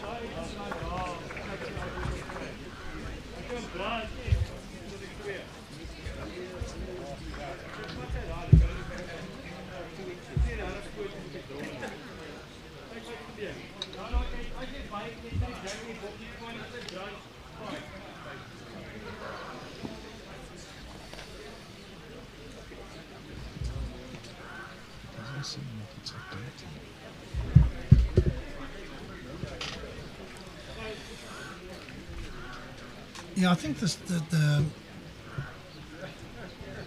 system that they've got, Fairtree's app, I think people walk around and update it all the time.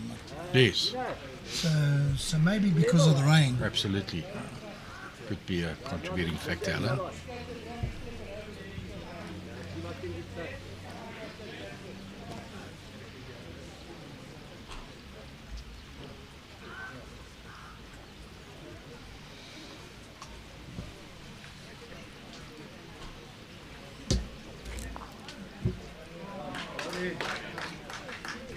Maybe at some stage we can just ask Noel to see if he can just give us take it off the green when in between ends and just give us a view of the conditions that they're playing under. I don't know if it's coming across just by looking at on the rink, and you might not see the weather conditions. It's not raining that hard, but it's It doesn't look like it's going to uncomfortable. lift, Alan. No. It's Well, I asked Lombard early in the day, I said to him, is this going to set? And he comes from this area and he wasn't too sure. but surprisingly, the prediction was no rain.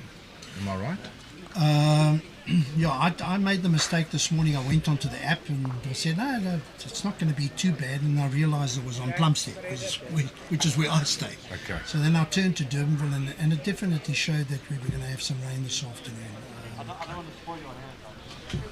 But once again, you go to one app and you get a totally different prediction than other apps. So it's hard to tell.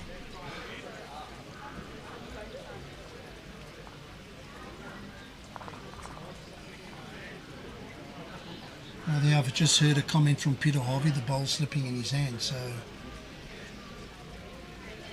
he obviously hasn't got the towel. He's got a small duster. Yeah. Absolutely.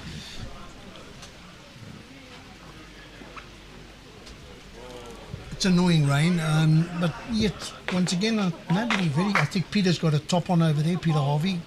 But nobody's really put his jackets on or raincoats on. So, other than Colin, who looks like he's ready for the Antarctic trip. Alan, am I reading it correctly? Next door, Emma Murphy and partner won that first set, and they're currently down 9-1 in the second set. Could that be correct? Could they be that quick, or is that wrong? No, the first set is definitely won by Emma Murphy Yes. and Ellen Nell. Yes. Yeah. And now they are down 9-1 after 4.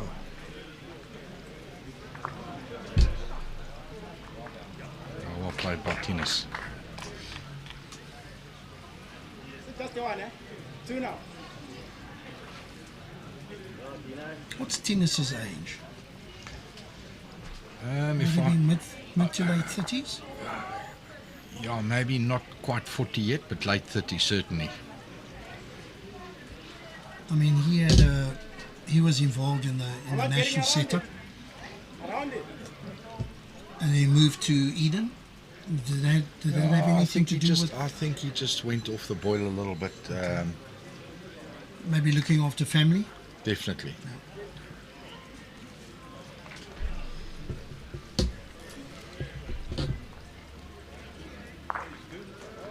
Oh, Mathews. Got a result. Well bowled, Mathews. As Jenny bounds up the green to give him a high five. Right, that's end of that set.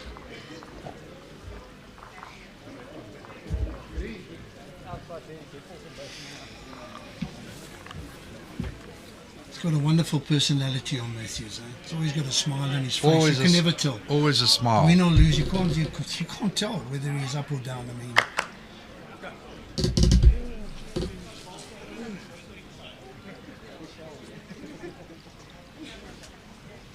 Alan, if I'm not mistaken, is he Malawian? yes. Yeah. Yes. I think there was some problem with the qualification. I think he would have maybe got a look in on the squads. And I think for the fact that he wasn't a naturalised South African. I think- Passport holder, Yeah, correct. yeah. Correct.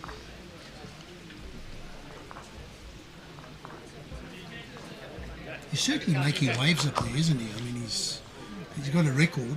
I mean, he's winning competitions. Memory serves me correct. He was very unlucky in the Masters when he got silver that year. He had a convincing win in the first set. I speak under correction. Lost the second set narrowly and lost the tiebreaker. If it was a shootout 21, first to 21, I think He it would have would won have it. been a different story. Yeah. Yeah, that was Colleen's message earlier on when I was chatting to her, how she Okay. prefers the 21 shot. And of course at the Masters that's what they do. They've gone back to it. Yeah, they've gone back to it because they've dabbled a little bit, haven't they? Backwards and forth, Yes. trying to work out which is the best system, which is the favoured system. Yeah, I think all is happy. I think it's important, you canvass the players. Well bowled, Jenny. I think in that particular instance it's important to actually listen to the players and get their opinion as to what they feel is the best.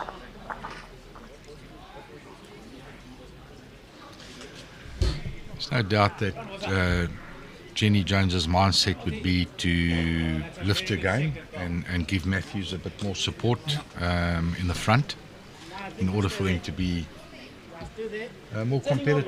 Yeah. And as you said earlier on, this 2-ball pairs is if your lead is not firing, you're in deep trouble.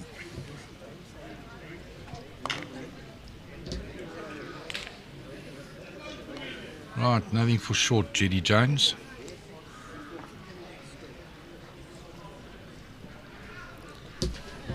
She stays on. She's a good listener. And it stayed on.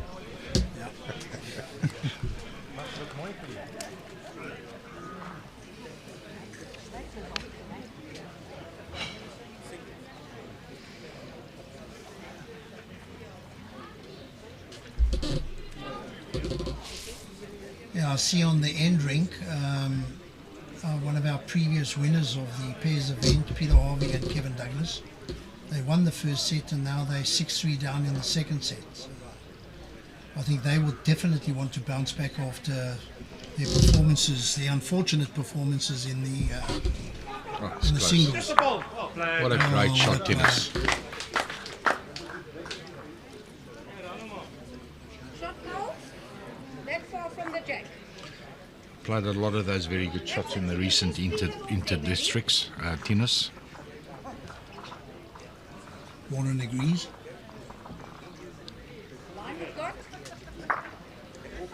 Come on, Betty. Again, that shot that Thinus played shows the value of a centre line bowl as opposed to a jack iron bowl. At this level, you fodder. And you have a look For at a better Warren's word. two bowls, they're in the area, so he turns the bowl out and all of a sudden he's could be 3 up. Definitely 2. Can tuck it for 4. That's another. Well, unfortunately in this game you can't position your bowl. Good bad bowl, Alan. Yeah.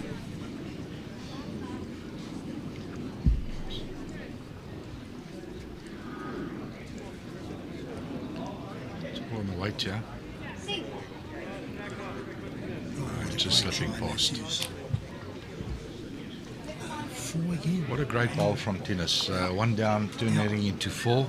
It's the way you want to start your set, Alan. Absolutely. Yeah, get off to a fantastic start.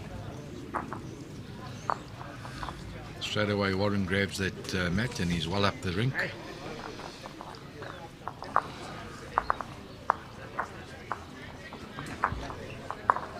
I'm going to set a target for myself. I'm going to put it out there. This is only, my own personal opinion. And after 1.5 days of commentating, and I never bothered to listen to anything back because I more than likely won't enjoy it. And a lot of people out there like Jerry Baker might agree. But the one word I'm going to, please, I'm going to stop using absolutely. And everybody at home is likely saying, oh, God, you're right, he always uses absolutely. So please, give me a little nudge. Absolutely. Alan, you make me laugh.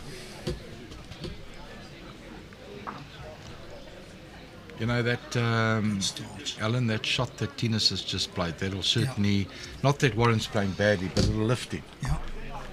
It always does, doesn't it? Absolutely. I mean, if you're playing, here again, I'm going back into the distant past when I was very fortunate to play with Brian Elwood. Oh, the great, certainly the great Brian Elwood, yes. Certainly one of the best dress bowlers I've ever had the good fortune to play with. And Brian always used to tell me, Were those creams or all white? No, he was down in Cape Town, so it wasn't White. cream, it was white. Wasn't the JBA At that boys. stage, he put his creams away. Brown shoes, leather bag, brown belt? Yeah. Brown Okay. about, I don't know about the brown belts. Definitely brown shoes. Uncle France always said, watch those guys. Yeah, dangerous. Dangerous. So Brian Elwood always used to say to me, Alan, at the moment you're struggling a little bit, but don't be concerned.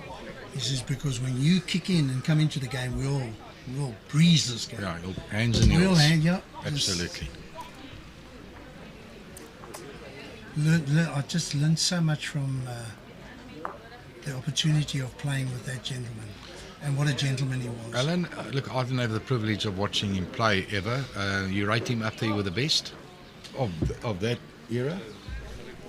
Comparing to the Nando Gattis, etc., Tommy Harveys, was it hard to judge?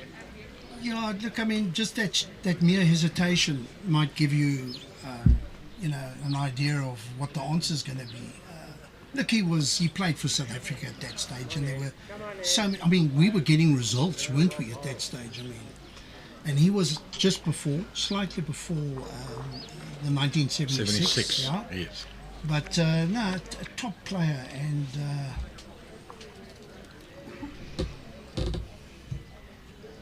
maybe the legend is used quite loosely these days. A lot of people are legends, but I think certainly in that era, if not only for bowling ability, but as a person on the green, as a team man, he was one of the best. One of the best, yeah, definitely. And he had that. I mean, people that played and knew him from Constantia will know. They'll know. He told you, he didn't actually mention when he was unhappy. All he used to do was scratch his neck. Okay. Just scratch his neck, and you knew. I've had a conversation about Brian Elwood with a great Kevin Campbell, and yeah, you're 100% right. He thought he was a out and out gentleman, master of his craft. Yeah, that's another good bowl from Thinus. Mathews under a lot of pressure. Three down, I think, but there's room. Big bowl here from Mathew. His weight's good, he might come back. I think he's carrying quite a bit. Is he? Got the ball. Oh, Mathews. Oh, that's a great ball. How many of those have we watched today? It's a great ball. I think he's been asked, unfortunately, to do that too often. Absolutely.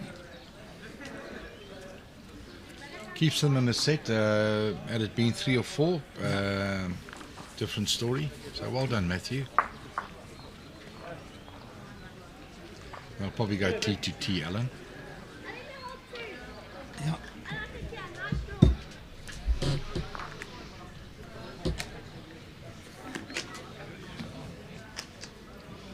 You remember the Lambert brothers from Natal?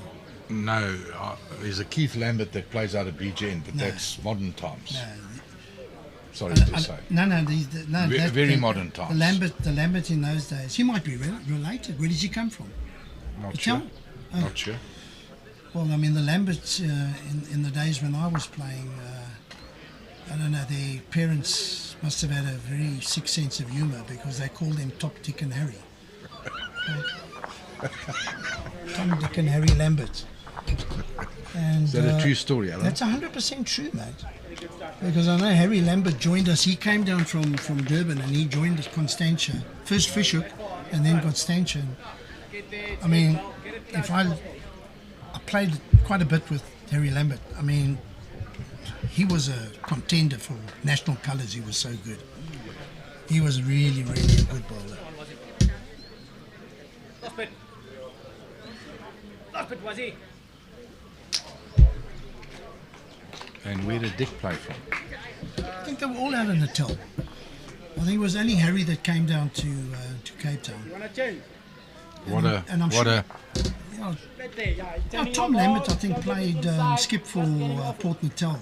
And here again, anybody from that area, if you can convince Johan that I'm telling the truth and it's not a tall story, he makes the trip, Jenny. Oh, Jenny. Not a bad ball. At least, you know, she's got 2 balls in the head. Correct. Gives themselves a bit of a chance. You get there and the white. You play for the inside court, get off there and you get onto the white. A little bit of Warren prefers it on the other hand. Or does he? I think if he takes that long to make up his mind or to listen, I don't know what your views are. Do you let the guy play the shot or you insist that he plays your shot? If he prefers it there and there's no obvious reason not to play it, then I'll play what you see, what you're comfortable with. He's staying his hand of choice. And is he under the bridge? No, he's a little bit under. Not by much. Yeah, it's a good receiver.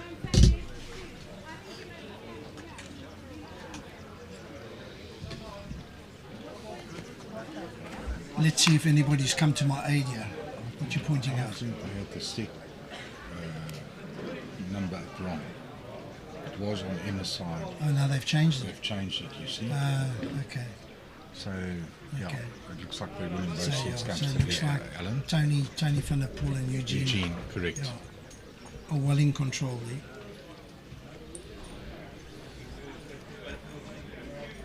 Right. Mathew will be keen to play Thinus a shot, get onto the bowl, get onto the jack, make some sort of a change. It's not a bad bowl. That's a shocker. Finished very well, eh? No, that's so many things that could have gone right for him. But he's finished well. It's not going to stay like that, Alan.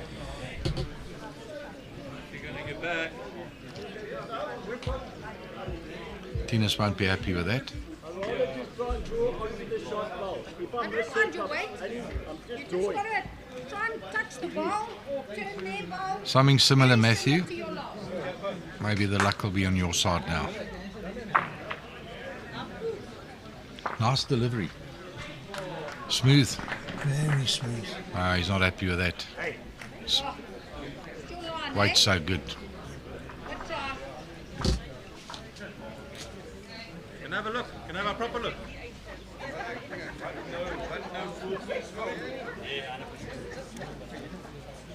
Yeah. Maybe not losing your ball. Just sort of. Phew, I can relax. Yeah. Lynn Pike Elliott has come to my defence. I'll tell you the story once this Thinus has played this ball. Both. Okay, good effort. Well, the bowls weren't that far apart that he could have got a result there. Warren believes the shot's down. They're going to be measuring. Colin will measure, but Warren had a good look. Okay. And in fact, I think he's ready to give the mat away. Don't change the subject. I'm talking about Lynn Pike Elliott here. Are you ready for this one? Give it to us. Here it goes.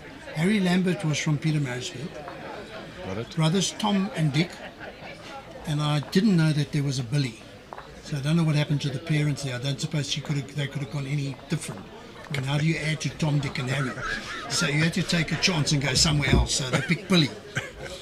They ran a men's outfitters in Pietermaritzburg. Okay, very interesting. Thanks for that, Lynn.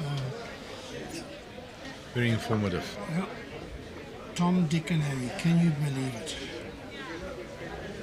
Alistair Walmart says Thinus should be early 40s. I played under 25s against him in the late 90s, early 2000s. Thanks, Alistair. How are you, mate? I hope you don't remember that game I played you in the Western Province singles year where you unfortunately lost 21-20. Bundy. Hello, Bundy. Hope I haven't spoiled your day. You were very unlucky that day. Anyway, thanks for the information, Bundy. Hope you're enjoying the viewing, the broadcast.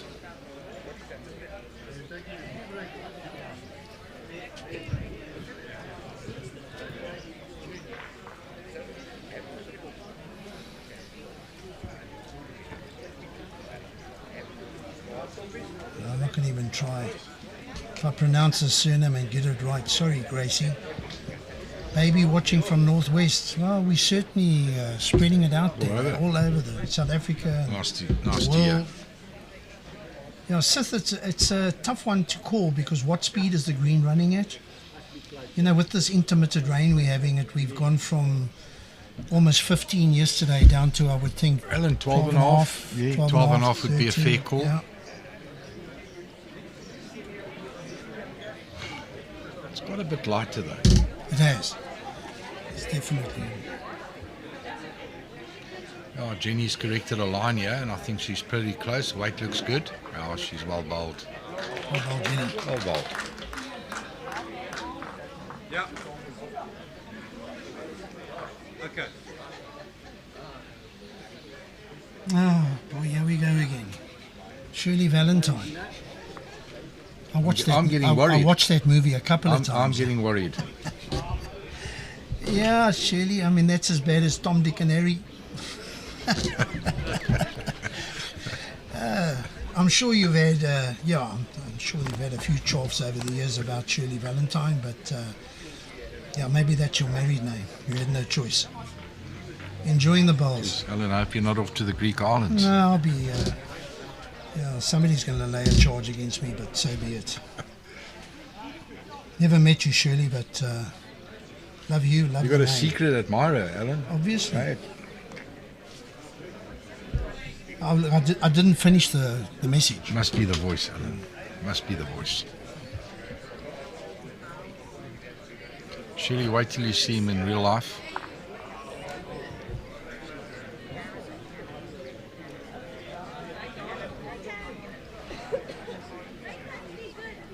See, Michael O'Connor has also been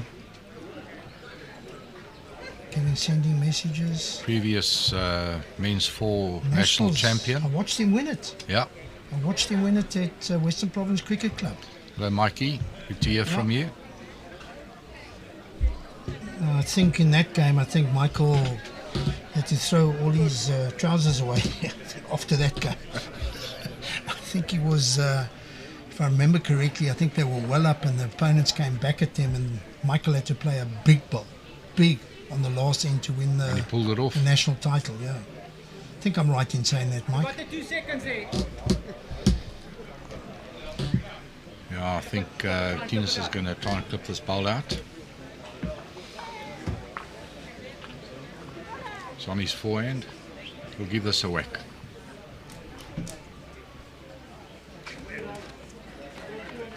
Oof.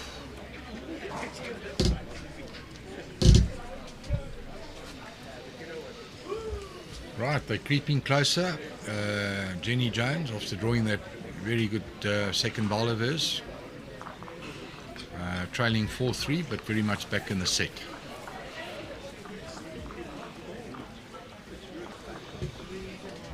Paul White, afternoon, guys. Afternoon, Paul. My snooker companion. Snooker companion. Do you play doubles with him? Yes, I can't win in singles. He must be good. He's very good. He's a hustler. On top of it. Okay. I thought I was the only one that was going to get a lawyer's letter. Hello, Paulie. Take him to Good court, to hear Paul. from you, pal. Yeah. Keep up your bowls standards, Paul. You're making waves, mate. Good to see. Carol Hrobla. Dick Lambert was an auditor and lived in Durban. Thanks for that, Carol. An auditor? Yeah, he was an auditor. What a... You're not an auditor, are you? What a... Tell me. You can't write on the black. I can't see. Oh, gee. No, I can't say it.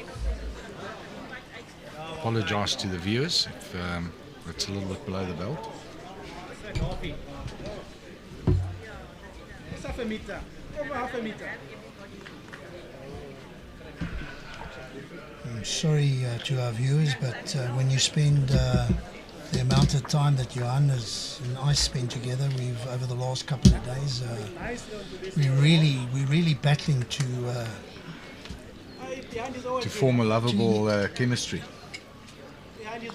I wasn't even going down that route, but yeah, something More like that. respectful chemistry. Okay, back to bowls. Enough of Tom, Dick and Harry and Billy.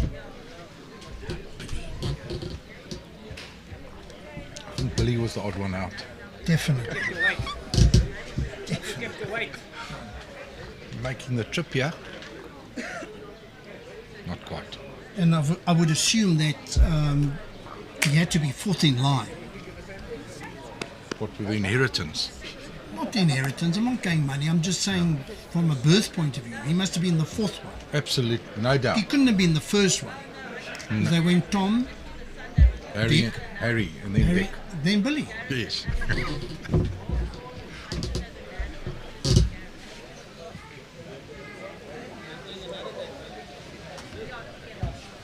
Right, Mathews will have to try and see if he can beat their shot bowl. They certainly need something closer. His weight doesn't look too bad. Misses that ball. Oh, very unfortunate. Weight Given was the good. shot down. Split the yellows, Rather you're the good. shot away. Yeah.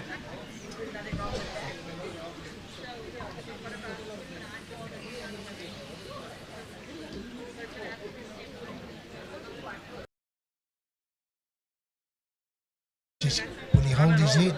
Can he hold? Just that. Yeah, a little bit more. You're just down, Maddie. Your weight was brilliant. Laid across. Not too many. Can the app help us? Line. Come on, all the way home. Let me clap it home. Brilliant, my boy. Mathews, well, how many It's of a great those do you ball. pull out That's the a great bag? ball. On a regular basis, he's pulling those shots out the bag. Definitely keeping them in this Don't want last you set. on that ball. Try and draw it. You sit on the ball, you got shot. No, that's the best thing to do. Can't see the shot, put the ball down, come and have a look. And drop 2. No,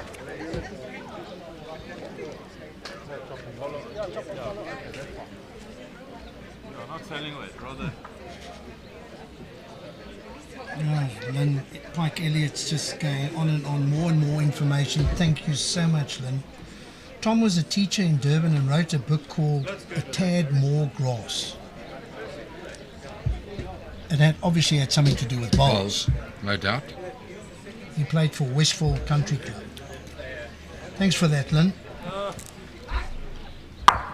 Might get Get a Very result. good effort, mate. Second shot. Good effort. very good effort.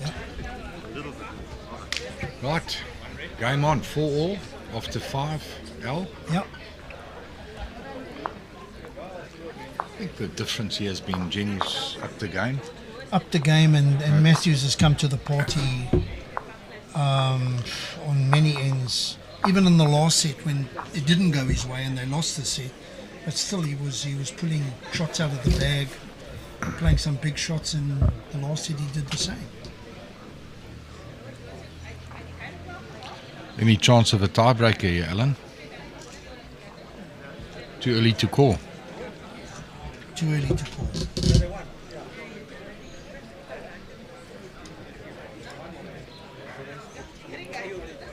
I'll get back to you on the 8th end.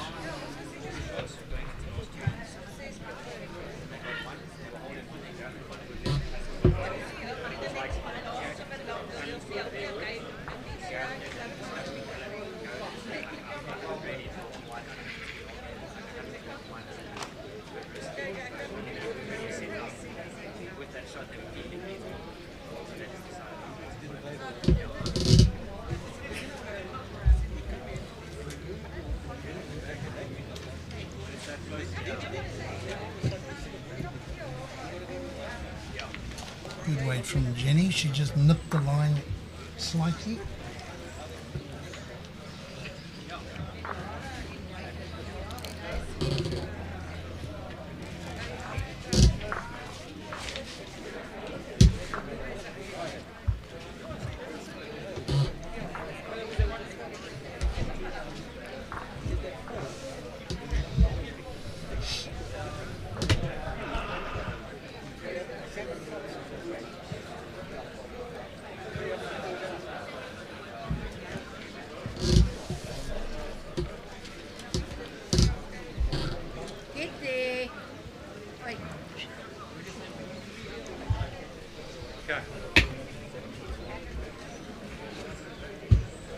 You can certainly slow down a little bit, Alan. Ball seems to be pulling up a little bit quicker now.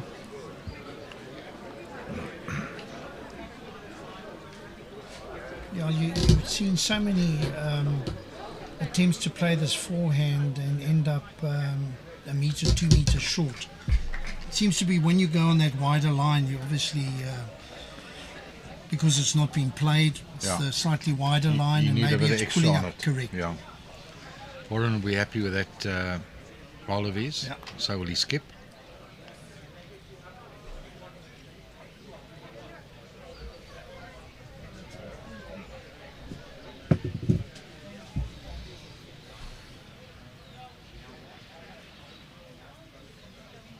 You can just sense this game is building up to something.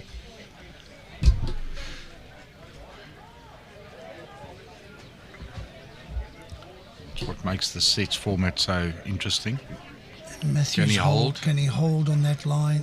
He's His good on weight's the weight, good. he can get back door. He's beginning to sound like each other now.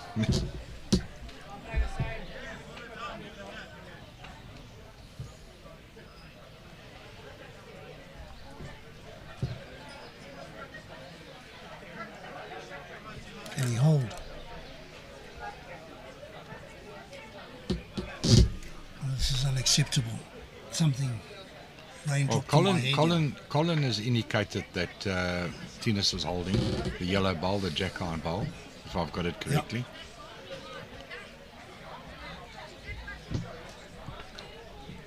Can play a big shot here, make 2. Really walked with that bowl. Oh, he's close. He's very close. That's enough. Oh, it's enough. That's It's all he enough, needed, yeah, Alan. Yeah. Gets a high five from Jenny Jones. Yeah, when we talk about walking with the bowl, Johan, you've travelled a lot more than I have, but I've seen it on. Look at this. Look at Oh, this. he's awfully close. Oh, he's played an absolute Brilliant, perler. brilliant. But when you travel around the world, and I mean, we really have, maybe not the only nation in the world, but we're very fixed on our delivery. You know, back foot stays on the mat, and yet you see. What do they refer to that old style of ours? There was a terminology. Yes. The name has just eluded me. Anyway, sorry. Yeah, so I'm saying when you watch like the Australians and you watch the New Zealanders and the in the UK, I mean they all walk, don't they? Most of them do. They just flow off the mat. Most of them do. And I should imagine that wouldn't change whether they're playing indoor or outdoor, no matter what the speed of the green is.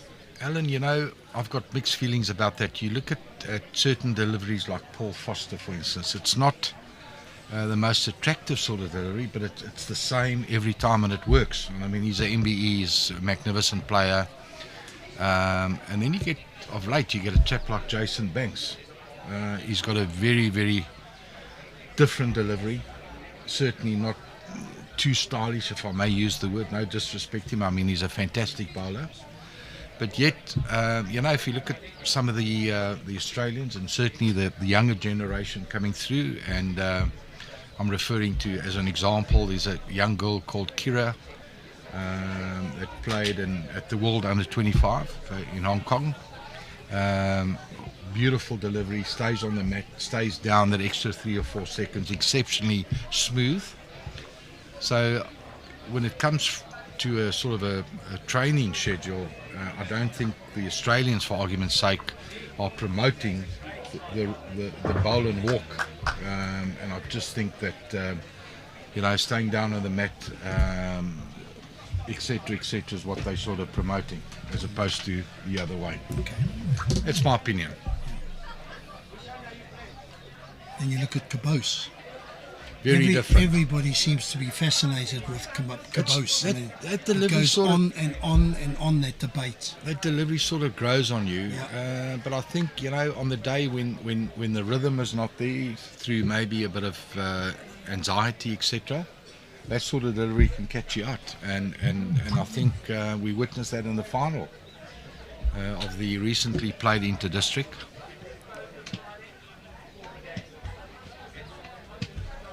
Because he's very much dependent on rhythm.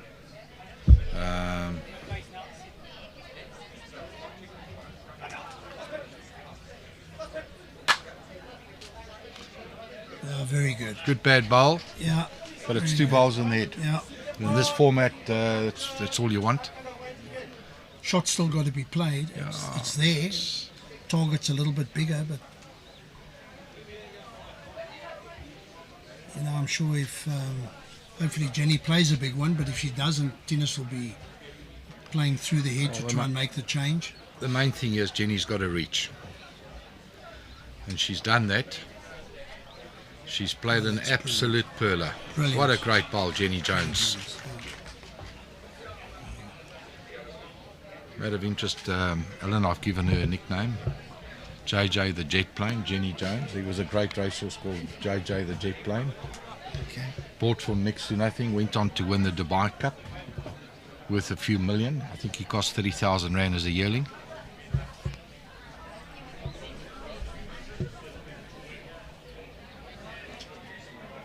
Let's see what Thinus does. He's obviously looking On the backhand, it's sort of a controlled running shot. Trying to get across the head. He's staring it down. Oh. Well, the yellow bowler stayed on, so all to play for. There's 2 shots, okay? You're either drawing there to cover here, or you're playing there and you just touch it first. I think that's the better shot.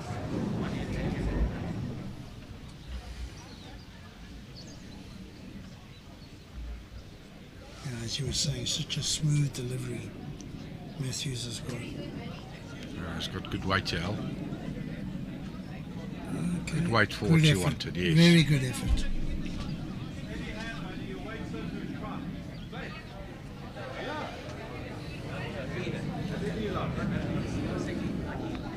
That's also another important aspect of the game of pairs, when your skip sees a shot and you can make it positive and Yes.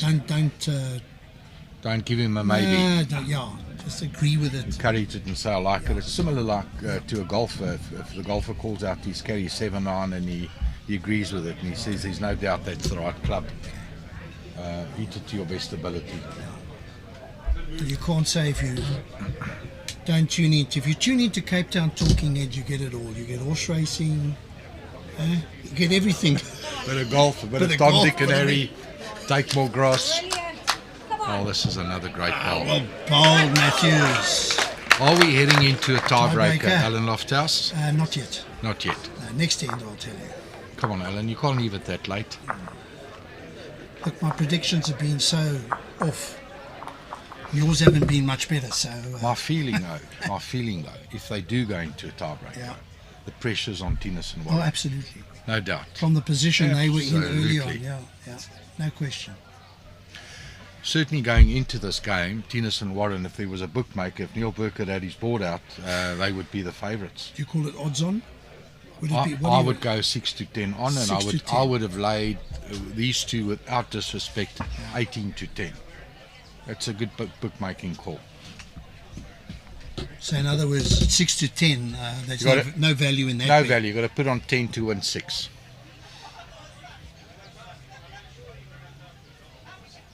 Would you have taken a bit of 18 to 10 on the other two? But Well, I've been down to the race course. You're a bit tight as well, Alan. Yeah, I'm not sure it's if you'll not do a, it. it's not a tight thing, Johan. It goes further than that, and we don't want to get into financial discussion. But I've been down to the race course and I've dabbled a little Well, bit. in the days of the great Sea Cottage. I think I'm going back to Johnny Corkett. Oh my goodness. Yeah. Not a bad start from Warren. Perfect on the weight. Jenny will be looking at correcting a line. The weight wasn't bad.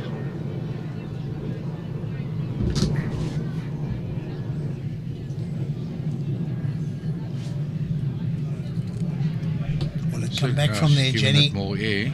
And there's that wider line ending up a metre Yeah, short she's again, eh? just running out of petrol. Yeah.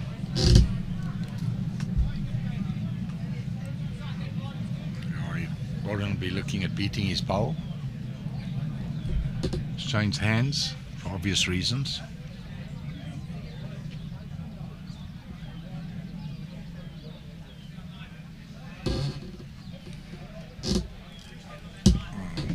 Not going to make it, is he? Had the perfect line. No. I think you can see body language concern on Thinus's. He's getting a little bit concerned now. It's almost like the tide has turned. Oh, A little bit of I sense a slight momentum change. okay. Carol, you're a mine of information. Bill Lambert. Billy. Billy. Billy, yes. So there was yeah. Tom, Dick and Harry and Bill. And then Billy came. I went to the wrong side of the spectrum. He was the first. Oh, okay. So Yeah, we thought he was the last one. was he known as the GOAT?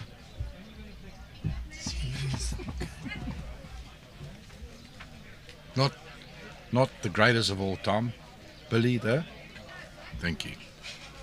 It's getting corny.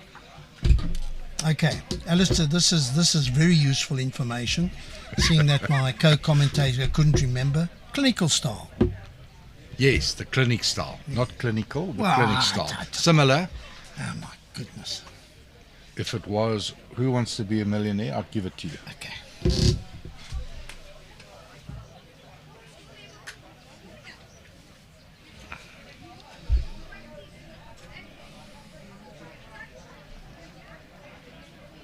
Is Warren still holding shot there, Alan? I think. Looks like it. Yeah. Could be.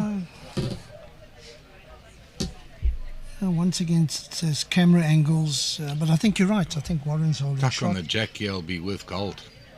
Can he stay up? Find the gap. Just leave it alone.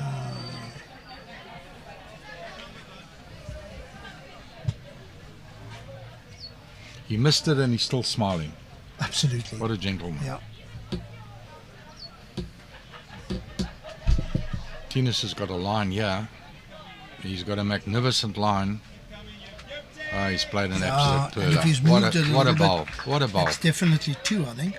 No doubt. Yeah. Maybe not. I think it's one of those you know it's shot, but you don't want to concede it. Looks like Colin's got a bit of work here.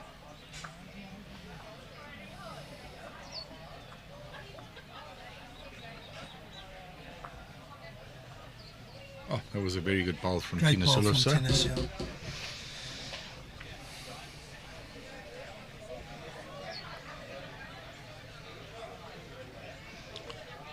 Thinus has been a very good bowler over many years. The two of us once went over to play in the World Bowls Indoor Championships at Potters.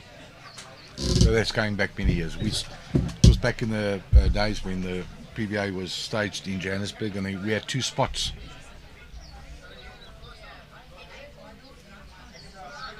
Yeah, that looks like Colin just indicated it was Warren's yellow bowl. So, yeah, I think it's 7-6. And I'm still not willing to make a contradiction. You can leave it late, Al. Prediction.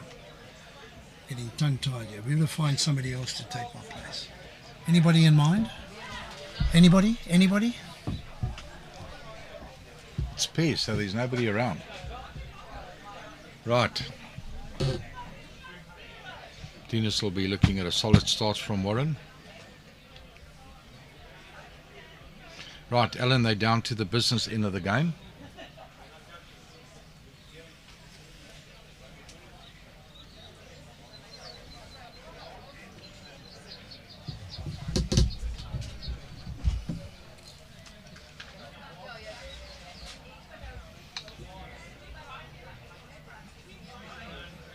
Yeah. Perfect line.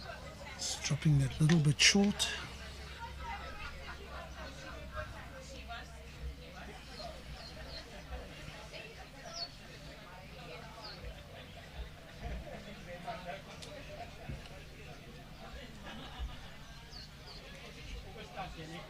That's a good start from Jenny.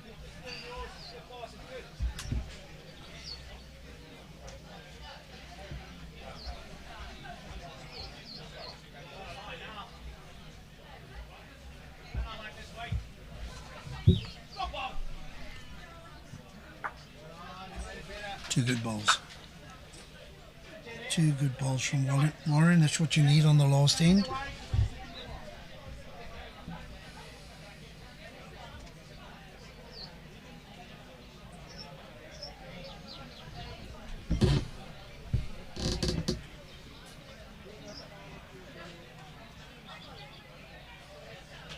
Two good efforts.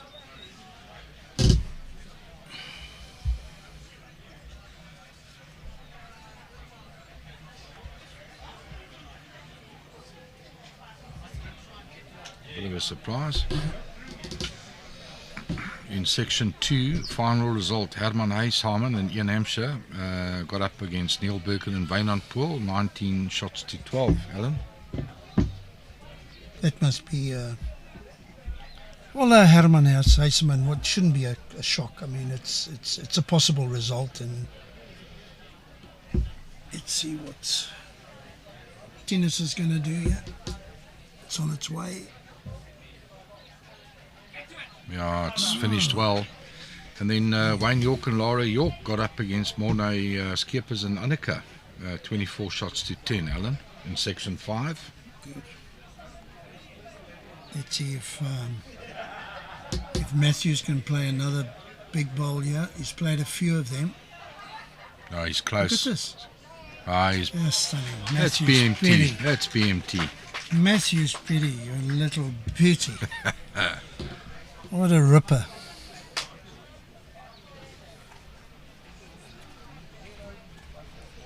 your mate Peter Harvey and Kevin Douglas eventually running out impressive winners over Stefan de Jager and Edmund Els, getting up to 23 shots to 10. I'll have to ask him what it's like to win a game.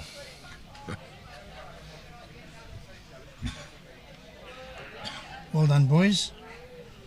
I know that they're both looking forwards. They want to go back. They want to go back to Potters.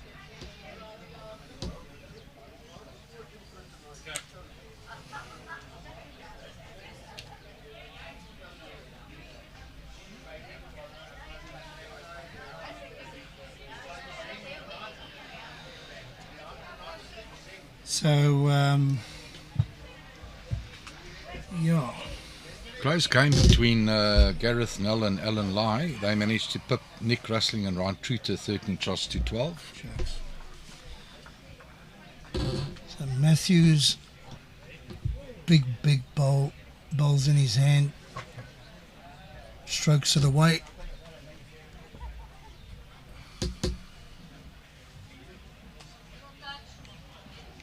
No. Yeah, that bowl was hopefully we were trying to keep them in the game. So that game goes to Thinus and Warren. So they won the first set and then they tied the second. Well, we're back again at 3:15. I believe the time is 3:15. Please come back and join us. Johanna's heading down to interview the winners on the rink.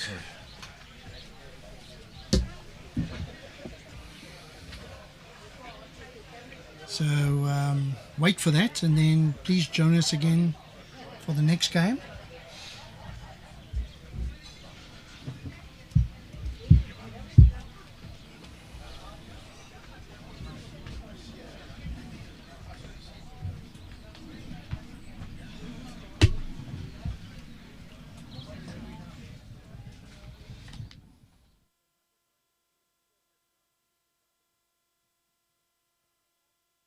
Boys. Thanks, Shaun. Thinus, take us through the game. Got awfully close there. I think I saw some worried signs in your face. I think the pressure was on you too, if I may say. Take us through the game. Yeah, I think congratulations to Jenny and Matthew. They played very well. Matthew, you played some shots. Drew some pearlers. I mean, this front toucher, yeah. That's it, yes. They played well. And I think we just kept it close enough to not drop too many shots. I think that was the key point, just to get it in the circle. Thinus, I'm sure after Matthew drew that shot, you worried he was going to draw another, and I think the last thing you wanted to do was to go into a tiebreaker. Have I got that right? That's for sure, yes, yeah. Warren, take us through the conditions. It certainly slowed up as the game progressed. It's probably down to 12.5, maybe even 12. Yeah, you probably measured it. I found it went down about maybe 4 feet. We dropped in weight, and it wasn't consistent all the time. So the rain went off a little bit and it sped up again. The lines got a bit tricky, and you just had to do the best you could and get close. But my skip's a good human, and I trust him, and that's what it's about, Yeah, I think your shot calling is very good. If there's a certain amount of uncertainty, you're doing the right thing, obviously, Thinus. You've been around, you put your ball down, come and have a look. Make sure that you're confident on your shot. I think that, if I may say, that Jenny upped her game in that second set, and she put on a bit more pressure, which made it a bit trickier for you guys. But you handled it well, and congratulations, and good luck with your next game. Thank you. Thanks. Thanks, John.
round 2 of the pairs event at section 6, and I'd like to welcome to my office Colleen, Piketh and Petro.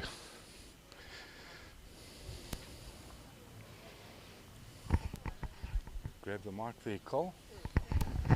Right, you guys had a bit of a lucky escape there. Went down that first set quite badly. Yeah. I think Lydia obviously played very well. I think you dropped that first set 11-1 or 11-2. Yeah. Came back to win the second set and then went into a tiebreaker where you don't want to be, but you managed to get through. Yeah. Nervous moments? Yeah, a couple, with a little bit of a rain to contend with and holding the bowls and that, but otherwise, yeah, we managed to hang in there. Petro, how did you find things? Yeah, it's a bit difficult for me, adjusting to it every time, but I'm trying my best. Absolutely. Well, I'm sure you know who you're up against. Yep. 2 formidable players. Absolutely. You'll have to play your A game. I'm needless to say that to you. How did you find conditions? Have slowed down a little bit?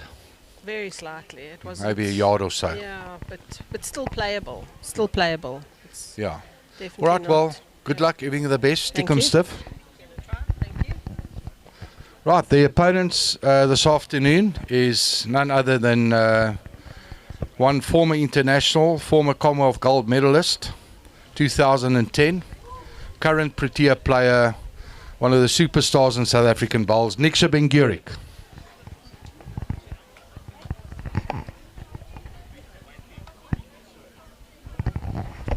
Welcome, boys. Shall we talk about your first game? Next question. So, if I've got it right, you went down 6-5 in the first set, and then unfortunately peeled that second set. Was there any chance of you guys maybe getting a win there and things going a bit sour? Or take us through that game if you don't mind. Very unlucky in the first set to lose it by 1, and we actually had a chance in the last, but Robbie played a great shot to win that set. And then on the last, the second set, as well, holding shot, and he played another great shot to peel the set.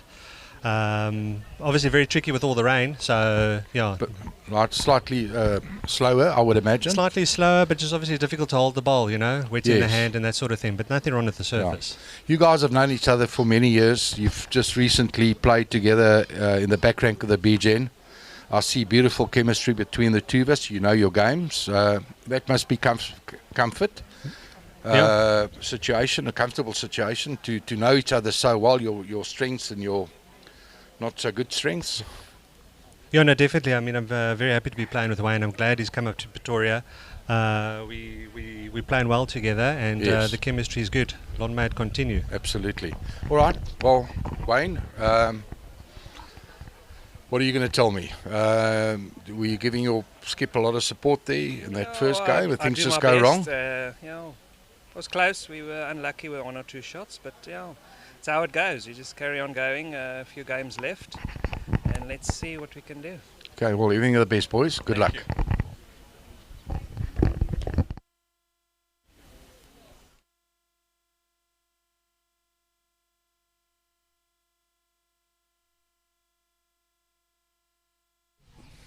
Thanks for that, Johan. Yeah, another great game to look forward to. Certainly on paper, this could be a good one.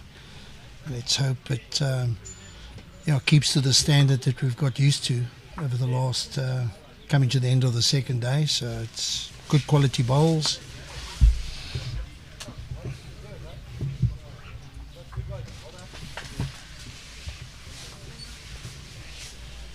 Thank you, Roy Peters. You're enjoying the coverage. That's good to hear.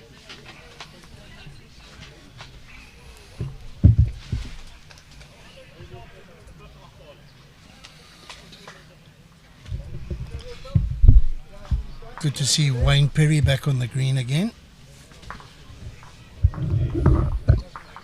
Yes, Alan, we all know he's a quality player, and he's certainly moving up the ladder. Obviously inspiring to get back to his best.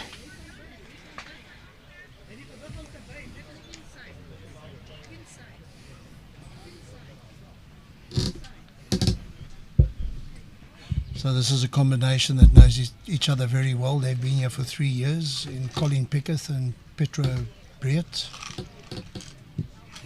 Always good to have the ladies back.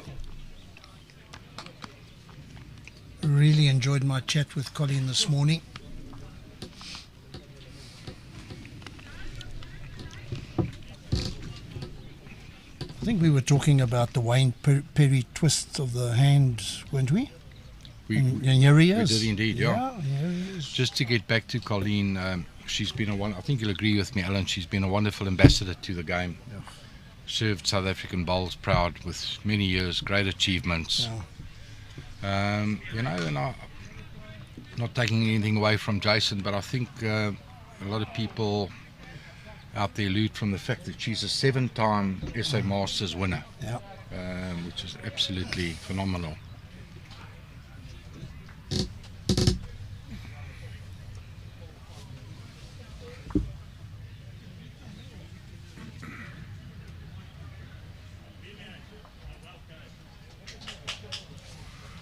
Yeah, I can remember many years ago on the Wanderers Bowling Club.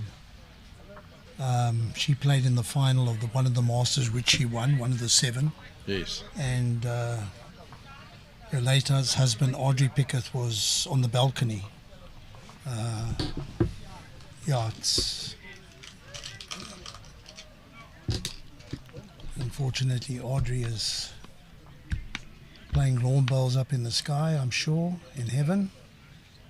Lovely gentleman, part of that well-known Piketh family. Yes, I was privileged enough to play inter-provincials with Audrey for PGN. What a fine gentleman he was. Yeah, he was just so supportive of Colleen and didn't let he let everybody know that it was his wife, and he was so proud of her. And if I'm not mistaken, I think she played against Louise Rudiger. Yeah. In the final. And I think that was Louise's first Masters. I'll never forget it at the Wanderers.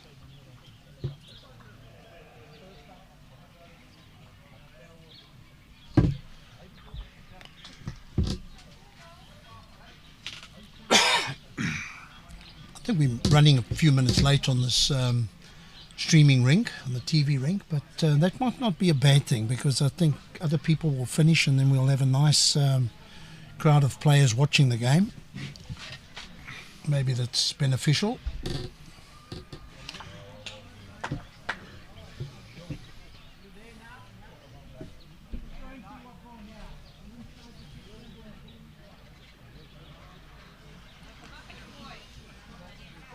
Well, the drizzle has stopped for now, Alan, so... It's been one of those days, hasn't it, Johan? On and I off. mean, yeah, it's like our predictions.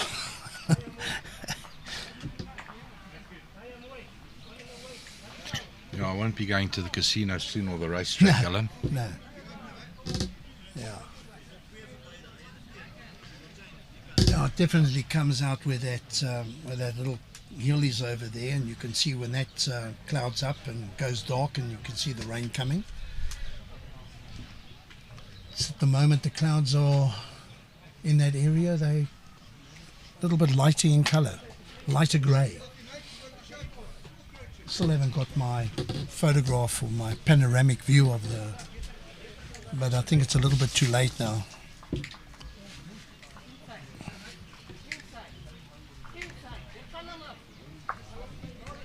Yes, Alan, even though we've had a bit of a downpour, you know, the conditions are still good, slightly slower, but I think Colleen alluded to that, didn't she? I mean, but these players, I mean, they they'll can adapt. Absolutely, They'll Alan. adapt to it. I mean, it's. I mean, I wish we would just would have been perfect if we could have had that sort of Wayne Roberts on Mount Ascaray conditions where they run. I mean, you could see it. They were just letting it go, and it was finishing so beautifully, you know. But the weather gods have unfortunately not been kind to us. But at the same time, they could have been worse. So well, maybe we'll it accept turns, and maybe we see that again tomorrow. Let's hope so.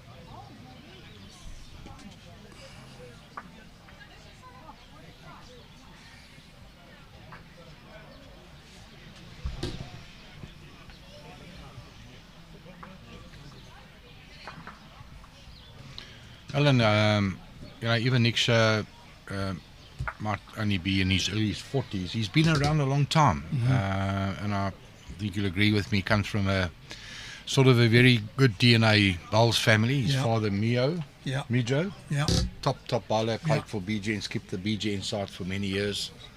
Yeah, I would have played against him a few times, I'm sure. So Niksa has come through the right ranks. His partner Wayne Phiri. I had the honour and the privilege to play with Wayne on the Commonwealth Games in 2010. What a player. BMT, great player. Former SA Masters winner. That was the Jipper Vermeulen rink, if I'm not mistaken, eh? In the trips? Yes. So Jipper? Yeah. Jipper, Wayne and yourself? Absolutely. What a tour. Very different. Touring India, playing under those conditions. Trying to avoid Delhi belly at all costs. Can imagine. I actually got it 10 minutes after the final. Just made it. Very good start from Petro.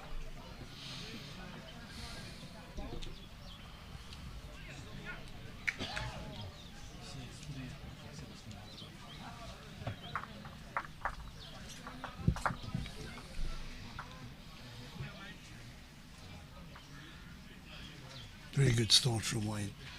That was the same, was that the one where Jerry and Shaun? Absolutely, yeah. Won gold in the pairs. Yeah. What a trip that would have been. What a trip. I mean, coming back from that tour, we were rated ranked number 1 in the world. There were 6 medals to offer. Yeah. South Africa collected 3 gold medals. It was ourselves winning gold in the trips, Susan Nowell's team winning gold in the ladies trips, and Jerry and Shaun winning gold in the pairs. And what a game that was. Absolutely. And you can talk to Jerry. He's played some wonderful shots in the past. He's won many tournaments all over the world. And if you ask him that one question, what's the best shot that he ever played? Sorry, not the best shot, maybe the most important shot. And he'll tell you that was the shot. Under the circumstances. Absolutely. They won the first set. They were down 5 shots, I think.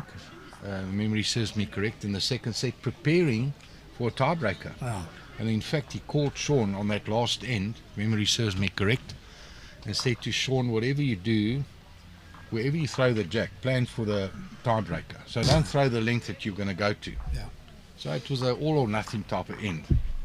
And out of nowhere, I think it was against Stuart Airy from England, and I can't remember his partner. It was definitely England. Yeah, I think it's Stuart Airy. Yeah, I can tell you my little story afterwards. That 6 came from nowhere. I mean, Jerry played a magnificent shot to turn the bowl. You've never seen so much excitement around a green in your life. I mean, there were hugs and kisses and major celebrations. Absolutely. Wonderful, wonderful memory. Yeah, I think I think England played a very bad head, if I remember correctly. I mean, there was an option to run and take away any chance of South Africa. They didn't take that chance, and Jerry took full advantage. And from what I can remember, he played a hand that I think everybody was trying. It was a ditch hand, and nobody was. That was the hand I was on all day. Well, that's most likely why he never played it. Well, it was my backhand and Jerry's forehand. Okay. That makes sense. Yeah, no. He I mean, what a phenomenal shot he played, and I'll never forget that image. Will be in my brain forever of that English player, one of the England players. In the background, you could see he was absolutely distraught, and he just sat on that bank forever while everybody else was celebrating. He was gutted. Felt so sorry for the guy, because they must have thought they'd got gold. Oh, it's a hard luck story. They were stiffies there, just going into the changing room. They were devastated, and they also had a bad experience in the trips. They had a very big chance of getting through to the final to play us, and I think the skip, I can't recall his name, had 3 or 4 yards to draw in order to go through to the final. And he put his bowl down along the string of the rink, and the bowl just hung. No. And the mirror came out, and it was declared out. Oh my! And that cost them a place in the final. So that was devastation number one. And then obviously in the pairs. Yeah. One of those things. Yeah, happens. Good opener from both leads. Yeah, very good opener. I think we're in for a good game here, Alan. I hope so. The rain is held off now. It's maybe things will dry off a little bit, and also it's not going to be as unpleasant. We'll have that light drizzle all the time. Look at this. To make the trip. Not quite.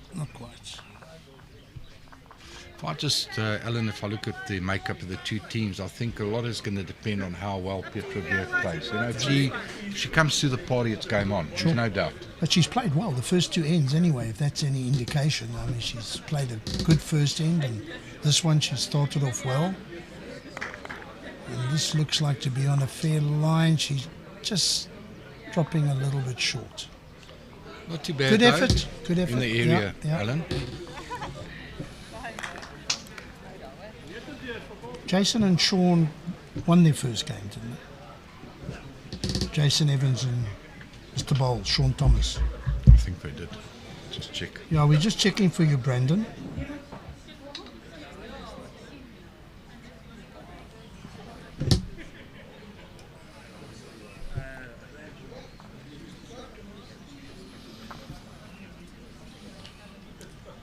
Yeah, there you go, Brandon. If you are watching, you can actually have a look on the screen at the moment. You can download that app and you can get a blow-by-blow from the very first bowl played on the first day right until now. So use that app, go to it, and then you'll have all the scores.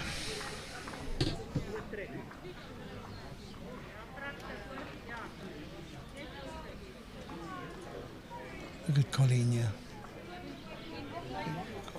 Oh, crushing luck.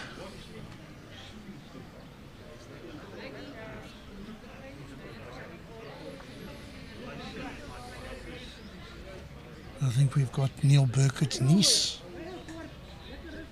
marking this game. Cheryl Herold. Definitely second.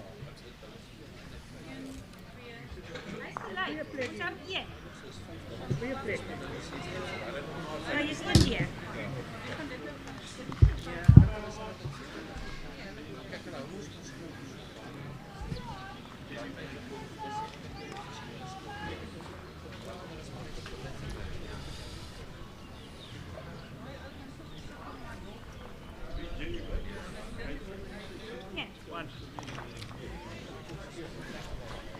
One into Colleen and Petro.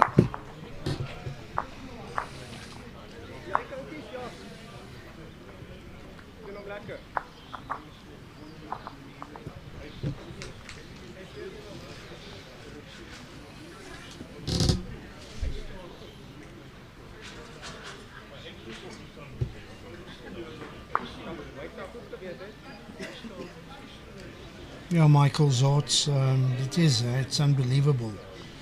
I mean, it does just about, and as Lombard was saying early on, Lombard Barnard from Fairtree, this app can be used anywhere, by any club. It's there, it's out there. It's not a case that it's exclusive for the PBA. You can put anything on there. As he said, even a tabs in game, you could put a result on there. So, yeah, there it is. It's available for all of you. Every bowling club. Take advantage of it.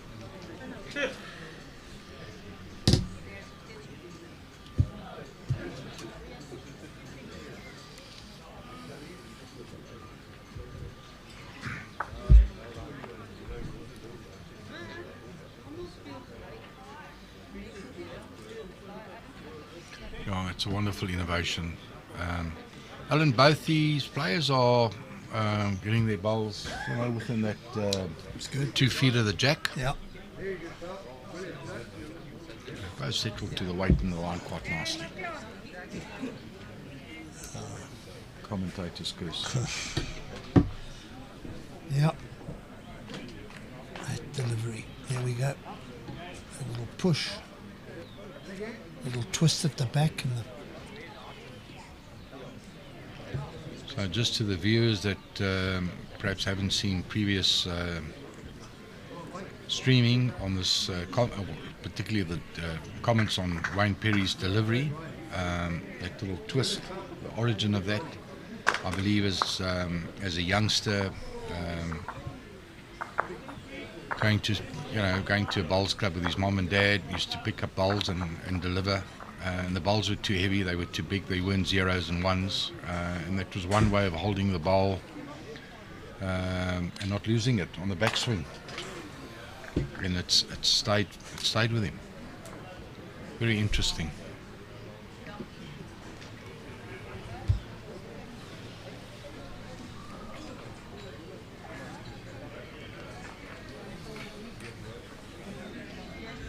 She's just drawn the shot. It's there and thereabouts, shot, Colleen.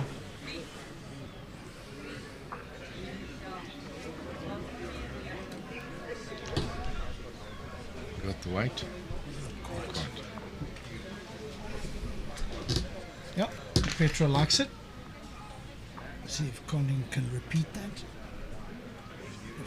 Add that extra half a metre and she'll find the back bowl. She'll be a target, I'm sure. It's on a very good road, yeah. Lovely line. And Very weight. good road. Yeah, no, she's up. Well Should played, be another, Colleen. the one's fallen out, so. How far is she off?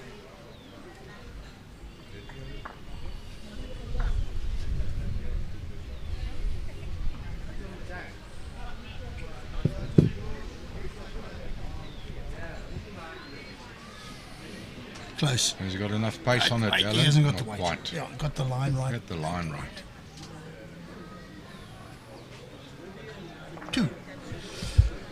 Two shots to Colleen and Petro, and they're in the lead, 3-2.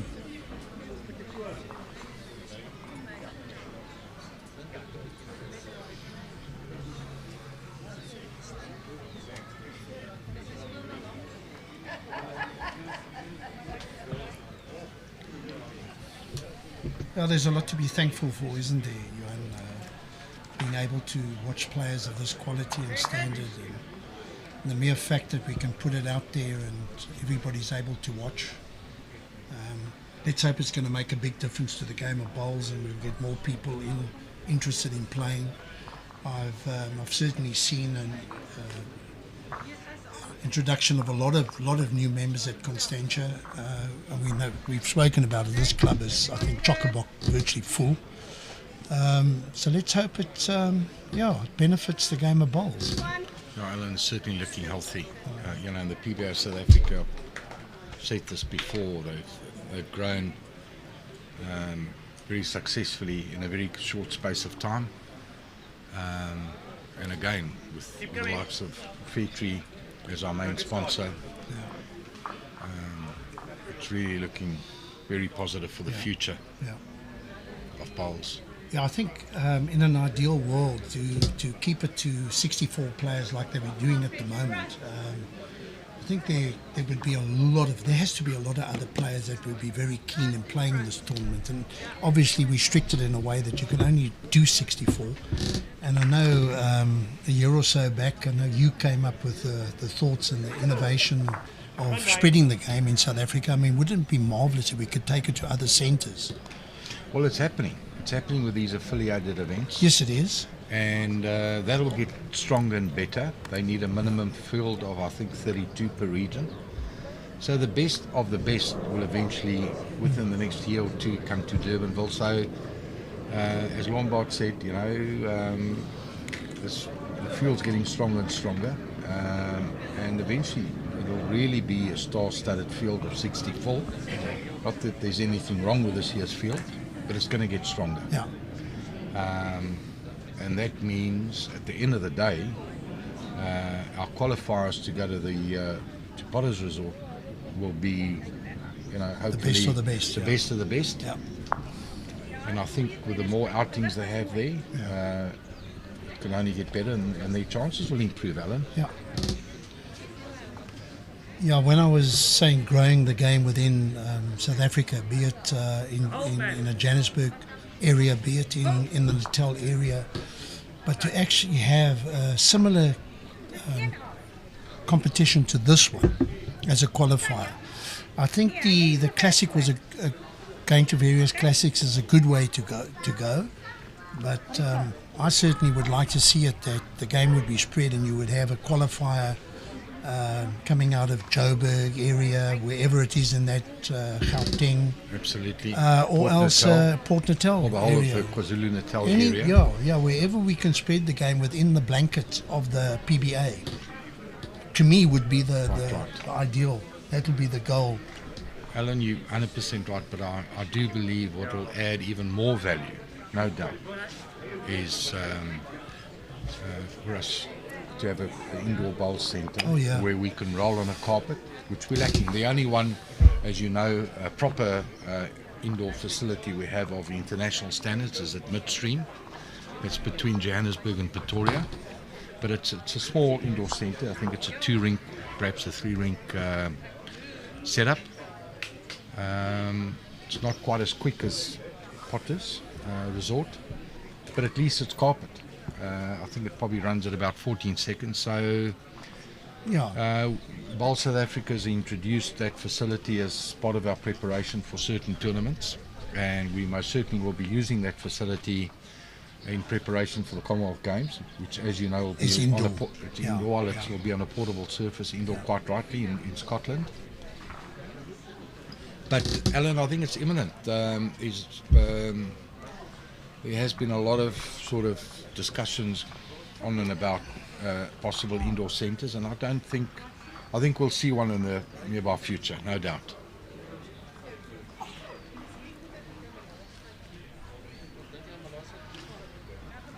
I think one of the main reasons we haven't really seen that sort of facility is the cost factor, Alan. It's expensive. First of all, to get a home for it, we're talking about the structure of the building. We're talking about a very decent subfloor, laser leveled, whether it's concrete or a wooden structure.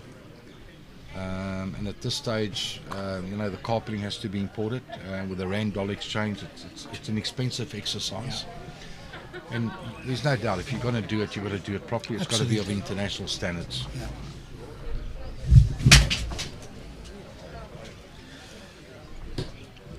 No, 100%. Bit of a loose end by the two of them. Nothing really close. Yeah. I think Niksa will walk to the mat a little bit in a better mood than Colleen. Better to have those bowls slightly behind than slightly in front. Yeah, it's something we've discussed for years, that indoor surface, and you look at somewhere like the UK. I mean, it's almost like they have to, but then again, Australia doesn't have to, and a lot of their surfaces are artificial. Yeah, even though it's outdoor. But it's under shade, and at least it's almost a similar situation. It gives you perhaps that same indoor feeling. I think the structure of the carpeting is different. It's a needle punch manufacturing process, where your indoor carpeting typically at, say, Potter's Resort is a woven structure.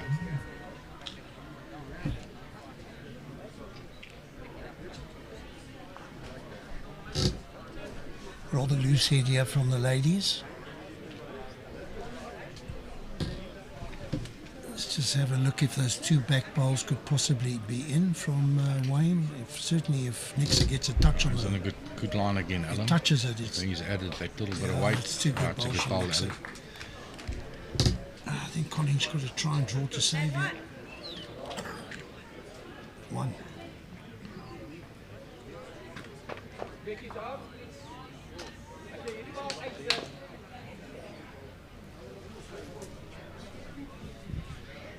A little bit under. She finds that ball. She's definitely going. Oh, she's fallen out. Yeah. We'll have to wait and see. 2 shots, Alan. 2. Yeah. Okay.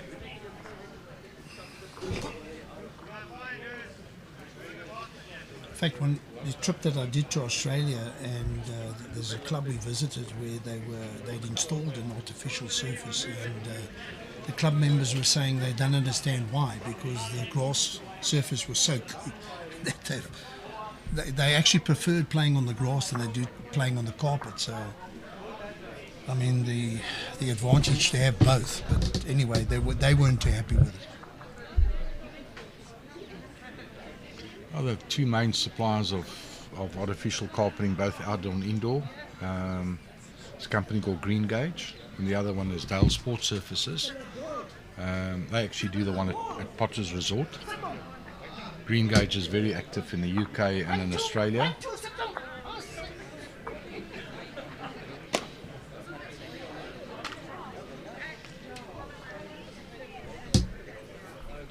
Yeah, I've seen those adverts in the various magazines, and but you come from that background, don't you? Flooring, carpeting, yes. Yeah. I did a bit of scouting when I was in Hong Kong. The old Kai Tak airport has been converted in Hong Kong, has been converted to a sports centre. It's a multi-billion setup owned by an Indian family. And they'll be having the Hong Kong Sevens there this year. Perfect road, just finishing up that metre short. And as you walk into the Kai Tak Sports Centre, it's in Kowloon. There's two artificial surfaces supplied by Green Gauge. It's a needle punch product. Magnificent, Alan. Very good.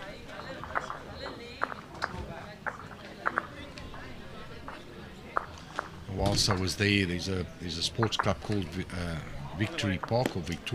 It's walking distance from Hong Kong Football Club. They've just redone one of the artificial surfaces, greens. They've got 3.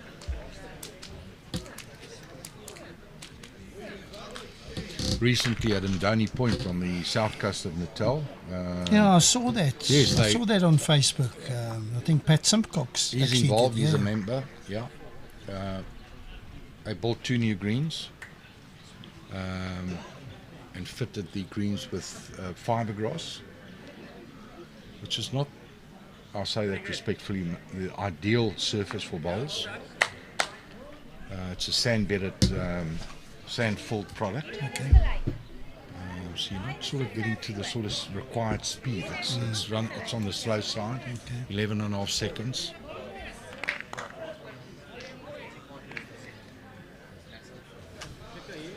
Now, just to get back to this game and something you mentioned earlier on, and I'll try and keep my voice down because it does look like Petro's gone off the boil a little bit, hasn't she?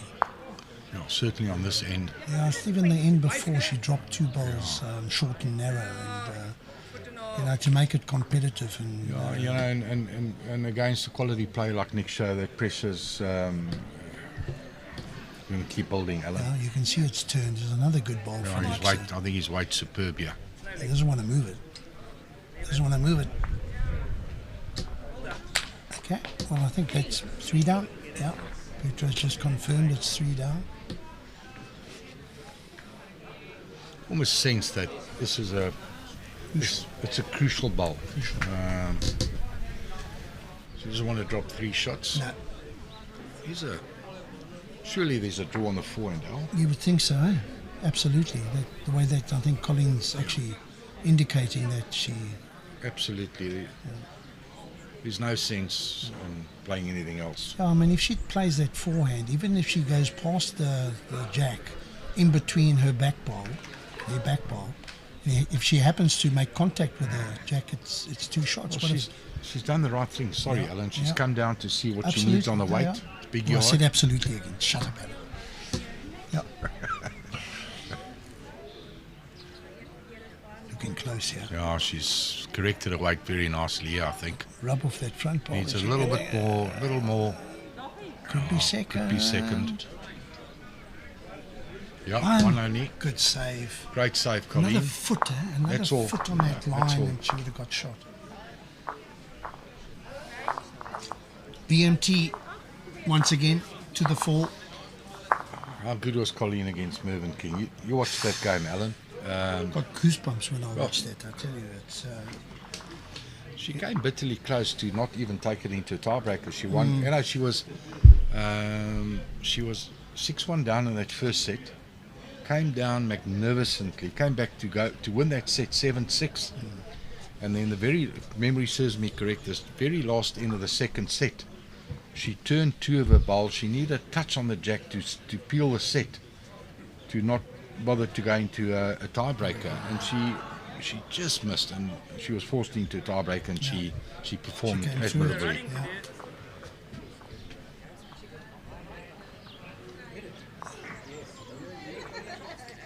That hand again, just taking a little bit out of the running of the bowl and dropping a metre short.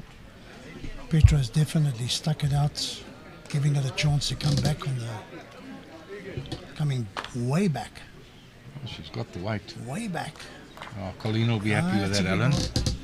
If you want to make a mistake, that's the side to make On it the professional Yeah. side, quite correct.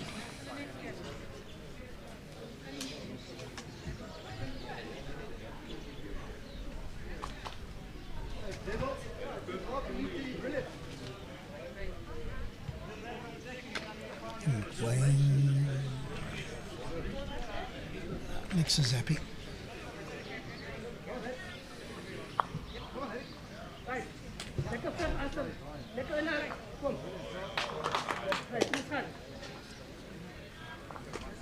Certainly looks like a good line. The line That again, should come she all kept that the way weight, back. Alan.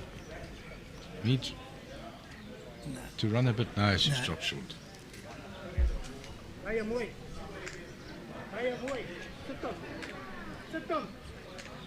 Sit on.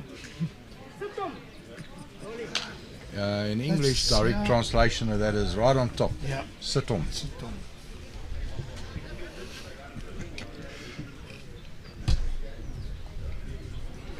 Yeah, if you can hear that coming through the microphone, it's on the rink next door to us.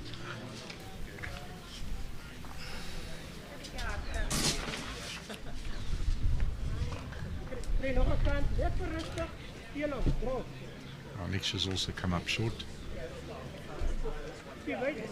So playing against Corne Nordia and Lydia Maritz is Robbie and Betty Robertson. And that's where the sit-on was coming from.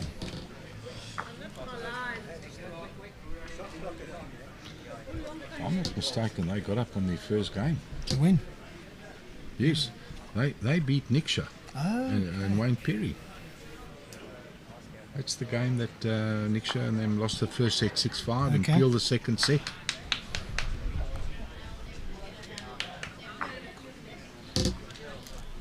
Just love that enthusiasm.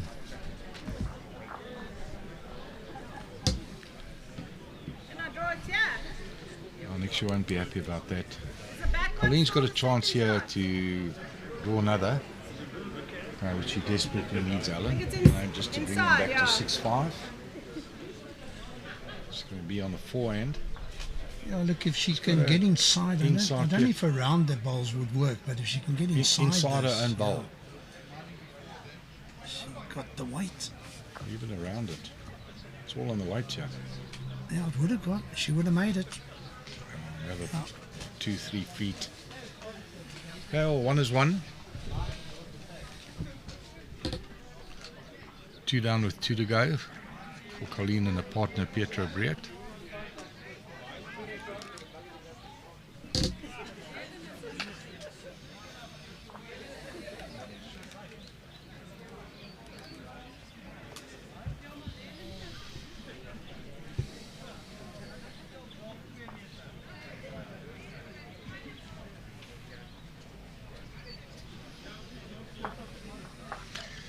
Alan, it'll be interesting to find out how many ranking points Colleen collected on a trip to the Potter's Resort, Potter's Resort, yeah. having participated in 3 events. Yeah. A win here and a win there, and Yeah, and you know it, to get an invite, I mean, those points are all important. It's almost impossible to get in. well, it's 5 points according to what I've seen. It's 5 points qualifying, getting there, another 5 for winning, and then it accumulates thereafter. 5 points at a time. Good start from Wayne. And Petro. Gonna make the trip, yeah.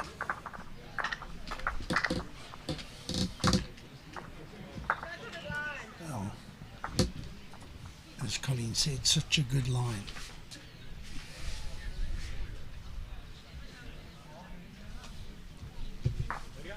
Wayne has got more than enough space to come around that bowl. He's given it a lot of air. Niksa asking him to sit. Yeah. Slow down. Yeah. I've tried that before. It doesn't really work, does it? No, it doesn't work.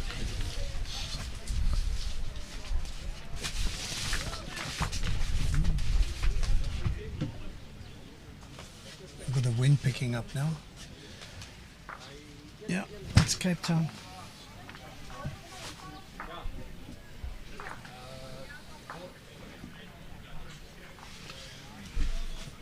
Again, that bowler Wayne Phiri sitting on that centre line, you know, it really forces the opposition to play the line and the weight so correctly.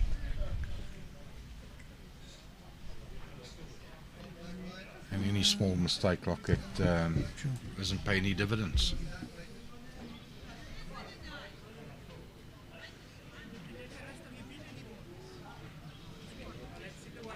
Looks good, yeah. Looks very good, Alan.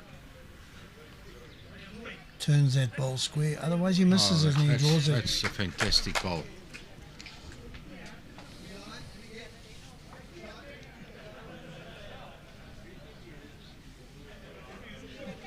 Forces Colleen to change onto the backhand.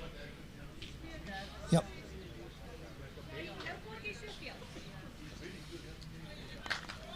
Yep.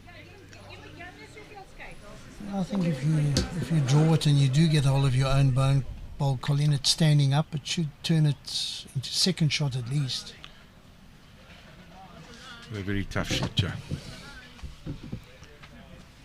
Line looks good if she can settle. Aye. What a great effort. What a great effort.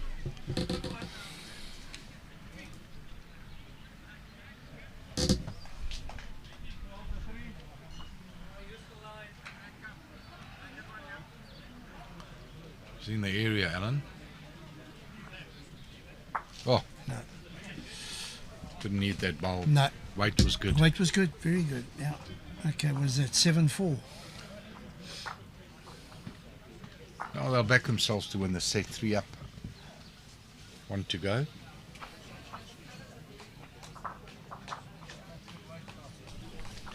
As you quite rightly pointed out, Alan, Petro's just gone off the boil a little bit. Yeah.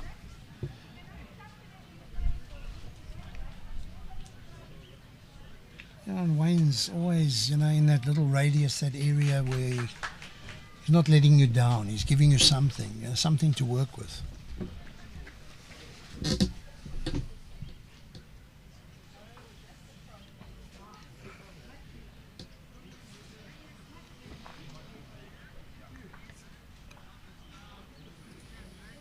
He's on a fair line here, Alan.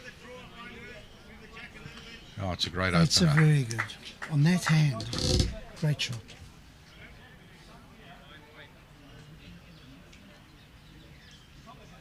I think throughout the day of the players that we've watched on that ring playing that hand, I think he seems to have worked it out the best, the most consistent.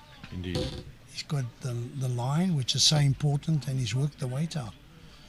Don't let me down now, Wayne, come on. See if you can do it again.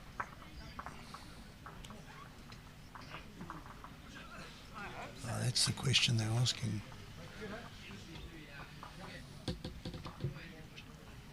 Yeah. Oh, I think she'll be happy with that.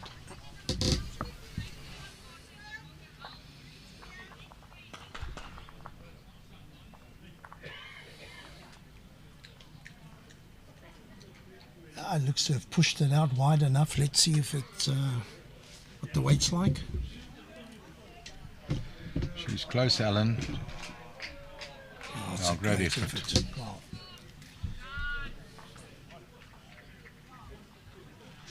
Great effort, close but not of much value. Yeah.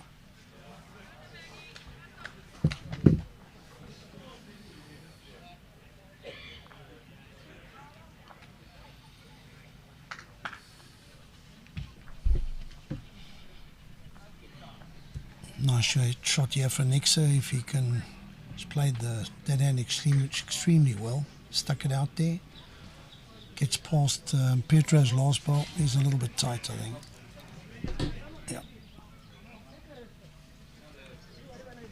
Yeah, lacking a bit of both.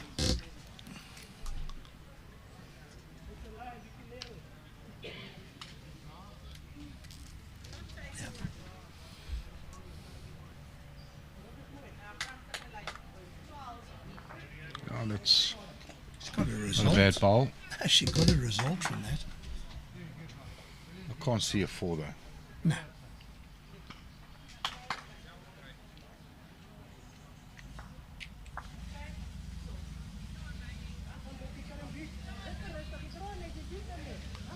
Oh, no doubt, Alan. I mean, if you're chasing 4, the last thing you want is a short bowl. Yeah. Just buries any chance you have.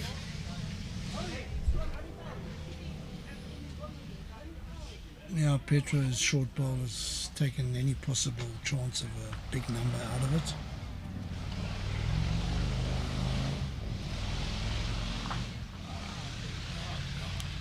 Yeah, one shot, and One in the that's set. enough for the set.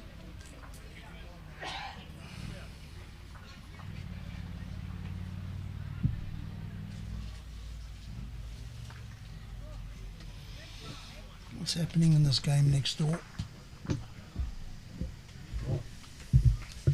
Colleen and Lydia are up. Well, they lost the first They set. lost the first set. They're They 5 zip up now at the moment. They're going well in the second set. Well, obviously Niksa and Wayne would need Lydia and Cornet to do them a favour.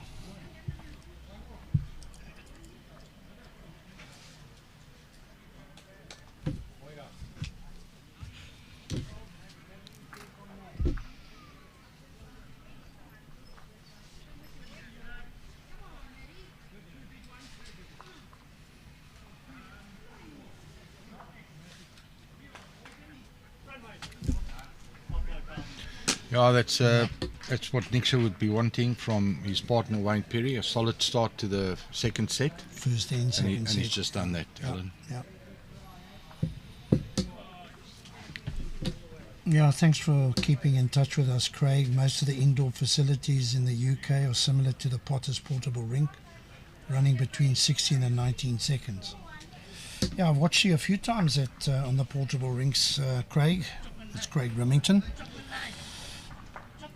Yeah, Craig had many outings at Potter's Resort.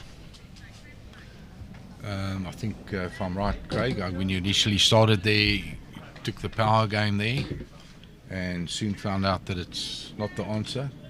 And yeah, Craig became became a very fine drawer. Have I got that right, Craig?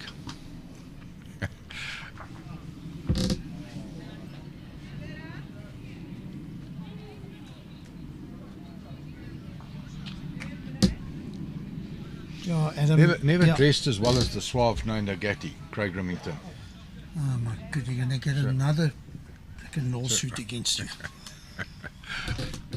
It's not how you look, Craig, it's how you play, pal. Yeah, Adam, yeah, I mean, we've given so much thought to the way we can increase the numbers with in the bowls community. Paddle tennis, you've got indoor soccer has taken off. Yeah, I think that attracts the younger age group. Barefoot bowls and business league, you can possibly see bowls taken off as well as indoor space. Well, that's what we were actually talking about earlier, indoor spacing in South Africa somewhere. We know that Glen, as far as we know, Glen are putting down an indoor facility. I think it will be outdoor. As as Johan was saying, it doesn't come cheap, mate. You know, it's not like you can take bowls to the masses either. You know, it's very difficult to put up bowling greens, the costs involved, and all of that. And on the off chance that the people, wherever you build that bowling green, that people in that area will play the game. So. Yes, Alan, there's definitely a big need for artificial outdoor. If you do comparisons, when it comes down to maintenance, you know, firstly you're saving, one of the major benefits is you're saving up to 400,000 litres of water per year per green, let alone chemicals, machinery, labour, diseases. And with Business League growing in popularity, more feet on the green, more the need for artificial surfaces, especially if you've only got one green. Yeah. You can't be playing 12 months of a year. You know, there's a resting period where you've got to do certain things, you'll know, hollow-tiling, etc., etc. Sure. Yeah.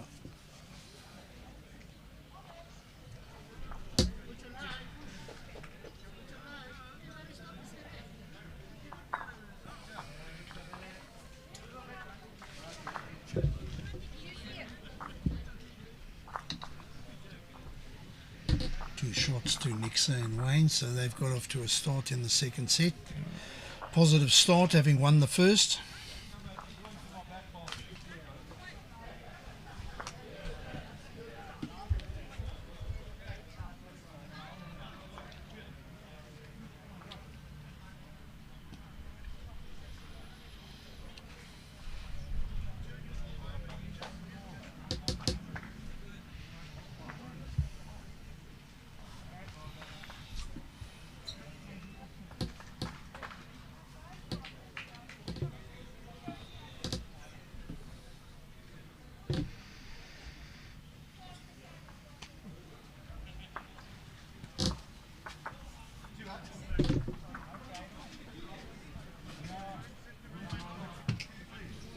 What is Wayne playing with?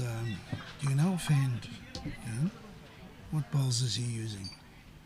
It's multicolored. I mean, are they arrows? You see?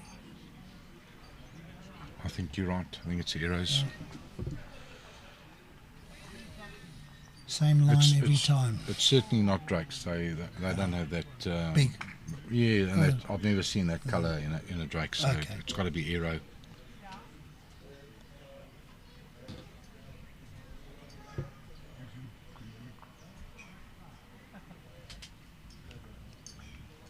Close, yeah. Oh, he's played it well. Yeah.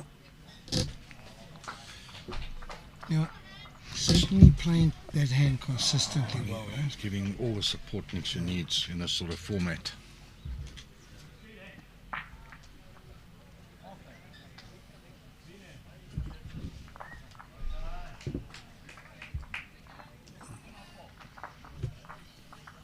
Unlucky result, eh? Ball went with the jack, but given Colleen maybe a better chance. Just some updates to some of our viewers out there that's not connected to the app. Section 8, round 2, the pairs. Armand Askeray and Franca Trotsky are up currently 6-1 on Garth Waite and Miles Norman. Jason Evans and Shaun Thomas are 3 shots to 2 down to Edward Adonis and Petula Fortuyn. Wayne Roberts and Roger Bull are going quite nicely against Tyler Pitcher and Julian Young. They're up 8 shots to 0. And in Section 1, Louis and Fred Buerta are 4-1 up against Andrew Stilly and Desi Rosenblatt. Johnny De Sousa and Kevin Smith are up 10-5 to Herman Huishamen and Ian Hampshire. And Wally Brown and Davey O'Hearn is up 5-0 to Jerry Baker and Johannes van der Walt. Wally's having a tournament here, eh? My goodness. Well, it's one of those examples of somebody coming through on a lucky draw, just being a member of the PBA and taking advantage of it.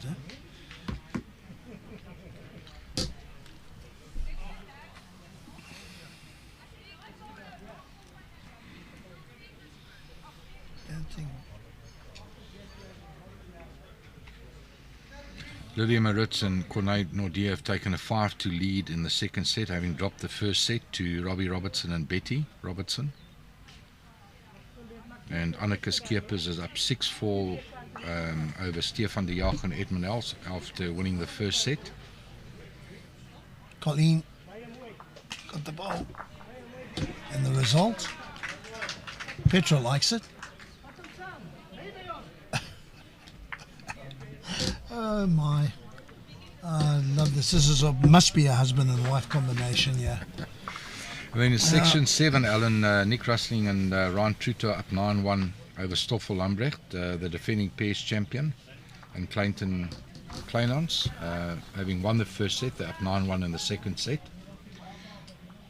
And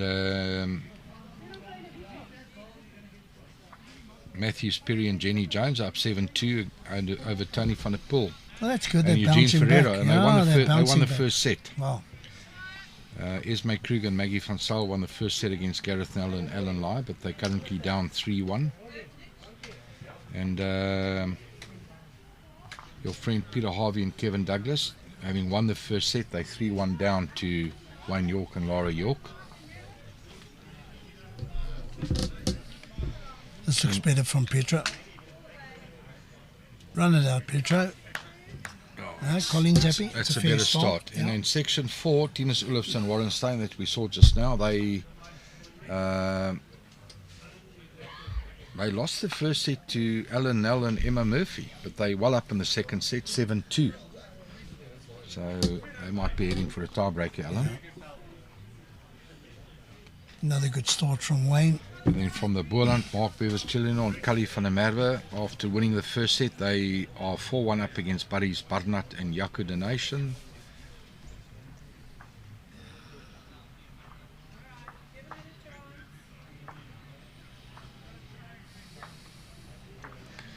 In section 7, Esme Kruger, after having won the first set, are down 6-1 to Gareth Nell and Alan Lai in the second set. Anneke Skeepers and Morne Skeepers won the first set. They're up 7-4 against Stefan de Jager and Edmund Els. Well bowled, Wayne Phiri. Two cracking bowls. Yeah.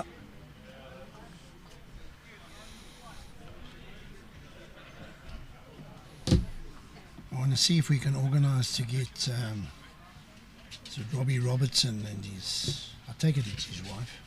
Let's get them on the TV rink. Robbie and Betty Robertson.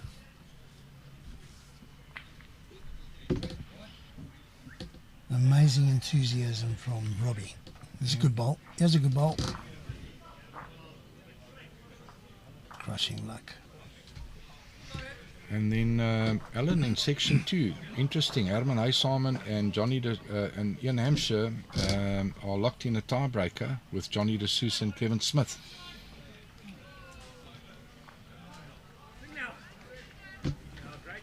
What a great ball What a from great ball, Niksa. Niksa. Jerry Baker won this first set, him and Johannes van der Walt, and they're currently down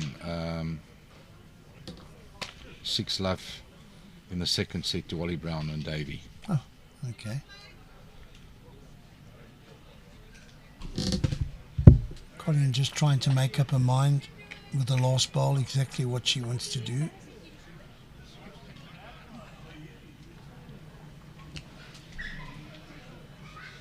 I mean, she has the ability to outdraw that, but I wonder if she's got a few options here, Alan, but you also got to feel, even at 2-all, it's early days. I don't know if she's 2 or 3 down.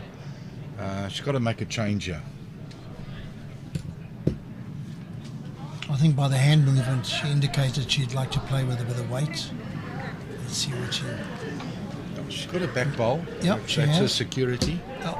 And the way it's sitting, she could even get a burn out of it, depending on what sort of weight she used. And it's drizzling again. It's coming down. You can see the clouds have changed from light grey to dark grey. Yeah. Damn it, I hate it when I'm right. Just over the draw by the looks of it. Can I hold? Little feather off that Needs a bit of bowl. help. She needs a bit of help. A little bit more of that short ball and she would have got a result.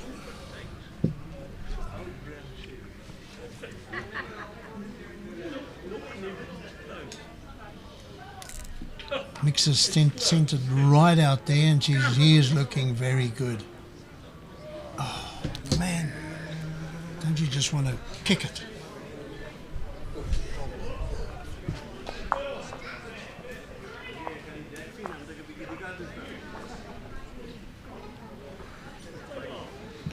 Two's out and the string is out.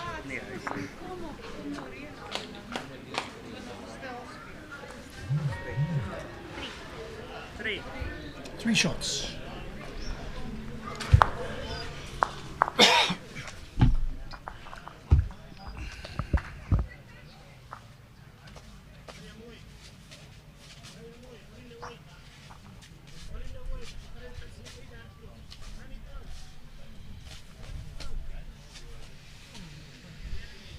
Alan, what do you think of the new shirts?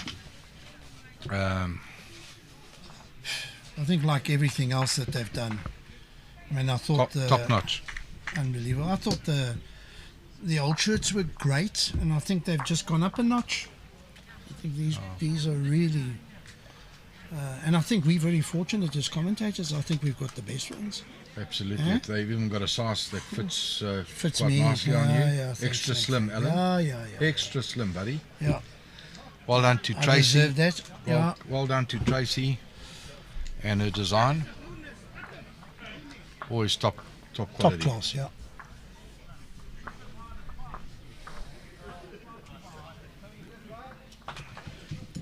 So it's black sleeves again tomorrow. Well, great Alan, stuff, it's either black or white, just like a piano. Yeah, but if we go one day black, one day white, the next day is black, Johan. Okay, so is it? Yeah, it's black tomorrow. Is it black with white stripes or white with black stripes? A bit of both, eh? Like a zebra. Like a zebra. Oh, this it's is a the very first first. loose-end, Absolutely, yeah, that Wayne Perry's. Yeah, that length's changed a little bit from full to three quarters. Absolutely. Yeah.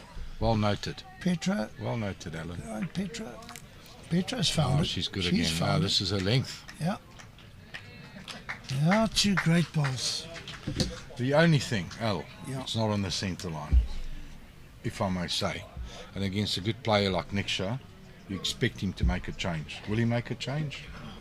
Well, all you can do is put the Possibly. bowl. You can put the bowls there and hope that they don't make a change. But the unfortunate thing in this bowl game, Johan, is that you can't position your bowls, mate. You roll it down and get it as close as possible. If it ends up level with the get Robbie. We got to get Robbie. We got to get Robbie on the TV rink. Niksa had to get I off just the mat. love this. Niksa had to get off the mat there for a while. I don't know if Lydia is enjoying this as much, but here it comes again. Starting to drizzle. And Niksa. Oh. Yeah. So close. Great weight. If you've hit it, Cole. Run it out, Colleen. Colleen will be very keen to make a little change here. Hasn't quite got the weight to do it. You'll be disappointed. Target's just getting bigger and bigger, Al. He'll be up to it. He's got 2 receivers.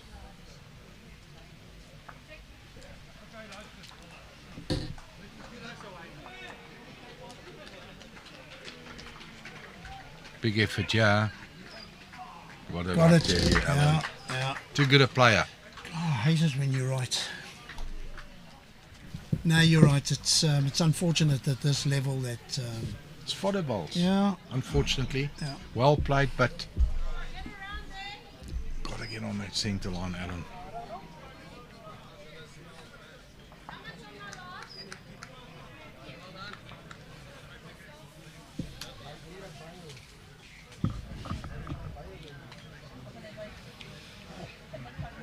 I think Colleen's got to try and pull it back to one shot. Oh, yeah. No, she's run through a little bit too far. Might be a multiple here and for 2 shots. 2, 3, 2.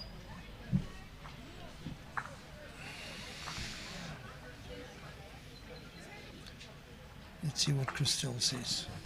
2. 7-2. Getting a little bit away from Colleen and Petro now.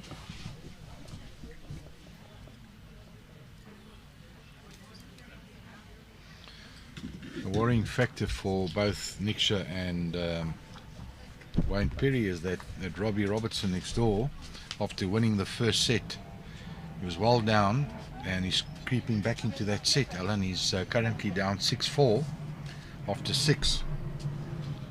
Yeah. I'm sure Niksa will be having keep a close eye on that, on proceedings. So we're back on the longer length, and Wayne just going through by a couple of feet.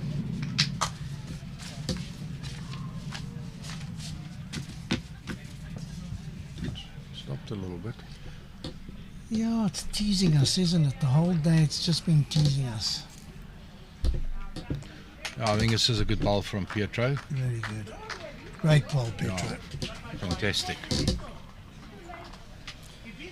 Yeah, I was feeling so bad. I came out from underneath the shelter of the gazebo and just got a little bit wet. As any decent commentator would, you know, just to feel what the players are going through. Here we go, Good here man. we go, here we go. Listen, their tails are up. Well done, Betty. Oh, well bowled, played.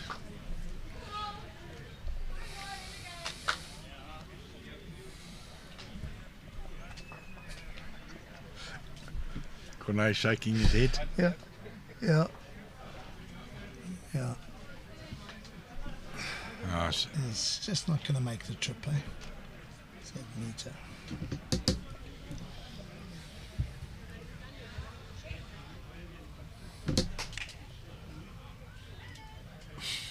Come on, Colleen. Show some class here.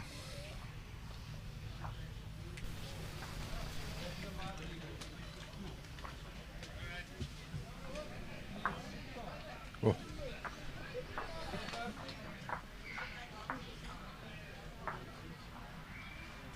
Where do they play out of, Robbie and Betty Robertson? Are they're not from Robertson? Robertson Bank. No. I don't know where the hell they come from. I just love it. I just love the enthusiasm and I think he's in the spice business. Yes, okay. Robertson Yeah, Spices. it might be a direct. It is. You come with some Correct. boots. I'll tell you. You come with some boots. Can she Colleen. hold? She needs to Colleen. hold. She needs help. Yeah, Colleen. Did I call that one? You're a beaut. I see Colleen come up with a big bowl, yeah.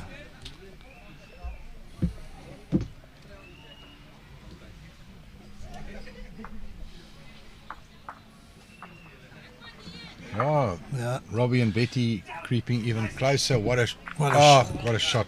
What a shot, Niksa.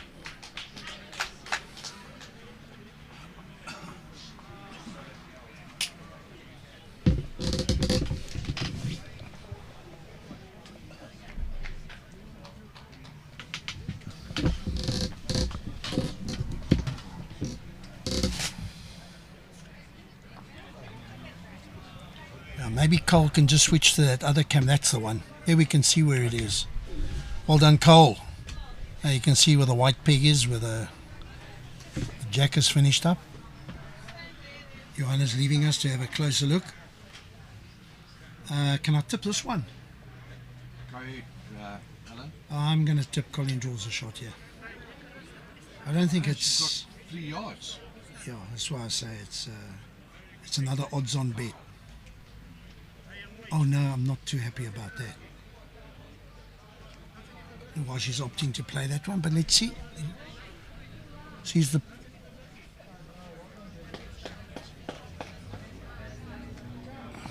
Needs to run.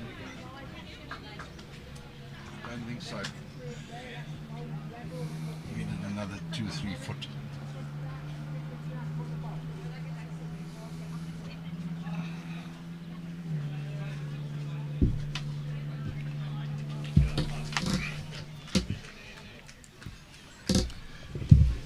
Well, they're going to measure. It's a long measure, but obviously Petro thinks that it's worth having a look at.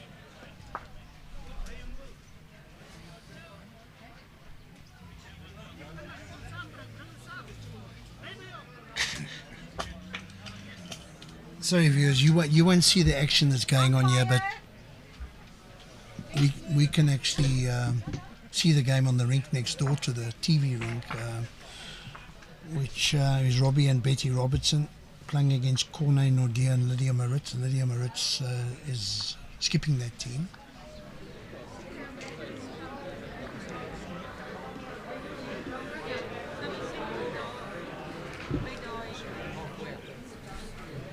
And there's a lot of shaking of the head from Cornet. Yeah, look, I mean, I've played against Cornet on a few occasions, and just looking at this head specifically, it's he won't be happy with those two bowls. I mean, he's a member at this club, and he'll be bitterly disappointed. Betty's also a metre or more away, so let's see if Robbie's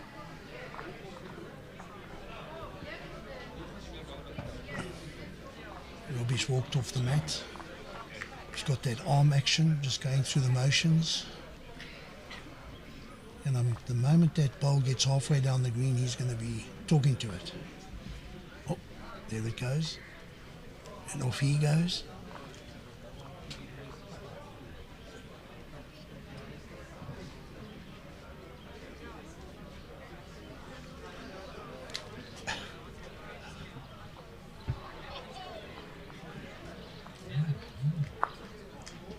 Didn't get the shot, Robbie.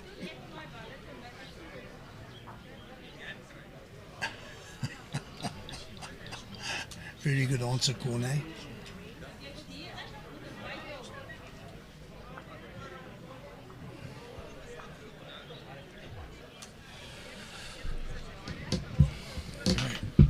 The string is out. Now they've called Leslie Smith, the umpire, to come and have a look and do the measures. And the one in the ditch normally shouts. It's normally the scoring bowl. Let's see if I'm right.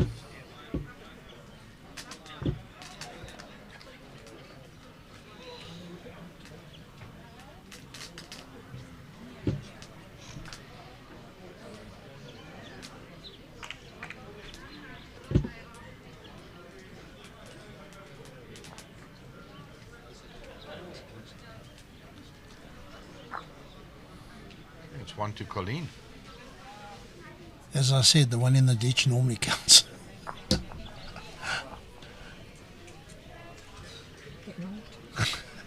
Well done, Leslie. Bit of a shuffle on the knees there. Yeah.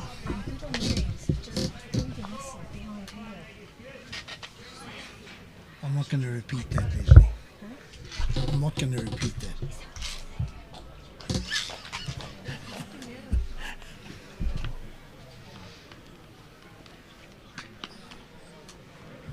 Well, that certainly helps the ladies, Colleen and Petro.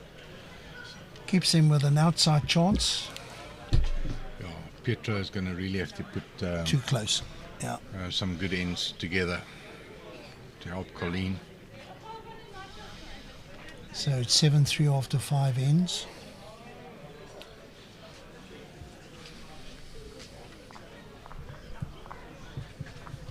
So what's happened next door, Al? Is Cornet and them? Well, I love I think that little they interaction. Yeah, that little interaction between Lydia and Corner, which was in Afrikaans.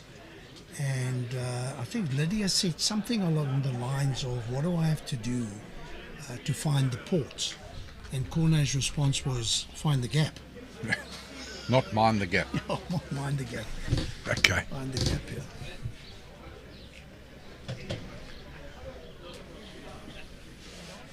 Yeah, Wayne's back on Son. He's played this hand so well.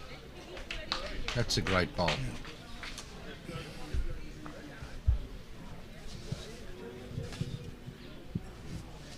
Alan, you're right. From all the games we've seen, Wayne has probably played this hand the best out of the lot. Yeah, it's not even a measure. I mean, he's been so... He's worked that hand out, got the line right, I think, which other people might have been battling with. He's got the line right. Maybe, just maybe, in defence of everybody else that was possibly is the wetter speed, conditions. the wetter Yes, conditions that 100%. maybe assisted him. Yeah.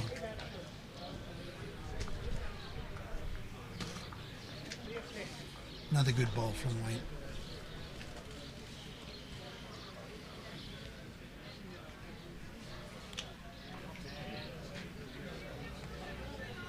Seems like Robbie and his wife Betty might be going into a tiebreaker. That's going to be like a Western, that tiebreaker. We can only hope, eh? There's going to be lots of action. Well, it can't be the Magnificent Seven. Well, it's the Wild West, Alan. Wild West. Or maybe a bit of the good, the bad and the ugly. Come on, Betty. Come on, Betty. Oh, yeah. It's te vinnig, Betty. Slow down, girl. Yeah, a little bit too much speed there from Betty. Colleen finds the ball. No reaction. Obviously not shot. Still 2 down. Okay, this is one of those instances where even I'm battling to see the blue, the jack. Are you battling? No, I can see it. Colleen, this is a do or die shot. She's either going to have to draw the shot or get a bit of splash on that jack. But I think a clean draw is probably what she's looking for.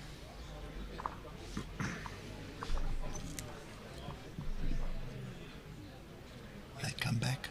No, I don't think it's going to come back. Not far away, Alan. Not far away, Alan. Shot drawn. See, I told you. What a great ball Colleen's played, eh? The last 2 ends, 2 great balls. Keep a team in the game. Huge. Yeah. Niksa, no, he's tight. No, At least I got that one under the right. line. Yeah. See, I know what I'm talking about.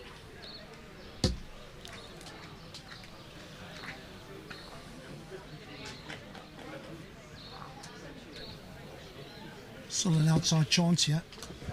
There's a lot of action next door, Al. Hey, Robbie.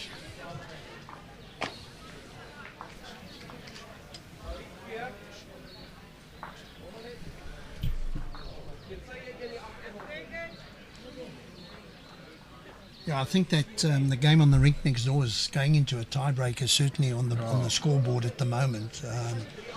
Lydia and Cornet are 8-5 up. Holding two. Holding 2, 1 set down. Obviously, it's all important. Cornet's asked for a back bowl. Robbie's on the drive. Lots of action. She's drawn another.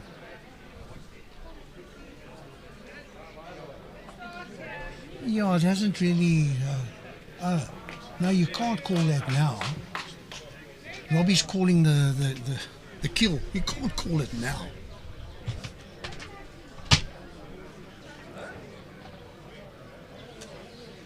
Why not? No, well, it's not a tiebreaker. It's the third end of the tiebreaker. It's got to be in a tiebreaker. It's got to be in the correct, tiebreaker. Correct.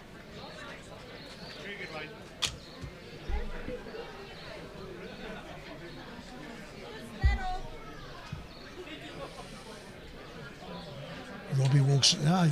He's winding up here. I think. Oh, here we go. Here we go. He's got it. That's, Lydia's not amused. Yeah.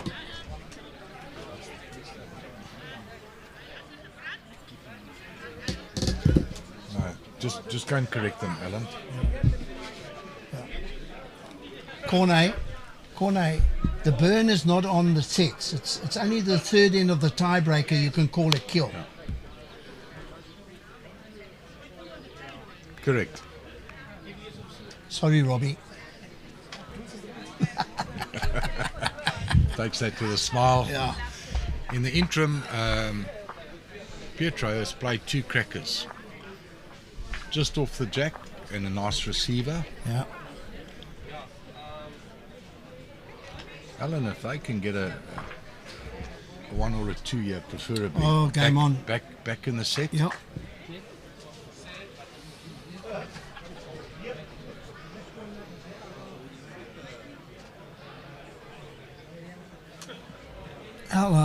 It was very disappointing to sort of pop Robbie's bubble there, but he was...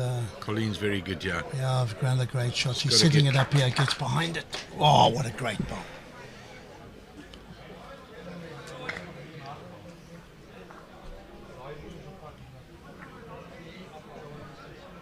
Is Wayne just asking for him to draw one just close? To draw, yeah. Something close? He's under the line, I think, Johan. Not by much, Can he Alan. hold? Can he Not hold? by much, Can he Alan. hold? No, he's got it, man. No, it's a great ball. Great ball. It's a great ball.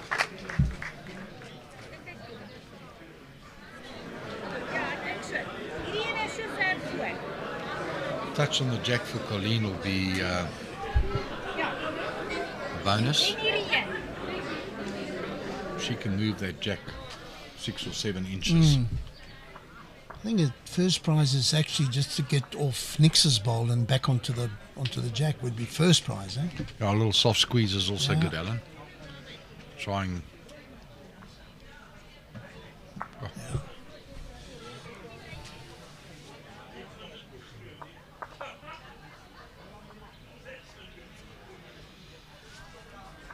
Yeah, so the first end of the tiebreaker next door, Corne stuck it right in front, right on top. So, yeah, Lydia would rightly say, just get to the back. Give me a back bowl.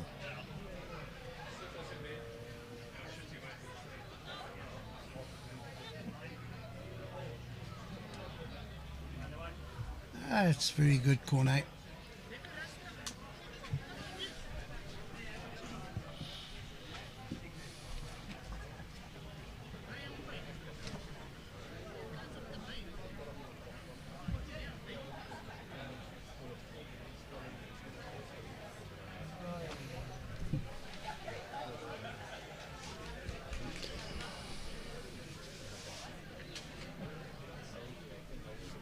I was hoping for you, John.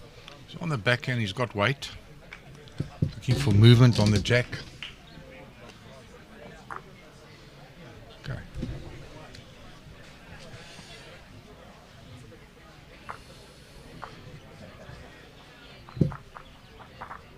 Now that was, okay, one shot down, but he also could have got a result which would have made it like two down. I think he was looking at trailing the jack here, playing at the back.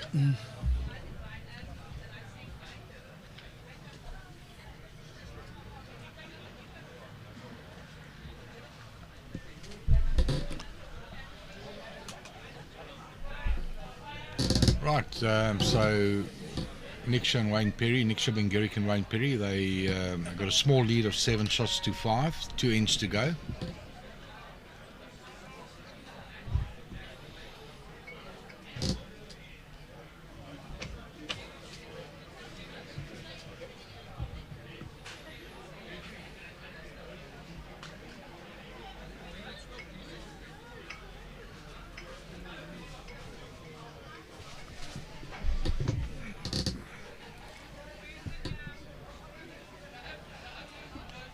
Yeah, Lydia's off to a fine start, Alan.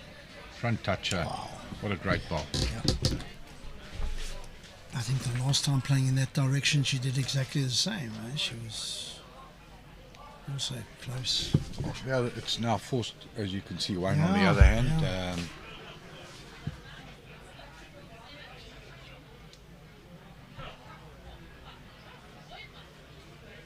Not a bad opening bowl from Wayne. Not at all.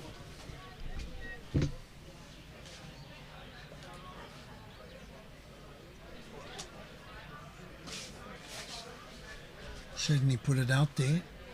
It's going to swing back. Can she finish? Another good bowl, eh? Run it out. Yeah. Not the ideal It's in the bowl. area.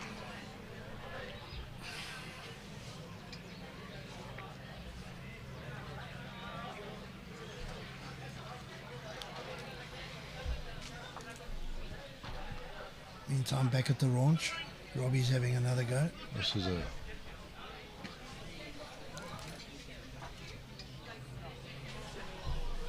just under.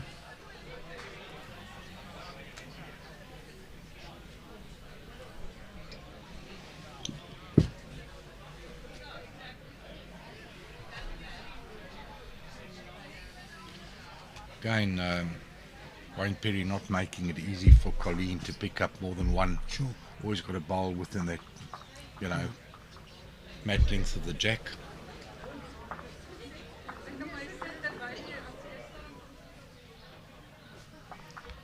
So Colleen will be looking for a top-notch draw. I think she's under.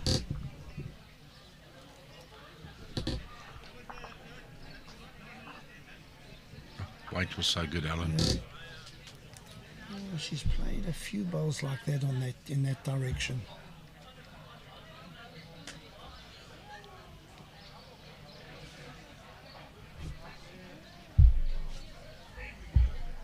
There goes Robbie. 1-2. 1-2.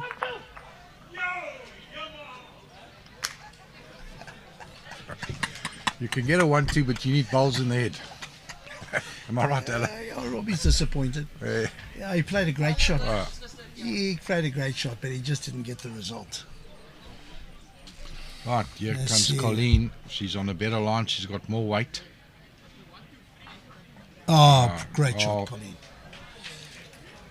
Great result. I mean, she was in the area, a little bit fortunate, but yeah. Do you think she's made 2 out of it, Alan, or let's wait for See our what marker? Christelle says. Christelle. Having a look.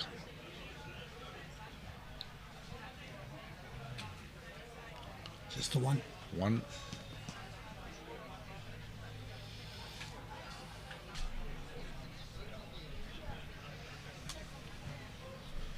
Well, everybody on A green is off, or C green. I don't know about A green behind us, but I was hoping they'd all come out and watch, but you know where they are.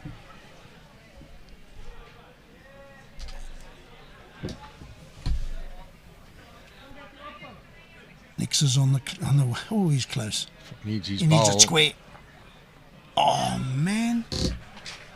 Has he done Wayne enough? likes it. Yeah, wow, he has. Wayne likes it. What a great shot, Niksa. Such a big bowl that, I mean, under the circumstances. Massive. Massive. I mean, he's virtually taken the game out of out of the hands of Colleen and Petro. 8-5 versus 7-6. 7-6. Yeah, Massive it's difference. Huge.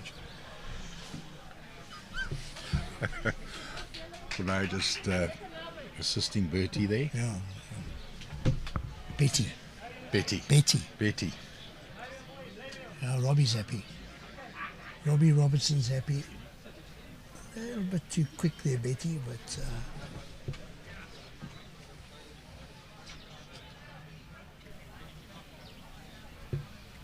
I think Wayne has left this one short. Yeah.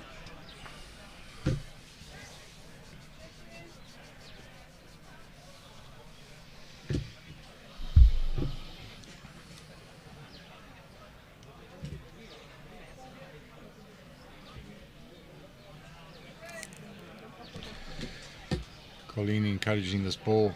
another good start from Petro. Yeah, what a Great good start. That's what you need when you're desperate to pick up a full house.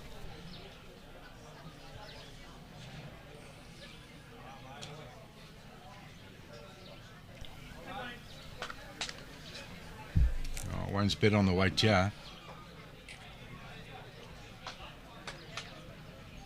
Oh, he's drawn the shot. Yeah, and as you were saying, Johan, he's never left Niksa in any. He had the one bad end going up. Quite right. And then, when the lengths changed. And I think Niksa fixed it. Yeah.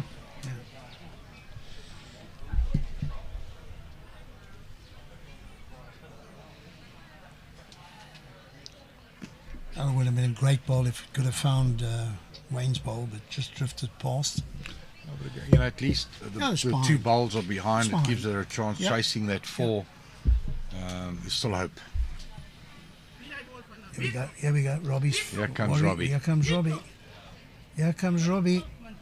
Yeah, Robbie. Robbie, you run out of petrol, pal. Shame, what a good effort. Yeah.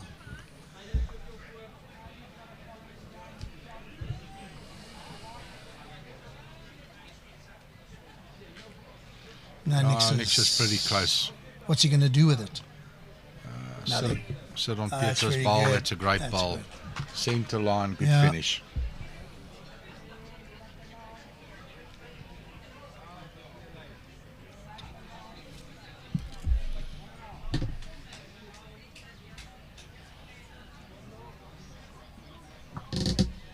Yeah, I've got to change it and get amongst those three bowls. It's the only chance Colleen's got.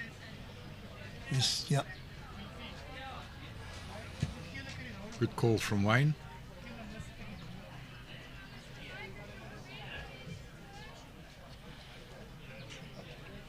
Running a bit. Wayne's happy. Yeah, I mean, to get the result, Colleen's got to get hold of the jack and then stay with it also. You know, so it's, Can't see a 4 year. Yeah. But we've said that before. And you've been wrong. And I've been wrong. I really can't see it, Alan. Come on, Robbie. Just going to turn my attention to Robbie's on the mat, winding up. Lets it go. Oh, I don't like that, Robbie. He doesn't like He's it. tight. Saw the grimace on his face. He's Oi.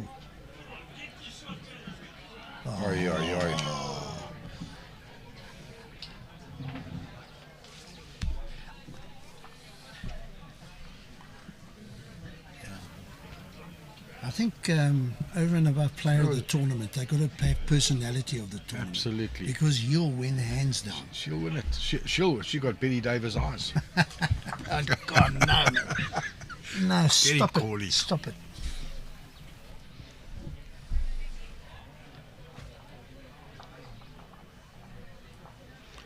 Colleen's bowl's on the way. I don't think so, Cole. Oh, she's missed Unfortunately. the line slightly. No, that's it. Right, Johan. Good fight they put Yeah. on. Just think the other two was just a Yeah, little no, bit far more more consistent. consistent, yeah, Absolutely. There's your microphones, mate. Don't leave without them. Okay, well that brings an end to today's TV viewing. I hope you enjoyed the day with Johan and myself. We really enjoyed it, we've got another 2 days to go. So please join us again tomorrow, and we have a fantastic lineup once again. Today, both days were outstanding. So please spread the word. Let's get that viewership up, share and join us, and we'll see you again tomorrow. Niksa, Wayne, come closer.